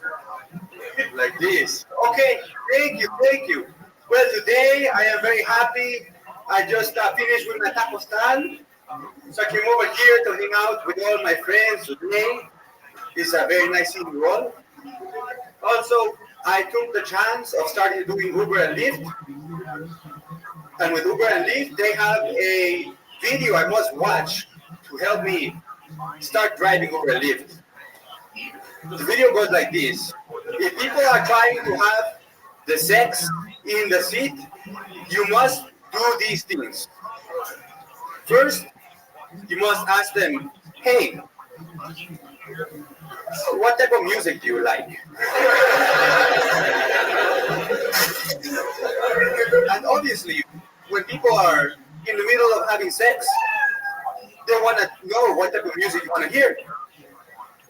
So Uber and Lyft recommend that you ask them this question, and Uber and Lyft says they're going to stop having sex because they want to know. Very good, Juan Torres. Oh my God, what is happening tonight? This is unbelievable. Juan, welcome to the show. I've never seen a Mexican guy with an Arab accent before. This is incredible. Why do you really sound like that? No, not at all. It's a fake accent for sure. Right. You think it's funny? You think that was funny? I swear to you, I tried to go Hispanic, and I fucked it up completely. You tried to do what? Red band? Don't touch the fucking soundboard until we build momentum in this show. It is a comedy show. It's not a fucking sound effects show. What the fuck is wrong with you? Build momentum, okay? Make sure the room is laughing, and then touch your fucking toy. Jesus fucking Christ! Oh my God! Roseanne! I love Roseanne. Oh damn! All I thought about was Roseanne. Oh no! Stop it! Stop it! I can't hear the harmonica. All right, Juan Torres. What do you do for work? I'm Uber and Lyft driver. Oh my God, I can't deal with this. There goes Juan Torres, everybody. I'm pulling another name out of the bucket. That way. I'm pulling another name out of the bucket. For those of you that like bucket pulls, we're getting through them tonight. We're going to set a record. Let's see what happens here. 60 seconds uninterrupted goes to John Henry, everybody. John Henry. Oh, my God. Your first comedian of the night, John Henry, everyone. Oh, hell yeah. Oh, I have a good feeling about this. Make some notes for John Henry. I, like most mostly straight men, am afraid of my eventual prostate exam. And then I found out the female G-spot is sometimes called the female prostate. And I'm like, oh my God, I don't like it. I couldn't wait, but I didn't have the balls to go to a sex shop and buy a dildo.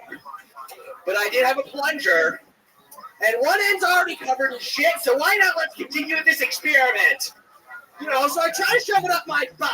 So, you know, but I find out, like, most sex activities really do with lube. So, you know, I'm sitting there, I'm trying to get a big visual of it, and I just hope it feels better than it looks. And I proceed to rub one out, and I have the most mind-shattering orgasm of my life. The kind that really makes you go, maybe I'm gay. Thank you so much. I'm John Henry. Oh my God. Oh my God. Oh my God. Oh, I know Texas is frozen, but has hell frozen over as well? First of all, how long have you been doing comedy? A year and a half. How long have you been doing it wearing that? Not very long. This is why I stopped taking jujitsu. Right. This is like Kung Fu fighting.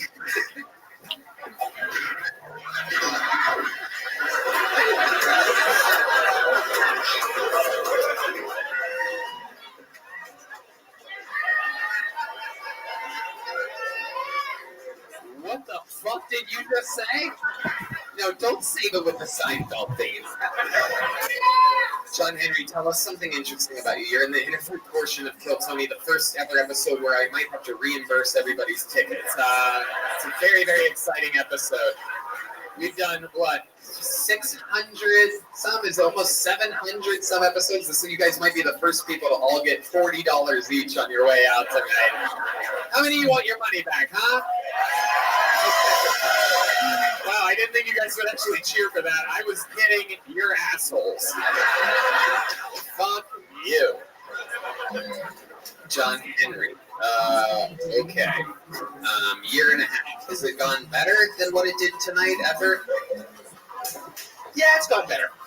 When it has gone better, what did you do then? I don't know. What's the most interesting thing about you? he goes, John Henry, everybody. We're flying through it tonight. This is a special episode. For those of you that like cringe, for those of you that like dog shit, this night is for you. I'm going to try this bucket one more time, and then we're going to go to a secret weapon that I'm positive will work. But I just have to see. Out of all these fucking names, I have to see. Allie, you pick one. Maybe it's just you got stinky pick one. What do we got? Ladies and gentlemen, Matt Henry, everybody. Matt Henry. Personally, I love it. The last 2 episodes have been the best 2 episodes we've ever done. Why not have our worst episode ever tonight? Ladies and gentlemen, one more time for John Henry. Come on, make some noise. Thank you. Or Matt Henry, I'm sorry. Well, that's so weird. 2 comedians in the row with the last name Henry. I'm sorry, Matt. One more time for Matt Henry, everybody. I'm sorry I fucked that up. One more time for your first comedian of the night, Matt Henry, everybody. Thank you. No relation. I've been looking for an Asian woman to love me. Can't seem to find one. I guess you could say I've been looking for love in all the wrong places. I was talking to my family recently, and they keep trying to shoehorn in political things for some reason. Whenever I'm talking to my mom, she always hates Biden. She's always trying to bring up Joe Biden for some reason. And I'm personally a fan because the guy speaks nonsense, and I like that. It's funny. But she was talking to me the other day. She brings it up, and I don't think Joe Biden's ever going to get assassinated, but I do think he will be the first president we have to put down. Like a dog with leukemia, just put him on the blanket, take him out of there. We'll figure it out. I like to do Facebook quizzes whenever I can. I'm the only one doing them at this point. So the other day, what SpongeBob character are you? I was like, I don't know. It's like 200 questions, filled all those out. Got to the end, asked my name and my age, filled that out, got the results. Turns out I'm mentally retarded. So I was hoping for Patrick. Thanks, I'm Matt Henry, ladies and gentlemen. Getting some laughs during his set, really fucking up the flow of tonight's show. Holy shit. Matt, welcome. How long you been doing stand-up? About 3 years. 3 years. Where at? I just moved from LA. Okay. What the 3 years in LA? These are the 3 years that I haven't been in LA. Where have you been doing? What have you been doing there? There's like a lot of outside shows and stuff going on now. So it's just a lot of that. Right. And you just moved here. What made you want to move to Austin, Texas? I just want something different. Just try out something else. I was in Chicago for a little bit too, and then I went to LA and just trying here. Where were you originally living? I'm from Wisconsin. Okay. Yeah, there you go. What do you do for work? I work for a real estate company. What do you do for them? I do retention. Familiar? It depends on exactly what you're retenting. Yeah. So I basically, realtors call me and they buy something from the company, and then they're angry at me, and I get in arguments with people all day. I basically have been doing that for the last 45 minutes. Incredible. I'm basically a retention artist. All right, Matt, what's the most interesting thing about you? Well, I don't know. I don't know how to swim. You know how to swim? No, I don't know. Oh, you don't know how to swim. Yeah. Okay, I was about to kick you off the stage.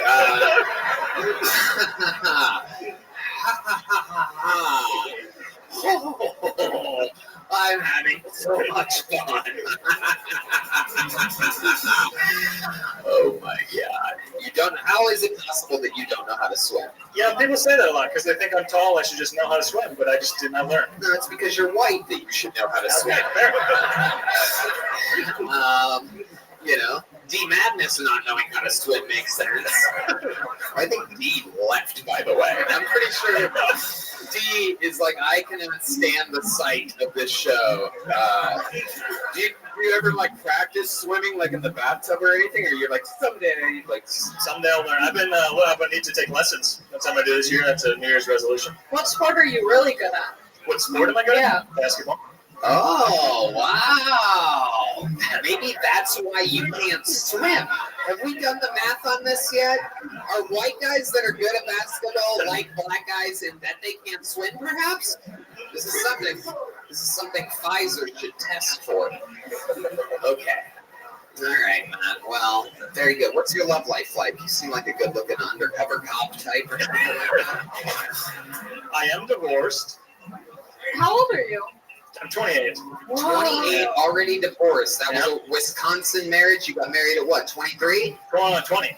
Got it done early. How the fuck did that happen? Same town, grew up together. Right. And how long were you together for? 4 years.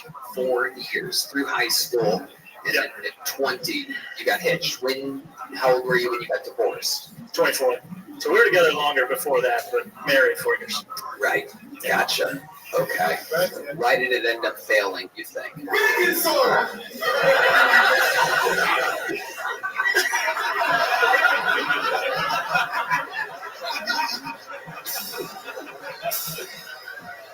I'm glad you're having fun right there. It's incredible that you're having a blast. I've never seen you do a Jeremiah Watkins impression before, but this is pretty exciting to see.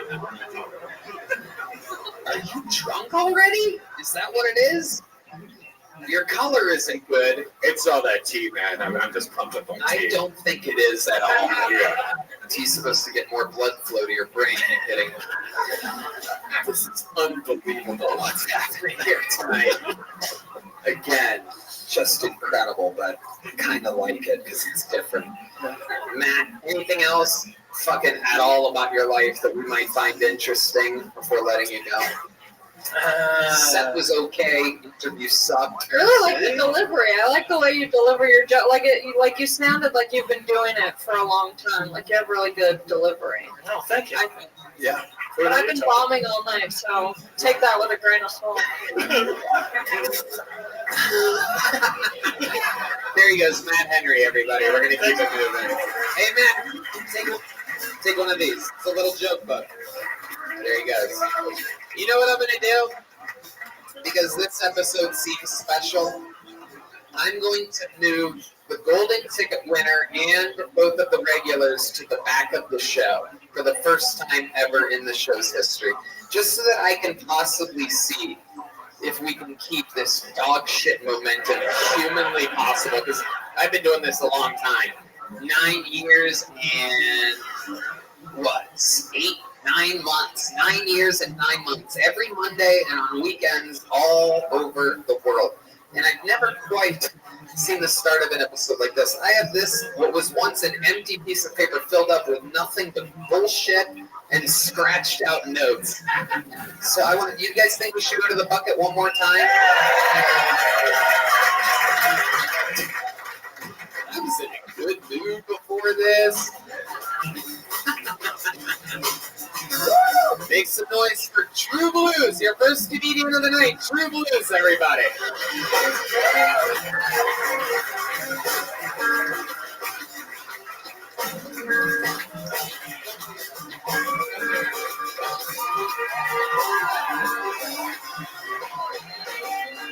One more time for True Blues, everybody. Make some noise! Oh man, my name is Drew Blues, and I do come from San Antonio, Texas. Where the yeah meets the a la chingada. So glad I got dressed up here tonight. I know I probably look like the first guy that dies in a Western movie. Some fucking chick was at the bar, was like, wow, Drew, you look like Rip from Yellowstone. I'm like, you're a fucking liar. I look like I come from Jellystone, right, sir? I was like, if you think I look like Rip from Yellowstone, baby, you're Hellastone. Where's the weed at? All right, cool. That's fucking cool, man. That's my shit. It's all about confidence, man. I'm confident. World's full of haters. Haters tell me all the time, oh, Drew, you're fat. Oh, you're loud. Oh, you'll never be successful. You know what I tell those haters? Thanks, Mom. Yo, my dad was never in the picture. I think I reminded him too much of my mom. I got her eyes and her tits. Thank you so much. My name is Drew. Thank you. Drew Blues. Listen, the show's gone so bad that the audience is now laughing at bullshit. Hello, Drew. Welcome. How you doing? I've never seen a cowboy shaped like a cow before. This is exciting. Welcome. I got the red dead drip. I like you are. And what's interesting is you're not even small. From the waist to your shoulders, you're a big guy. Your legs are tiny. That's all that it is. You have normal size feet, normal size body, normal size head. You have ridiculous, from your knees to your waist, it's like 7 inches. It is incredible. What is your dick like? I'm confident, you know. But are you confident, like your upper half confident, or just looks good on your lower half? Listen, I won't wreck it, but I'll leave it the way I found it. You know what I'm saying? Nope. All right. I don't know what you're saying. So San Antonio, Yes, born and sir. raised, right? Are you a real like rancher? You seem like more of a blue cheeser than a rancher. I grew up in the country in Elmendorf, Texas, actually outside of San Antonio. Right. Yeah, man. What do your parents do? My mom was actually a payroll clerk, and my dad recently passed away, but he was a tile setter. Yeah. Sorry, did I bring that? He was a Actually, you didn't. You saying that your father died recently is actually one of the funniest things about tonight's episode. So no, normally that would be kind of a bummer, but tonight. Yeah, I didn't want the audience to be mad. Like, he was a deadbeat, now he's just dead. Like, y'all can laugh, you know? Okie dokie. What do you? Thank you, ma'am. Yeah, thank you, single mom. Oh yeah, one lady cheering got all your attention. Look at that. Drew, what do you do for work? Me, I'm actually a banker at Chase, believe it or not. Wow, look at that. That's like a callback or something. Well, you know what? It's a work from home job, so I can start doing comedy, you know? So how is being a banker a work from home job? It's a call center work. It's not really like, I get to take it with me. It's pretty nice. I'm in hotels a lot. I'm just traveling, doing Uber Eats on the side too. It's pretty good. Oh, always good when you're doing Uber Eats. Or driving. Okay. Drew, I don't want. My bad. Yeah, I wanted to be a little bit interesting. My bad. The interesting thing about me. No, go ahead. No one asked, but go ahead.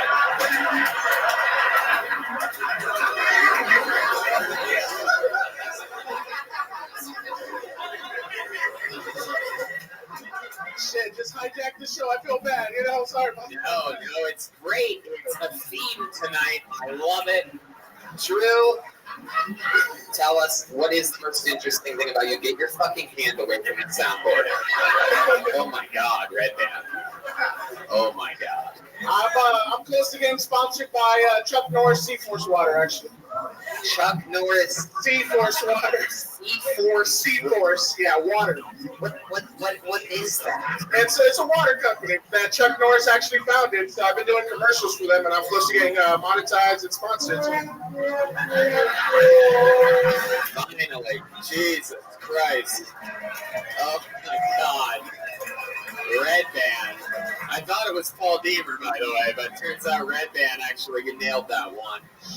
So, what you've just been doing commercials for free for this water company, and now all of a sudden they've reached out to you, or you reached out to them? They actually reached out for me, so they're gonna kind of work on getting me monetized and actually getting sponsored by their water company. So I do sketches, and I just have to add it to the site. Yeah. How long have you been doing stand-up comedy? I've been doing stand-up comedy for about 5 years. Oh my God. Oh my God. Where have you been doing stand-up comedy for 5 years? Mostly around South Texas. Yeah. How does it normally go for you? Better than this. Right. What's the highlight of your life? What's the most fun you've ever had in your entire life? Most fun? Yeah. Most fun. Other than your dad's funeral.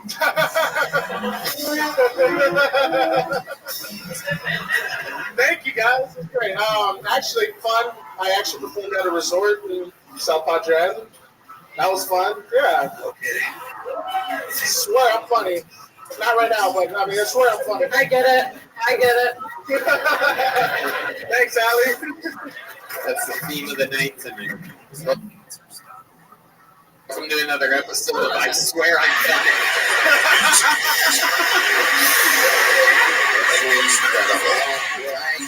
I'm going to keep this thing moving along. We're doing something different here tonight. So, thank you, Drew. There's a ship. Get out of here, Drew. Please.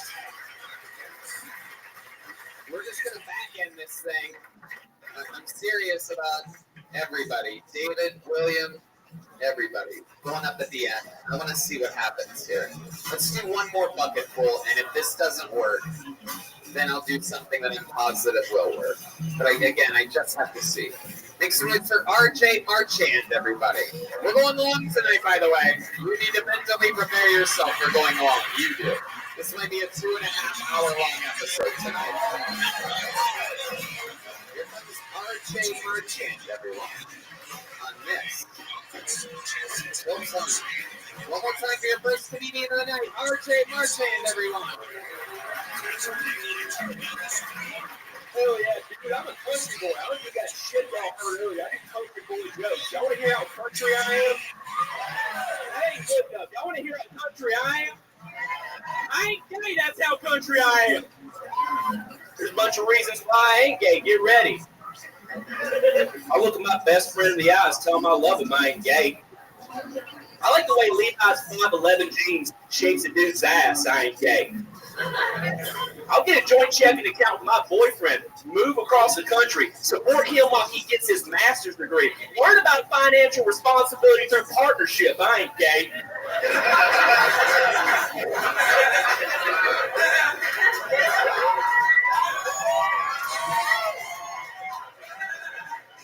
I run a dick sucking contest right now. First one to suck a dick loses. I lost. I ain't gay.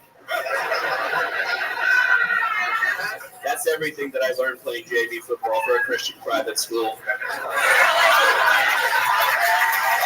RJ Marchand. Again, the crowd loved it. That just sounds like my inner thoughts all the time.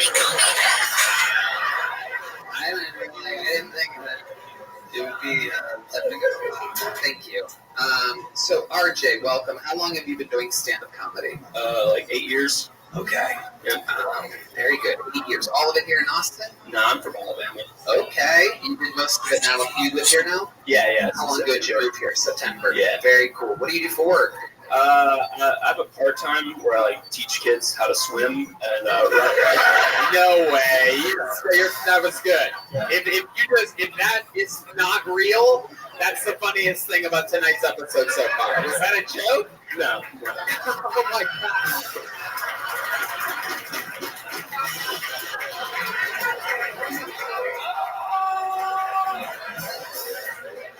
You really teach people how to swim?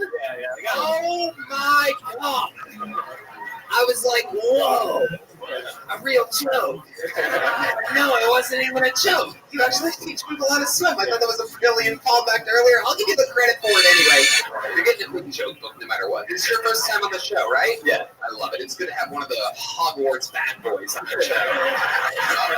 Close to momentum. Look out. This is the part of Guitar Hero where you're almost rocking, but we're not quite there yet. But we're almost there. Don't fucking touch anything. Don't you fucking touch anything. Go to the old soundboard for Christ's sakes. This thing is confusing you. RJ, welcome. I asked you what you do for work, but teach people how to swim. That's right. What's your love life like? It's not right now. Really? That surprises me. Yeah. You seem like a good-looking guy. What's the problem? I'm not really trying. I'm just doing open mics all the time. All the time. That's what guys who are getting laid say. Yeah. So I'm not really trying. Yeah. Just getting laid. Yeah.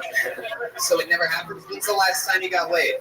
Well, you're an Alabama boy. What are you, waiting for marriage or something like that? I'm afraid that my parents are going to see this at this point. No, I mean, like December, I guess, like December. How old are you? I'm 31. 31.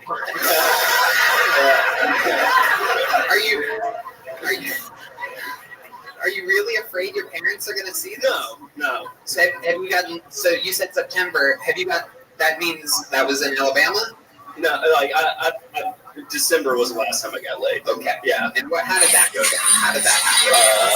My ex came to town. So you still haven't been with a Texas girl? No. Or for that matter, with anyone not from Alabama, right? I've had sex with people outside of Alabama. That's actually shocking.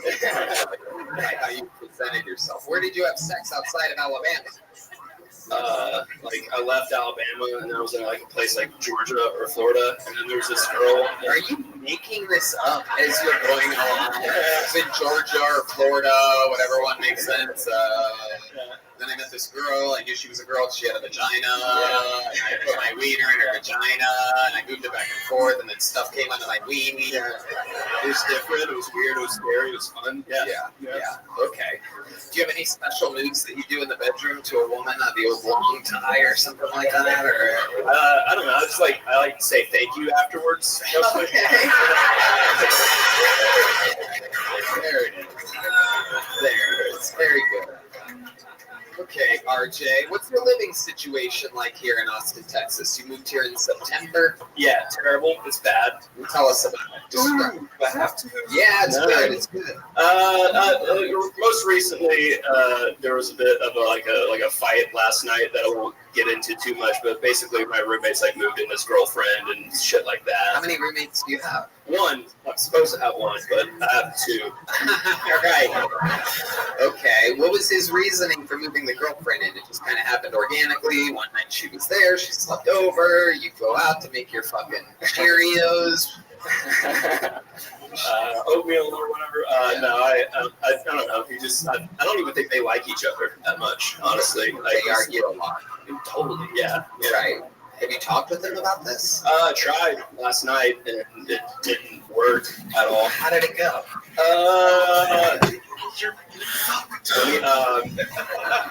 Don't lose it now, RJ. Don't lose it now. Just answer the question. It's not funny.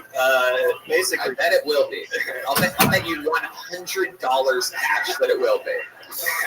I will bet you $100 fucking that I will make it funny. Answer the fucking question.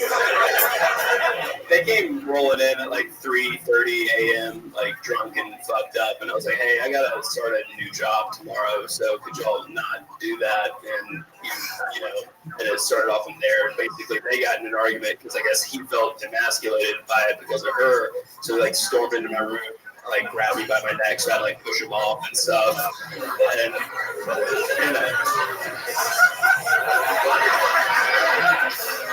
you're right. It was funny. It was funny the whole time. Been doing this a long time, my friend. That was hilarious. Okay. RJ, what's your relationship with your parents like? Alabama, very religious? They're pretty religious. They don't really talk to each other very much. They hate each other, type of thing. They've been. Are you sure you don't live with your parents?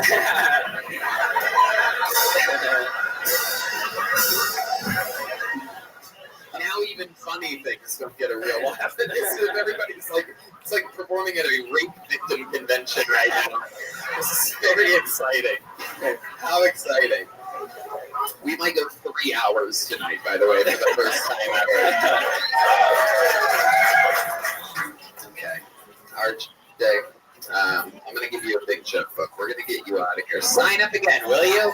I want to see more. I want to see something other than the 8-day 60 seconds. I would love to see real jokes. Should we go to this bucket again? I have things on deck that will work, but I'm saving them. It doesn't really make sense. I'm going to try to build momentum with a bucket full. Ladies and gentlemen, your first comedian of the night. This is going to be good. This is the one, I'm positive. Make some noise for Torch the Puppet. Definitely his first time on the show. We've never had a puppet.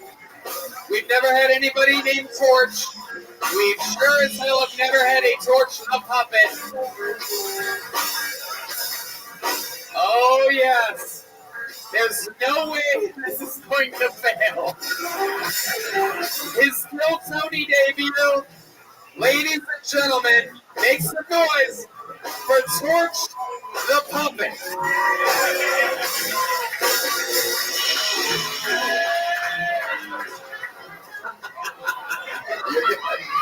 You're good. One more time, ladies and gentlemen.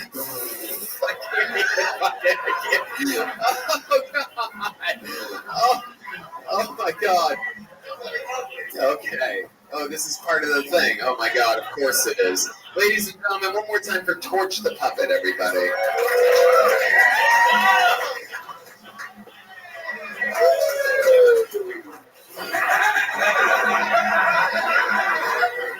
Oh, Jesus.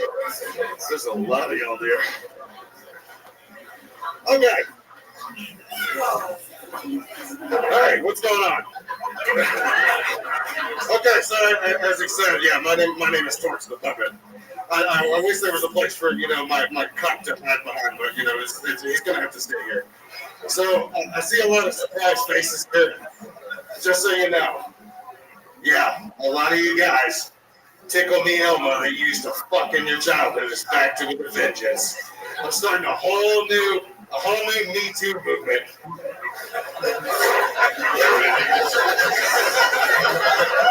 It's gonna be a brand new Me Too movement. I'm about to shut this whole motherfucker down. So, yeah, that guy over there, he really like that. Okay, so Nancy Pelosi, she's got a husband that, I need y'all to quiet down over there. Okay, so Nancy Pelosi, I'm sure y'all see what happens. Oh my God. Ladies and gentlemen, Torch the Puppet. Yes, Torch, stay where you are. I have to interview you now. Hey, is it okay if I hide over there behind you? No, it's okay. You're okay. You're doing good. Okay. This is perfect. Okay, as long as you like it, Tony, I'll do whatever you want. Tony, did we die in a car accident? I think so. I think I picked you up in my Corvette and I sped down the icy roads and perhaps went off of one of the icy bridges. And this is all a dream. Because there's no way.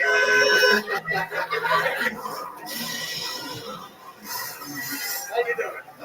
Hey, you're really cute. I've never seen you before, by the way. Thank you. I know this is going to be offensive. I'm sure you're like super big and all that shit, but I've never seen you. Okay. Why are you looking at me? Look at him.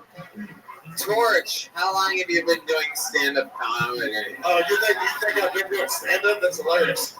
Yeah, this is my first time getting up on a stage like this. So, how long have you been a puppet? How long have you been alive for? Or whatever in puppet world, whatever the fuck. I don't even give a fuck. I don't even give a fuck. What's in your fridge, faggot?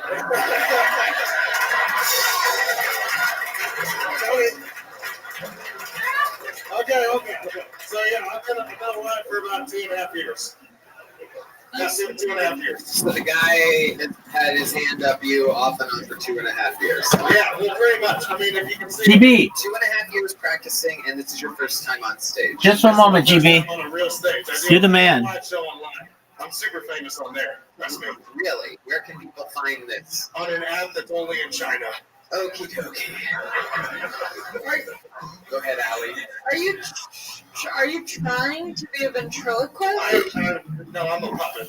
Okay, just one whoever's moment, arm GB. is in your asshole, are they Okay. trying at some point to be a ventriloquist? All right, baby. Can you hear me, big dog? Anything about these guys. I'm just a puppet. GB, can you hear me? I can hear me, but I'm just sexy like that. All right, so somebody's got to put this fucking coin on their back and take it to the moon. And so why not? Why not do it through Twitter Spaces? So I just think I'm going to do this like I do Telegram and just, be sexy like I normally am. And I have a lot of accounts. If you're like, why do you have so many fucking accounts? What is this, your first fucking day on Earth? Let me give you a quick breakdown on what happened to me on Twitter. So, what the fuck happened to the video? Oh, there you are. Wow, that's weird. What the fuck happened to the video? Hold on. It's like right when you joined, the video was like, no, I don't think it was you. Let's see. We're working through it. No, I know. What's going to happen? Just a moment. What the fuck happened to the video? It's like it was going. I mean, I still see it on my end. Okay. So I'll just tell you the story. What the fuck happened in the video though? That's horseshit. All right. How can I best do this? That's weird. Let me turn this down. Hold on. Kill some of that reverb. Oh, still not. I'll get it. All right. How about now? That is so weird. Maybe hold on. Is it because my camera turned on? No. GP, that is wild shit.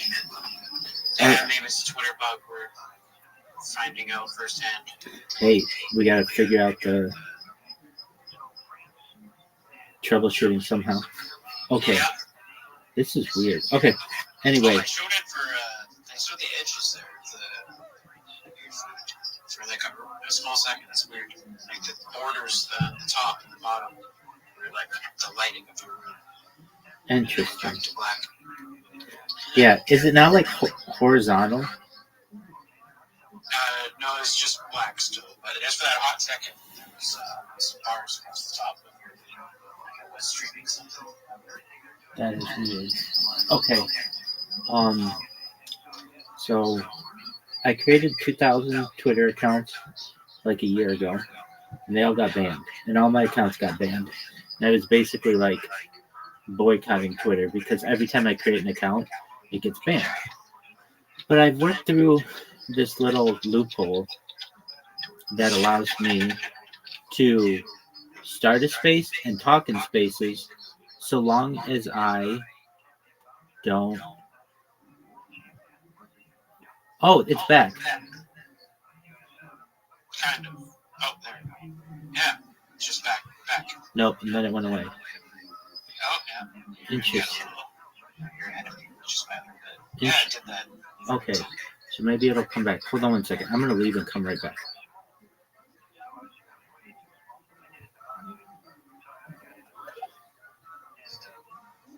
Yep. All right. So then I dropped out. That's weird. I agree. I don't know what it is. There is a bug that if you disconnect from your Wi-Fi, oh, there it is again. Okay, now we're working, and then it goes away. But I see what you're talking about with the top and bottom bars. Oh, and then it's back, and then I mean, you would think that Twitter would work this shit out. Dude, it's like, of course they've added stuff and made it a bit better. Doug, They really have. I'm telling you, $44 billion. Where did that fucking money go? I mean, like, seriously. I know that Elon Musk is really proud of this investment, but I wouldn't be. I'd be like, dude, we haven't done basically jack shit on it since I bought it. And I don't know. Do you want to be an innovator? Make this the fucking best app that you can. And make it the best platform. Okay. So here's the deal. Wow, it's weird that it's like flashing on and flashing off. Not exactly sure. All right. So what's the deal? So I was banned from Twitter, and all my accounts were banned from Twitter, and that was really shitty. But okay, is it working again? No.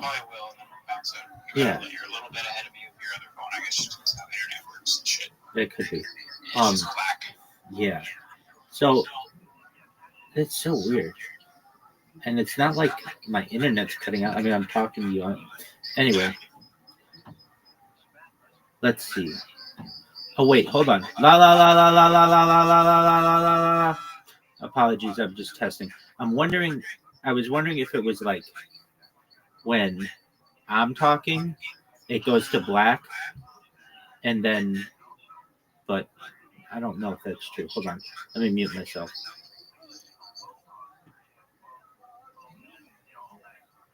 No, that's not it. Anyway, so Came back for a hot second there. yeah, it's weird.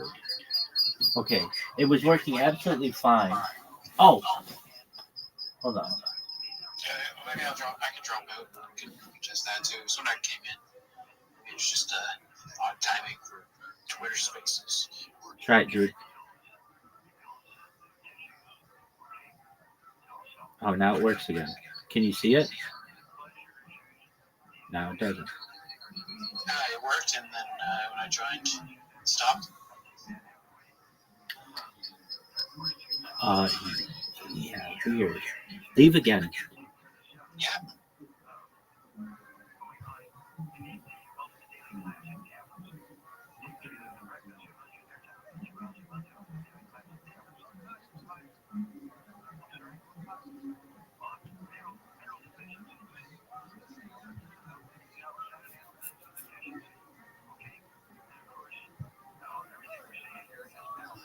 Okay, now if I talk, I mean, I can see myself. Can you see me now?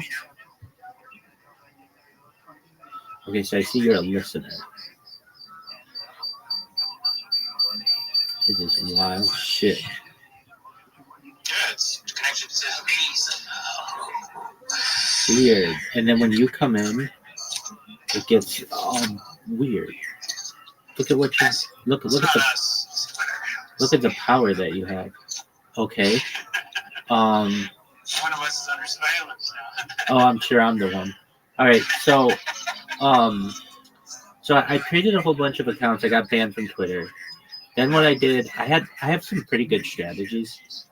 So then I did this other strategy, which is really good for cryptocurrency, that I gave to a friend, and he utilized it and recognized that it works well, and then I used it.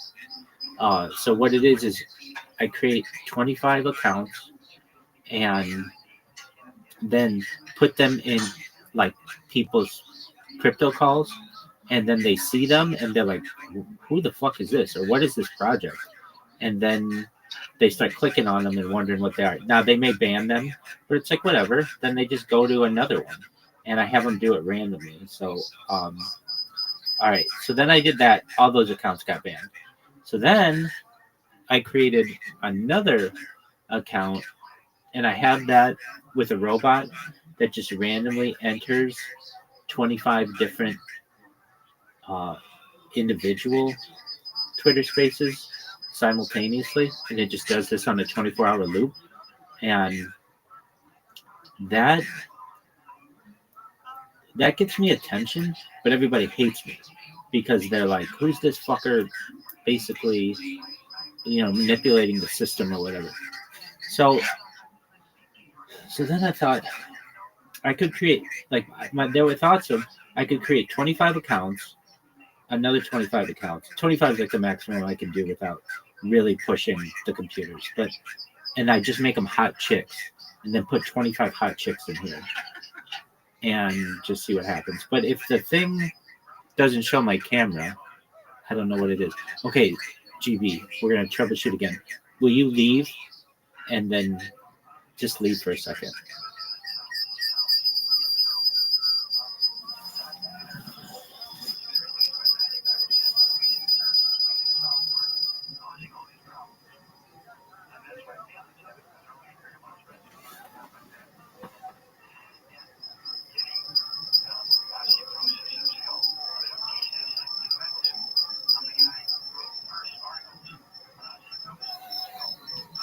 Okay, I can see myself again. I'm gonna invite you to speak.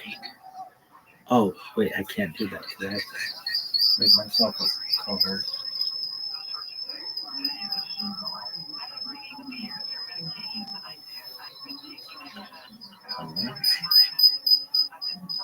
Alright. Now I'm gonna invite you to speak. Okay. No, I'm gonna turn down this fucking reverb.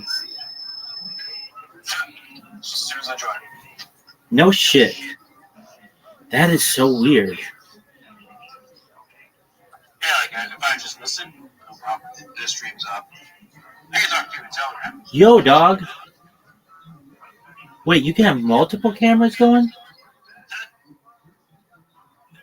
Look at that. Who's that? Which account's that? What the? Whoa. I've never seen this. That one works. Yes, it does. Okay, so I have 2 cameras going. So I guess co-hosts can do cameras. So that's baller as fuck. Well, I could have done like the Super Bowl. All right, dude, this reverb is so bad. I know. Okay. Okay, there. It. Weird. So weird. I mean, I wish I could tell you I understood what was going on. That's obviously a bug. Yeah. Okay. So adjust settings. Let's make it everybody again. Let me turn off sound effects. Maybe that's it. I mean, I'm sure it's not, but okay. Can you leave and come back again, GB? Yeah.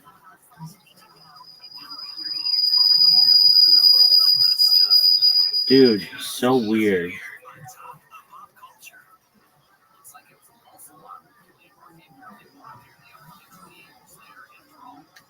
So weird.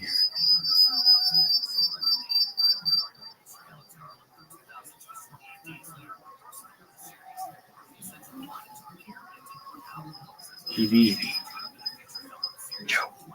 It is. That is so weird. Okay. Yeah, maybe are you running it off a Chromebook or something? No, I'm running it off 2 iPhones. 2 iPhones. Oh, that's weird. Yeah, sometimes the browser one's so terrible, but You can't even do this on an Android device. It's only on iOS to have the cameras. yeah, that's retarded. Yeah, it's redundant. All right. So. Oh, yeah, did you see the video I made? I sent it to your when you Telegram accounts. I'm sure. A video about you. I can put it in the comments to this video. Please do. Okay. Let me do this reverb.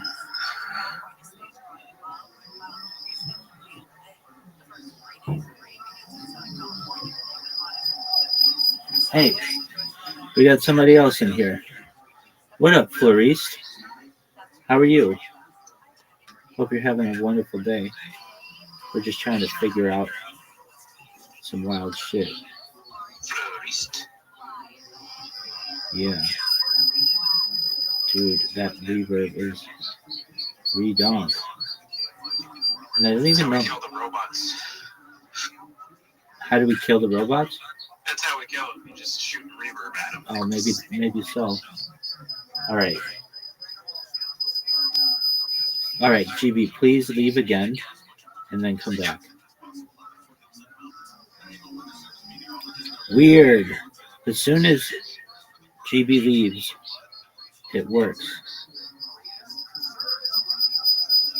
And then when he comes back, all right, so GB's back. I see it. It's still working. Wait, now he left.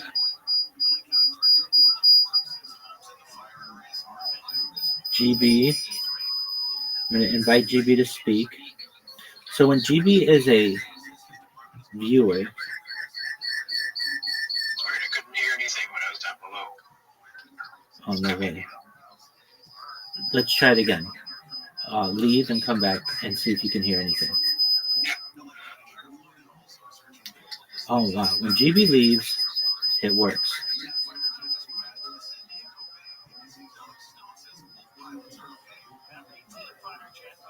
Okay, so when GB's gone, it works. But then when GB... Okay, so testing GB. I'm just testing it to see if you can hear me. No, I couldn't hear anything.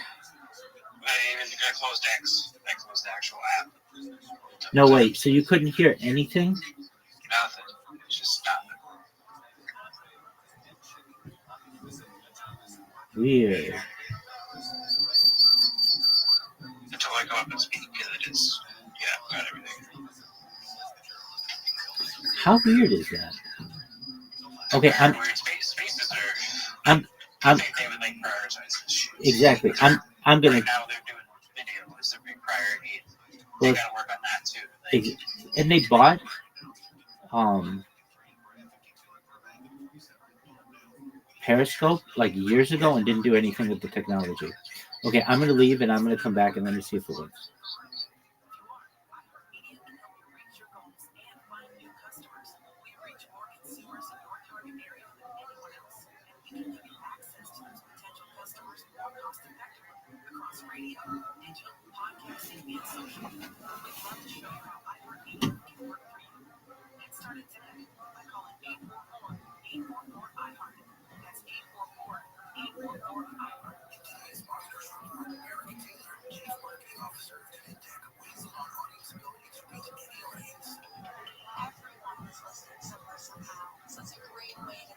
Yo, dog.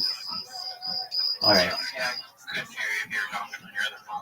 That's okay. I'm gonna close it, and I'm gonna come back to it. Okay. No, stay here. Stay here. There's a way. Okay. Reconnect. Welcome to Spaces. Okay. The space is not available. What in the fuck?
East broadcast call 800-825-5083. For Western Rockies toll free 800-618-8255. To reach George via Skype, use Skype name George 97313. Send George a text message anytime at 818-298-6521.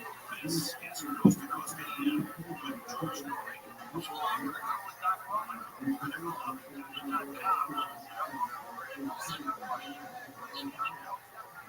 The last thing you want to do when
More faded photos. These cherished memories are fading away with time, vulnerable to threats like heat, moisture, and mold. But fear not, there's a solution to safeguard your legacy. Hi, I'm Adam, and I'm Nick. Together we founded Legacy Box over a decade ago with one mission: to bring your memories into the 21st century.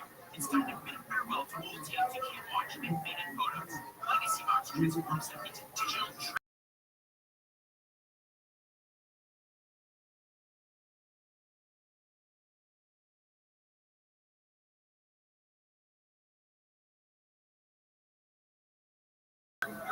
moments are in good hands. It's time to digitize those priceless moments. Fast forward into the digital age.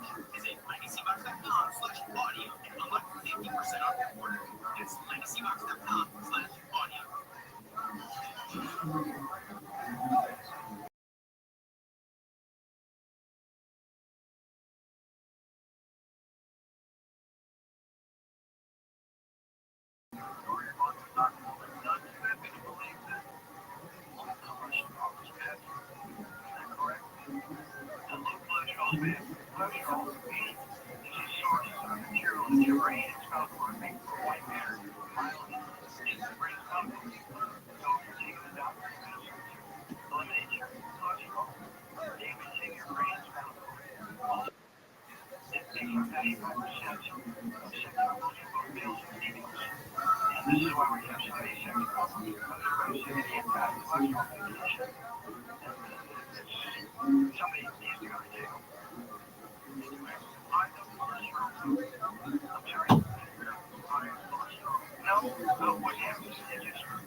I see you, GB. You should be able to come up and speak.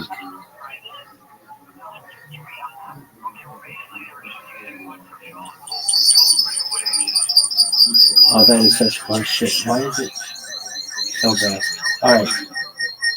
Maybe you can't come up and speak. Let's see. Adjust settings. Everyone. You should be able to come up and speak.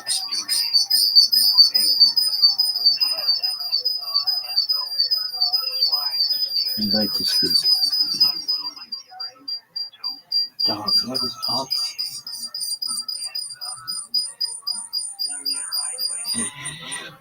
Okay, so it just so happened that right when I was doing that, my internet cut out, which is like, there's just nothing I can really do about that. It's beyond my control. But I've been dealing with that for 3.5 years now. So it's like, whatever. Anybody who can deal with it, I can. Okay, but there's a... What in the fuck? Where is just... volume? Okay. Speaking rate. No, I just need volume. Like... Oh, there has to be on the iPhone.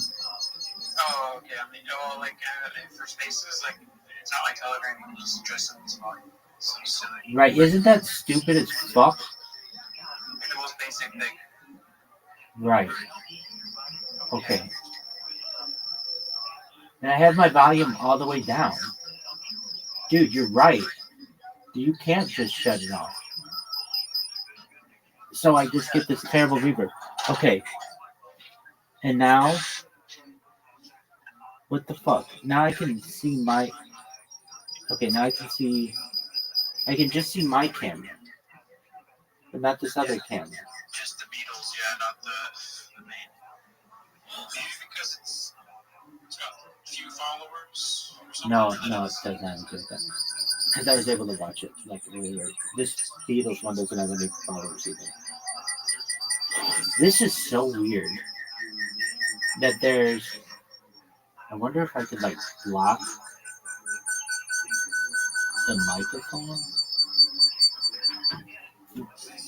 GB, I'm telling you this. If we can figure this out, I mean, we don't have to figure it out right now. But what I mean to say is, if I can figure this out and just be the person who lives on Twitter Spaces like I've lived in our fucking Telegram, Harry Potter Obama Sonic 10 Inu will be the most valuable cryptocurrency in the world. Okay, so I could see me, then I can't see me. I wonder if it's like a connectivity issue, but then the other phone is fine. Do you have an Android or iOS? iOS. Okay. This is so weird that, okay, this reverb thing, like if I change the angle of the phone, it's not any better. Is it? What if I turn this down? Hey, Schmegma's here. What up, Schmegma? We're doing some troubleshooting. We're gonna take Harry Potter Obama Sonic 10 to the moon. If I could just figure out how to do this correctly. Not exactly sure why it's doing the thing that it's doing, but okay, hold on. Can you repeat that, GB?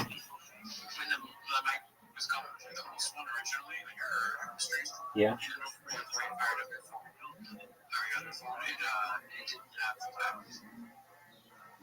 Okay. So, like, does it have feedback now? No. Okay, maybe that. Shit, it's the stream sleeping guy. Yeah, dude, what's up, Snuggle? How are you? Rabbi. Yeah, dog. Stream sleeping guy. The biggest pimp of all time. If that's what you mean. What's that? The biggest pimp of all time. Yeah, dude. So I'm thinking about just living on Twitter, like 24 hours a day, like I do in Telegram, and making Harry Potter Obama Sonic 10 Inu the most valuable coin in global history. How's that sound to you, Schmegma? I've been doing that for fucking 3.5 years on YouTube. Dog, Schmegma, have we not met?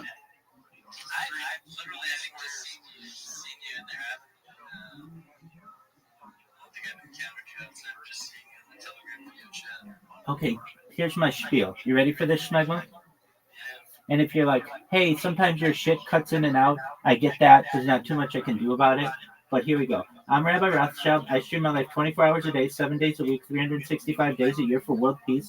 I've been live streaming since the pandemic, more than 3.5 years. I have more data archived online than any person ever. It's essentially a real-life Truman Show.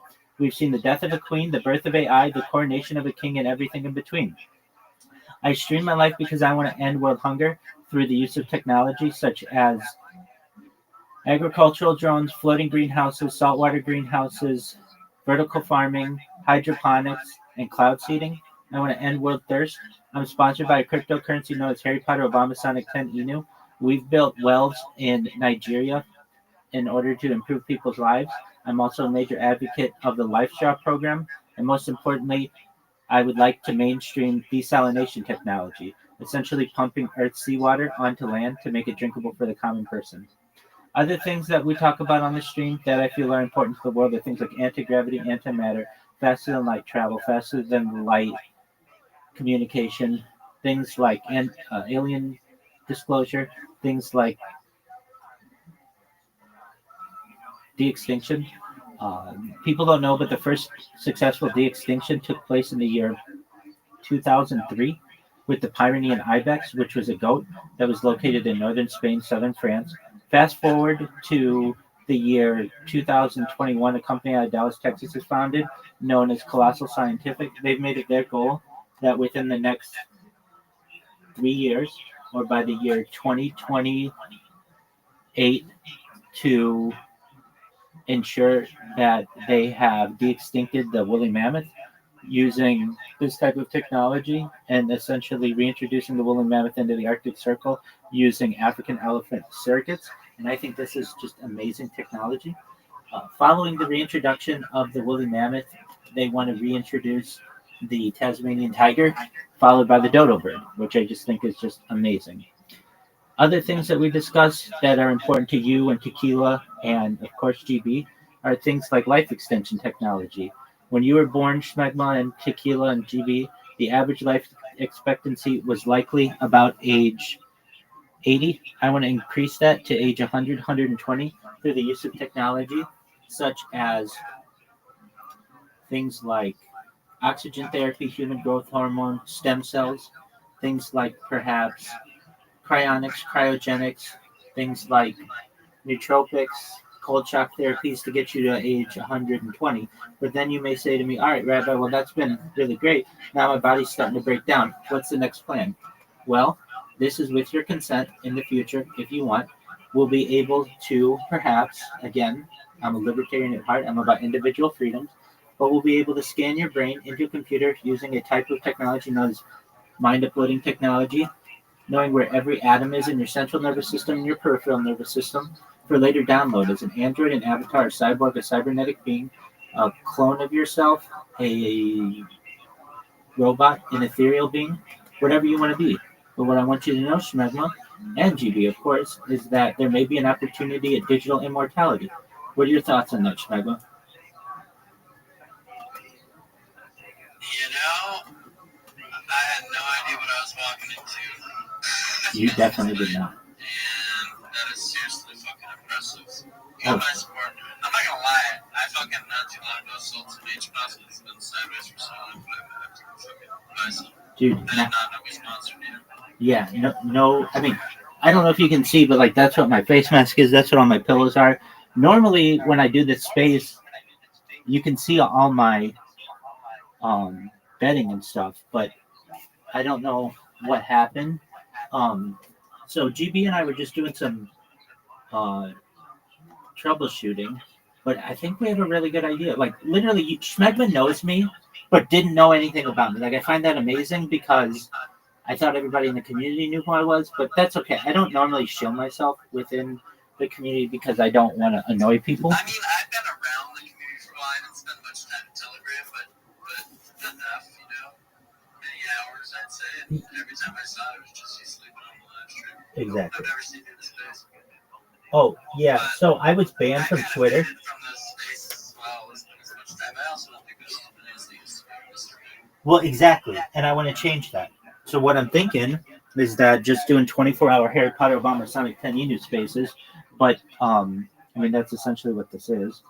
But in addition to that, I want to do video. Like no one does video spaces, so that's like a really good thing that I can do. And since I'm so comfortable with being on camera, what I'm thinking is this: I do. Do you know what Kill Tony is, Smegma? Okay, so I watch Kill Tony 24/7, and just when I'm not awake, I can have that going so people can hear that. But they can literally just, I'll be the first person to like literally live their life on Twitter Spaces, and I can do it from different angles. Now, the thing that's really fucking me is if my internet ever just cuts in and out, it loses it loses some of the cameras. Can you guys see any of my cameras right now? Actually, no. The one's it's just a blank face right now. Like what's up with your internet? Suck? Yeah. Are you out in the middle of nowhere? Get a Starlink.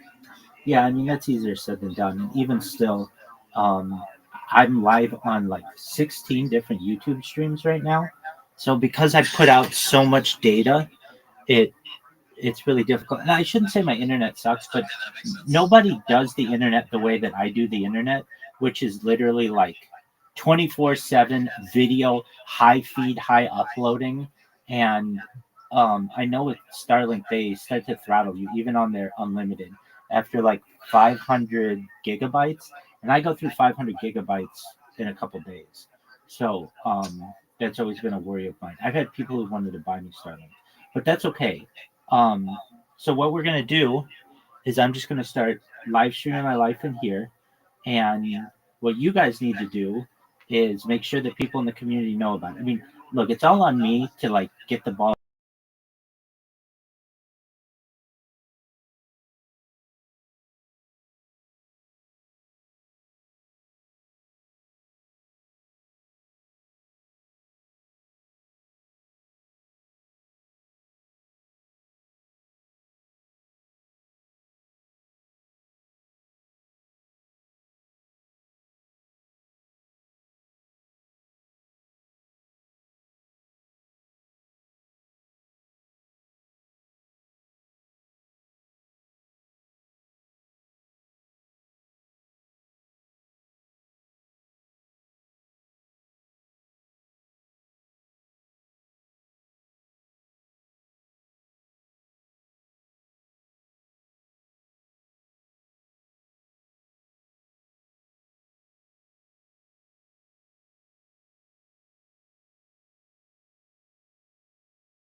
the place he's at. He just also gets better bills from work, but the landlord kicks him out of the job. He makes less a place. We tend to they most him up in the place. His actions time.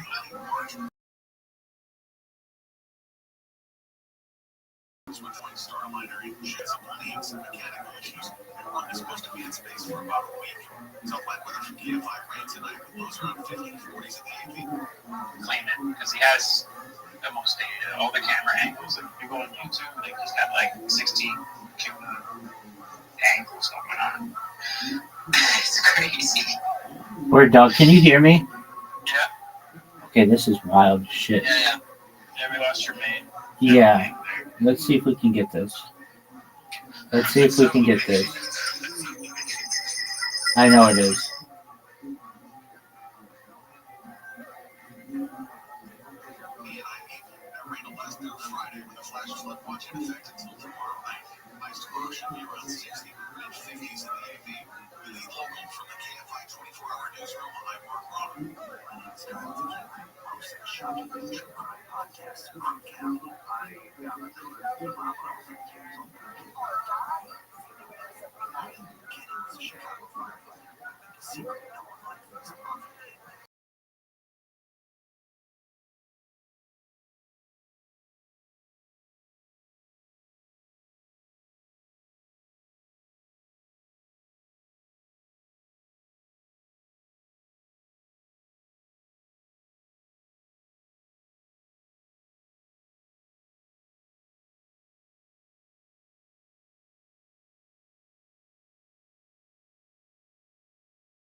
I'm just gonna try and find out if we need lots of that small break.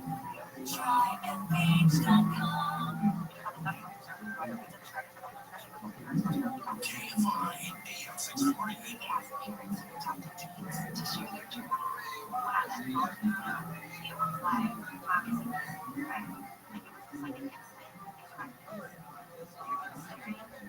Smash mouth.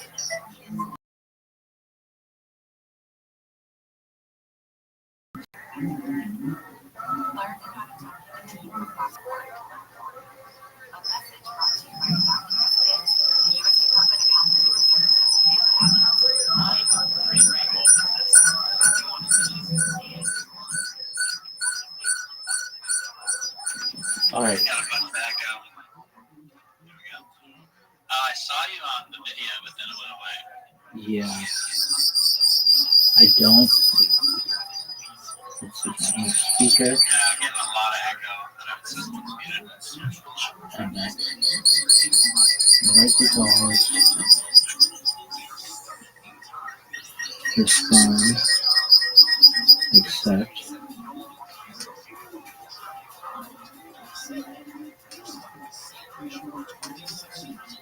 Can you see me on this camera?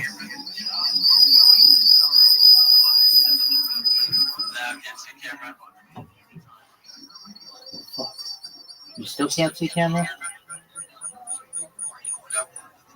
Interesting. Still no camera at all. Okay. Huh. I don't know. Oh, GB's here. Okay. GB, can you hear me? GB, can you hear me? GB, I'm going to send you an invitation to speak.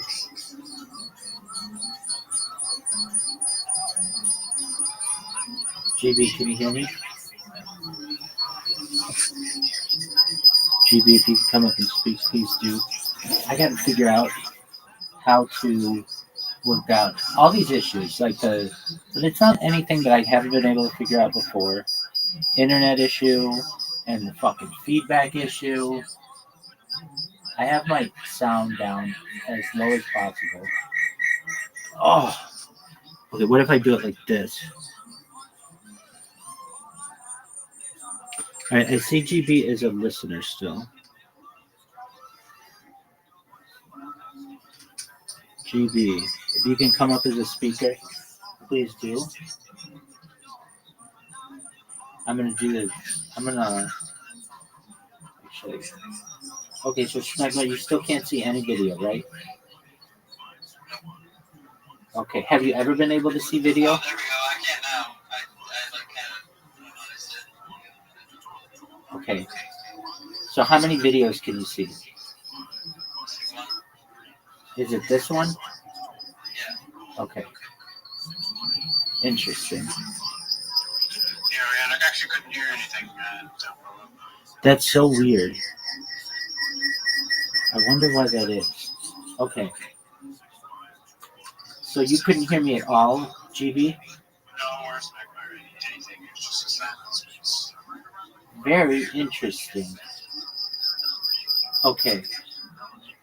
I'm gonna turn off the settings to be anyone can come up and talk. I mean, I think that's what we have to do, is just like troubleshoot that.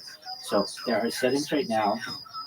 Adjust settings, speakers. People you follow, only people you would like to speak. I'm going to turn that one on. And let me try this. Hold on. Okay. I'm on like multiple microphones now. Do you hear an echo? Yeah. Like you can tell there's an echo when my microphones are on, correct? Yeah. Feedback. All right, how about now? So now it's fine, right? It's all good. Okay. Weird. Okay. It's like further away, of course, but it's all good. Yeah, I get that. I can hear you fine. Okay. Can you see any of the video? Yeah, the video is clear. How many videos can you see? Just one. Just this one, right? Yeah, from the main account, which is weird. But No. Which one do you see? The one with my finger, like in front of it? no, not the finger, but the laptop. Yeah, this one over here. Oh, Finger down. interesting. So you see a different camera than Schmegler was seeing. Okay. So you can see all my Harry Potter shit, right? Okay. Interesting. I mean, this is just baffling. Okay.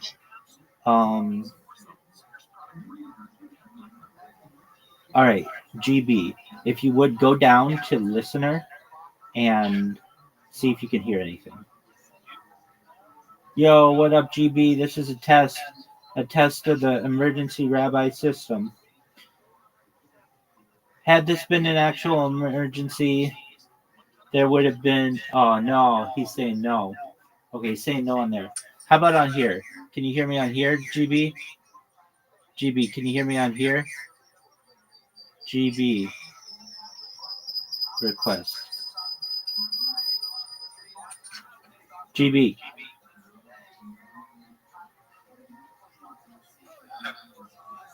Could you hear me? No. At all? Nothing. Nothing. Well, that is And my something. phone's pretty new. It's not an old phone anymore, actually. I'm surprised. Okay. You continue to talk, and I'm gonna drop down and I'm gonna see if I can hear. Okay. Yeah. So keep talking. Yeah. I'll just keep on talking. Talk about nothing. Talk about things.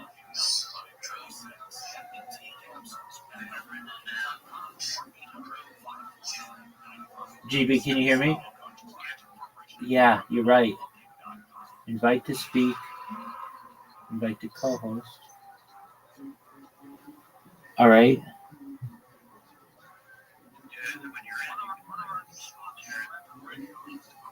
Right. And if this were, there's just like no way, like, under normal conditions, I would think that there'd be like a way to troubleshoot it, but there's no troubleshooting assistance on X. It's literally the absolute worst customer service of any platform I think there is. I don't think it could be any worse.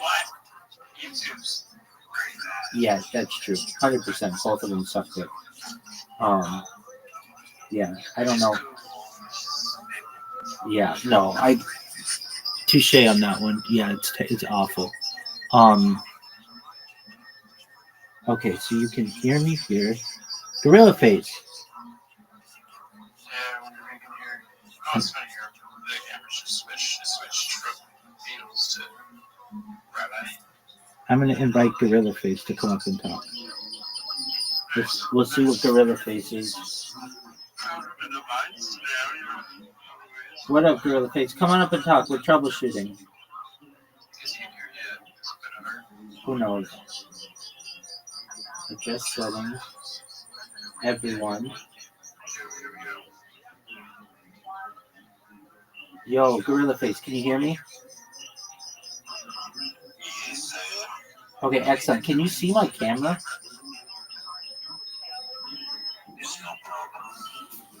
Can you see my camera? How many cameras do you see? Is it this one? Okay, so you don't see this one, right? Okay. Yeah, why would it do such a thing? No idea. Well, I guess maybe like you're thinking the one that's talking. Like if you muted the one that's on the. If I mute that one?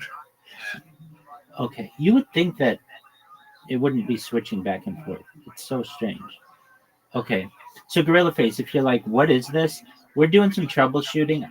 I don't know if you know, but I live my life in the Harry Potter Abomasonic 10 Inu Telegram, and I'm considering doing it in the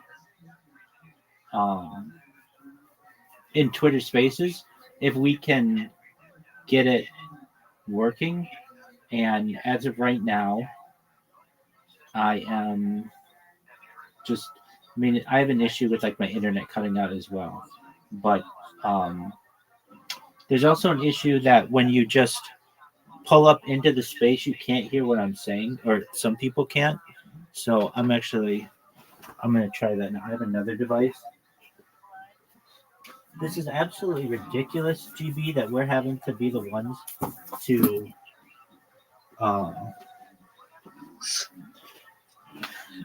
troubleshoot this. But if we get it, our coin will be worth so much because everybody will know about me after like even just a couple weeks. All I need is since I can't promote my own accounts, I just need the Harry Potter Abomasonic 10 Inu people to come in and just leave their accounts in here, and they all have very strong accounts, and then it'll be like a 24/7 Harry Potter space. Okay, so if I join this one as a listener, let me see if I hear anything. Yo. Oh, I can hear stuff. Weird. Wait, maybe I can't. Hold on. No? Testing. I just heard myself say GB. Yeah, I heard that too. There's just a flicker.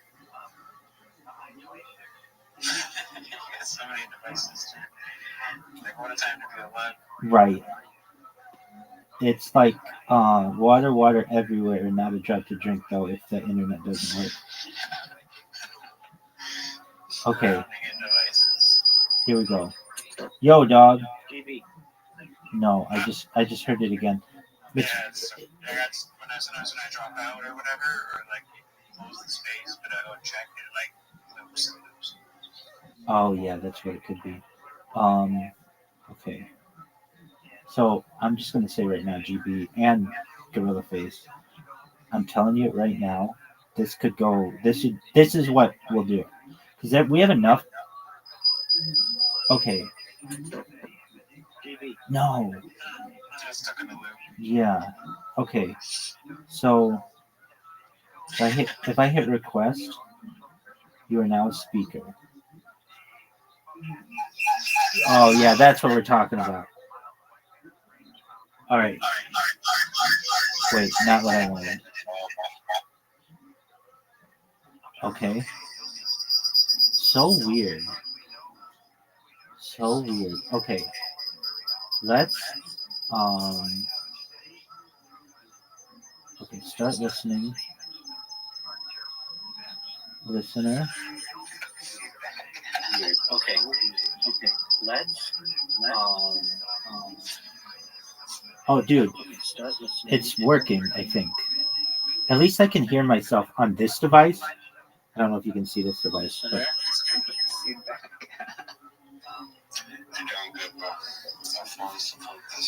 dude, okay, so think about it, Gorilla Face. Like Gorilla Face, do you know me from the Telegram? Okay, that's okay. So Gorilla Face Joe, you don't really know anything about me, do you? Oh, great. Okay. Can you see my camera right now? Is it this one that you see? Okay, well, I'm Rabbi Rothschild. I stream my life 24 hours a day, 7 days a week, 365 days a year for world peace. I've been live streaming going back to the pandemic more than 3.5 years. I have more data archived on the internet than any person in global history. It's essentially a real life Truman Show. And I talk about things that aren't normally discussed in society, like ending world hunger through the use of agricultural drones, floating greenhouses, saltwater greenhouses, vertical farming, hydroponics, cloud seeding. I want to help end world thirst. I'm sponsored by the cryptocurrency Harry Potter Obama Sonic 10 Media. I've been live in their Telegram for more than a year and a half. We have built wells in Nigeria. I want to continue with those types of projects. Additionally, we are I'm an advocate for life straws, and most of all, I want to mainstream desalination technology, where we pump Earth seawater onto land to make it drinkable for people. I talk about other things that aren't normally discussed in society, certainly like NFTs, cryptocurrencies, Web3, but also things like anti-gravity, antimatter, faster than light travel, faster than light communication, things like de-extinction. People don't know this, but the first successful de-extinction took place in the year 2003 with the Pyrenean ibex, which was like a goat that was located in northern Spain, southern France, that went extinct. Scientists were able to revive it essentially using de-extinction technology. Fast forward to the year 2021, a company out of Dallas, Texas is founded known as Colossal Scientific. They've made it their goal that within the next 3 years to reintroduce the Pyrenean ibex into the Arctic Circle, they want to reintroduce the woolly mammoth into the Arctic Circle using de-extinction technology and African surrogates. Once they do that, they want to do the Tasmanian tiger, followed by the dodo bird, which I just think is mind-blowing technology. Other things that we talk about are things like increasing your life expectancy. So Gorilla Face, I'm going to take this coin to the moon, and so you'll be able to afford all this. Things like when you were born, the average life expectancy was about age 80. I want to make it age 100 or so through the use of technology like oxygen therapy, human growth hormone, things like perhaps stem cells, nootropics, cryonics, cryogenics, things like ambrosia therapy and cold shock therapies. But then eventually your body's going to start to break down. You're going to say, Rabbi, okay, what's the next plan? Well, the next plan is really exciting. It is known as mind uploading technology, and this is only with your consent. At the end of the day, I'm a very libertarian individual, but essentially what you'll be able to do is we'd be able to scan your brain into a computer like a CAT scan or an MRI, knowing where every atom is in your central nervous system, your peripheral nervous system, for later download as an android, an avatar, a cyborg, a cybernetic being, a clone of yourself, and a robot, an ethereal being, whatever you want to be. But essentially what I'm trying to tell you, Gorilla Face, is that you may have the opportunity at digital immortality. What do you think of that?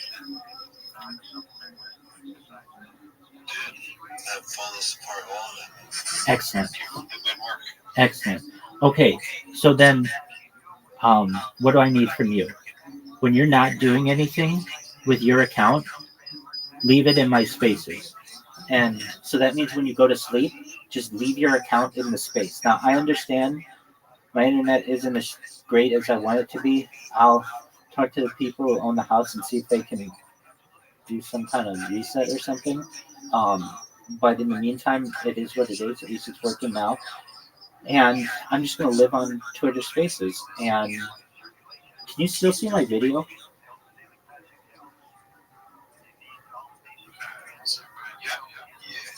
Just this one though, right?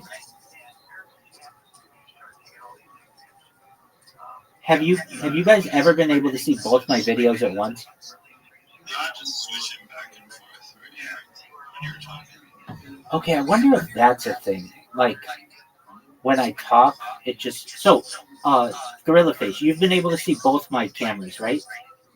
Yeah. Oh, okay. I wonder if that's the thing. That I mean, there are no like instructions to this, and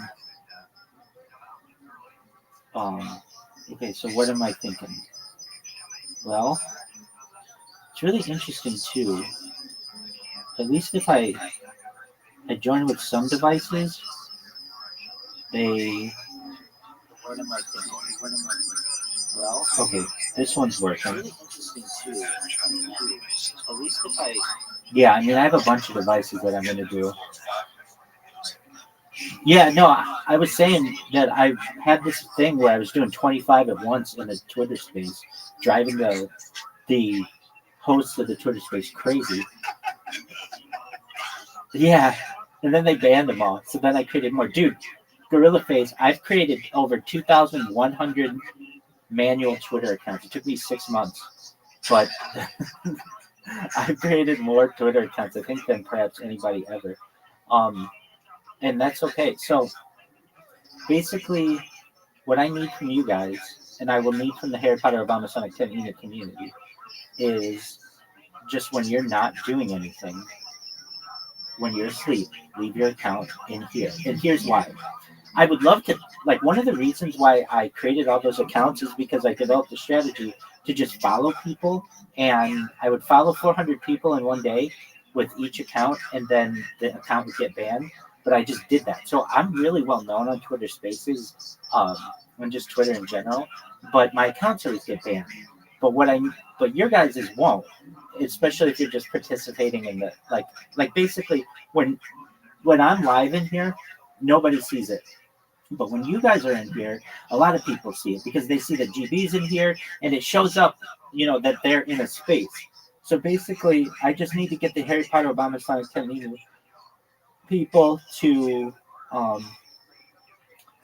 just like post up in my spaces. And I can do that. GB knows, like the community knows me really well, even if, not everybody knows me. And I have a core group of people that I could say to them, and they, look, we need this fucking coin to pump.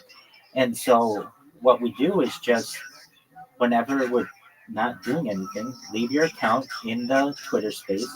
And the only issue that rises is my Twitter spaces sometimes crash, but everybody's do. I'm not the only person. So then when that happens, I just restart it, and I'll get enough people in there who start following my main account, whatever this Karaoke King account is, and whenever they see that one's live, they'll know. But if people know 24 hours a day that there's a Harry Potter Obama Sonic 10 news space going, they'll be all about it, I think. What are your thoughts?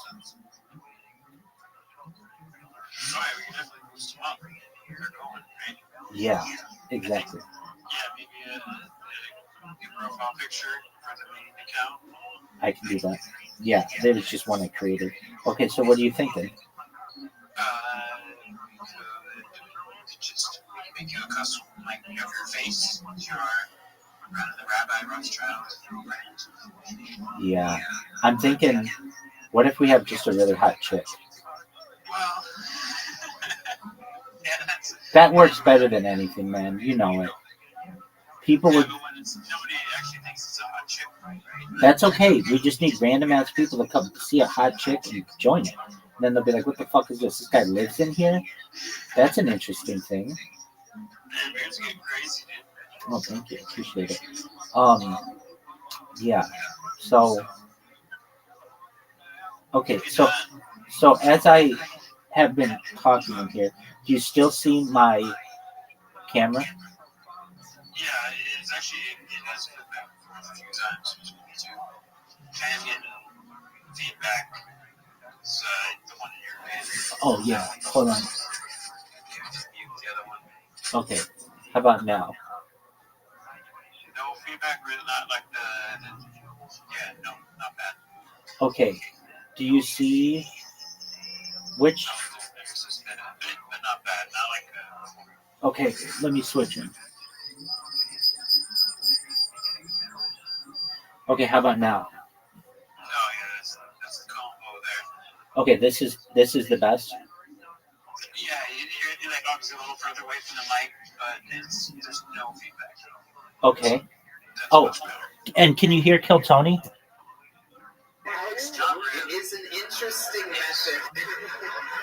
Hold on, just wait for it. You just called me Alex Jones? That's like an honor. Isn't that like big around here? Isn't that like a good thing? Oh boy. Okay, so It's pretty clear, honestly. yeah, it is. And then you should. So, do you see my hand is raised right now? Okay, so you can see it on the projector behind me, right? Okay, so like I can't do 24-hour spaces. You know, I gotta sleep sometimes. But when I do, I just turn on Kill Tony, and people will watch me sleep and just listen to Kill Tony. This is a good idea. And if we get like this, all the audio, like clear, no feedback, you can have the Kill Tony going and everything, and people will hang out. I know sometimes the feedback in some streams, people just like I can't be there too long or whatever. Like, yeah, fair enough. No, I understand. I get that. Yeah, Well, I get just power through it. there shouldn't be any feedback right now. No, there isn't. Okay. And when it comes to the cameras, you've never seen two cameras going at the same time, right? No, at the same time, it will switch between, but it wouldn't be at the same time. Okay. Do you see the one in my hand anymore? No. I bet it's because I bet there's some kind of thing that it only shows you the camera of the person talking. Yeah, kind of like old school Skype. Yeah, exactly. So right now you can see me here, right? Yeah. Okay. And Gorilla Face, can you see me here? And you could hear Kill Tony and you could see Kill Tony? Yeah, you can see your projector and shit. Okay, that's baller. It went black for 1 second there, like it did before, but it's all clear now. So. Yeah, I don't know what I can do about that. Okay, so I mean, I have the ability to do this, and the more that I do it, the better I'll get known that I do it. And when people are bored, they'll just come in here and say hi or whatever. I can change the profile picture and the profile itself. I know the profile that I have is very like sends a warning. Like many of my accounts literally say Rabbi Rothschild is banned from X. And the reason why I have that is because I want people to know that I can't follow them or I can't retweet them or like do anything. But it's basically like, well, how are you banned from X but you're in my Twitter space? And so it's very paradoxical. But I could just have a super hot girl account that just says 24/7 Twitter space live, like Truman Show live stream or whatever, and have that one going all the time.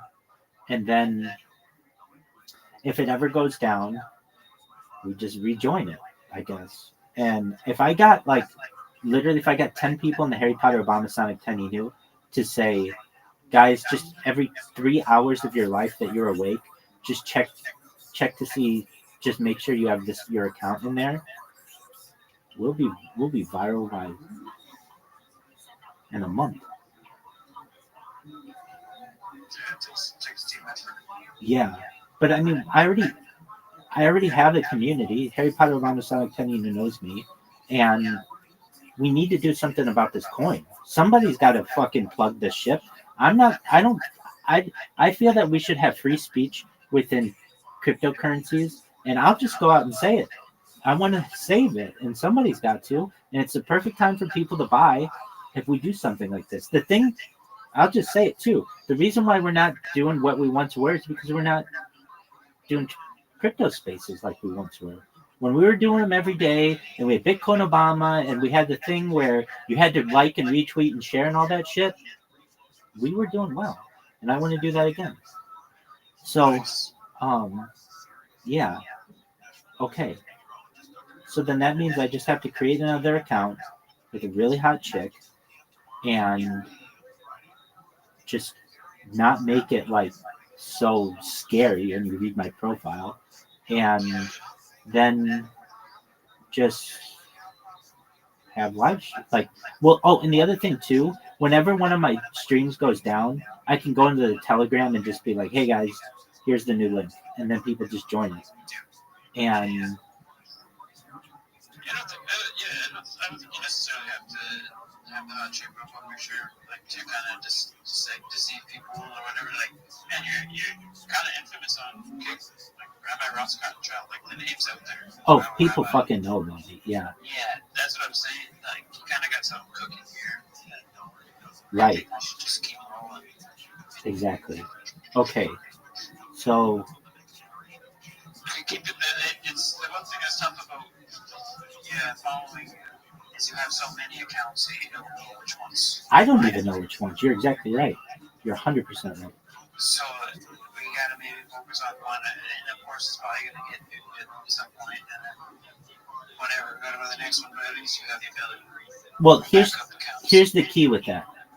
If people know that I'm live streaming all the time, then let them nuke it. I'll create accounts all day long and just keep creating spaces, and people will know that there's somebody who's literally living their life on Twitter. Yeah, so maybe like try and build up one, whether it's this one or whichever. I can't. Whenever I hit follow back on someone, I get it. It gets banned. Oh wait, don't have to follow anybody back. Even if I like. Don't have to follow anybody back. Just people will follow Rabbi Rothschild because you want to lock down the Rabbi Rothschild account. You know what I'm saying? Right. As a consumer of your media. Right. Okay. Well, then with that, let's. Well, no, I'm going to create a new one, and it is going to have a hot chick. And the reason why it's going to have a hot chick is because I need these. Like, I'll take another account and put it in one of these follower spaces where you gain all kinds of people, and hot chicks gain tons of people, and then I always show up on all these other people's feeds. Does that make sense? Oh, I get you. Like if I put a Sproto on there, no one knows what that is outside of our community, and they'll be like, oh, okay, so I'll get like 5%, 10% of Twitter knowing about me. When a hot chick is like 90% of Twitter will be attracted to that. Yeah, they might be, but they might presume it's a bot, right? Well, if it's going to have 50 people in it at some point, or even 4, then you know that there's something going on in there.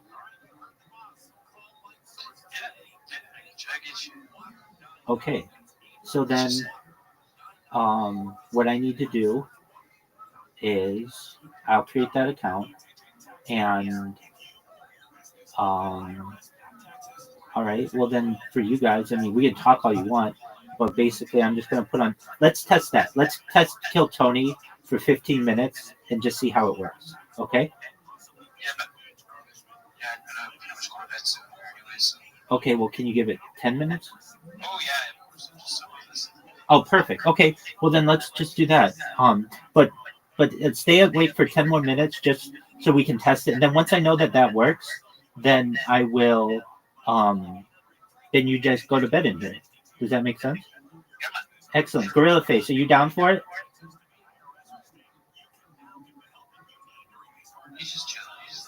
Absolutely. Phenomenal. Is telling Torch the puppet to shut up. In an unbelievable turn of events, D-Madness is taking a stand. No, don't get up.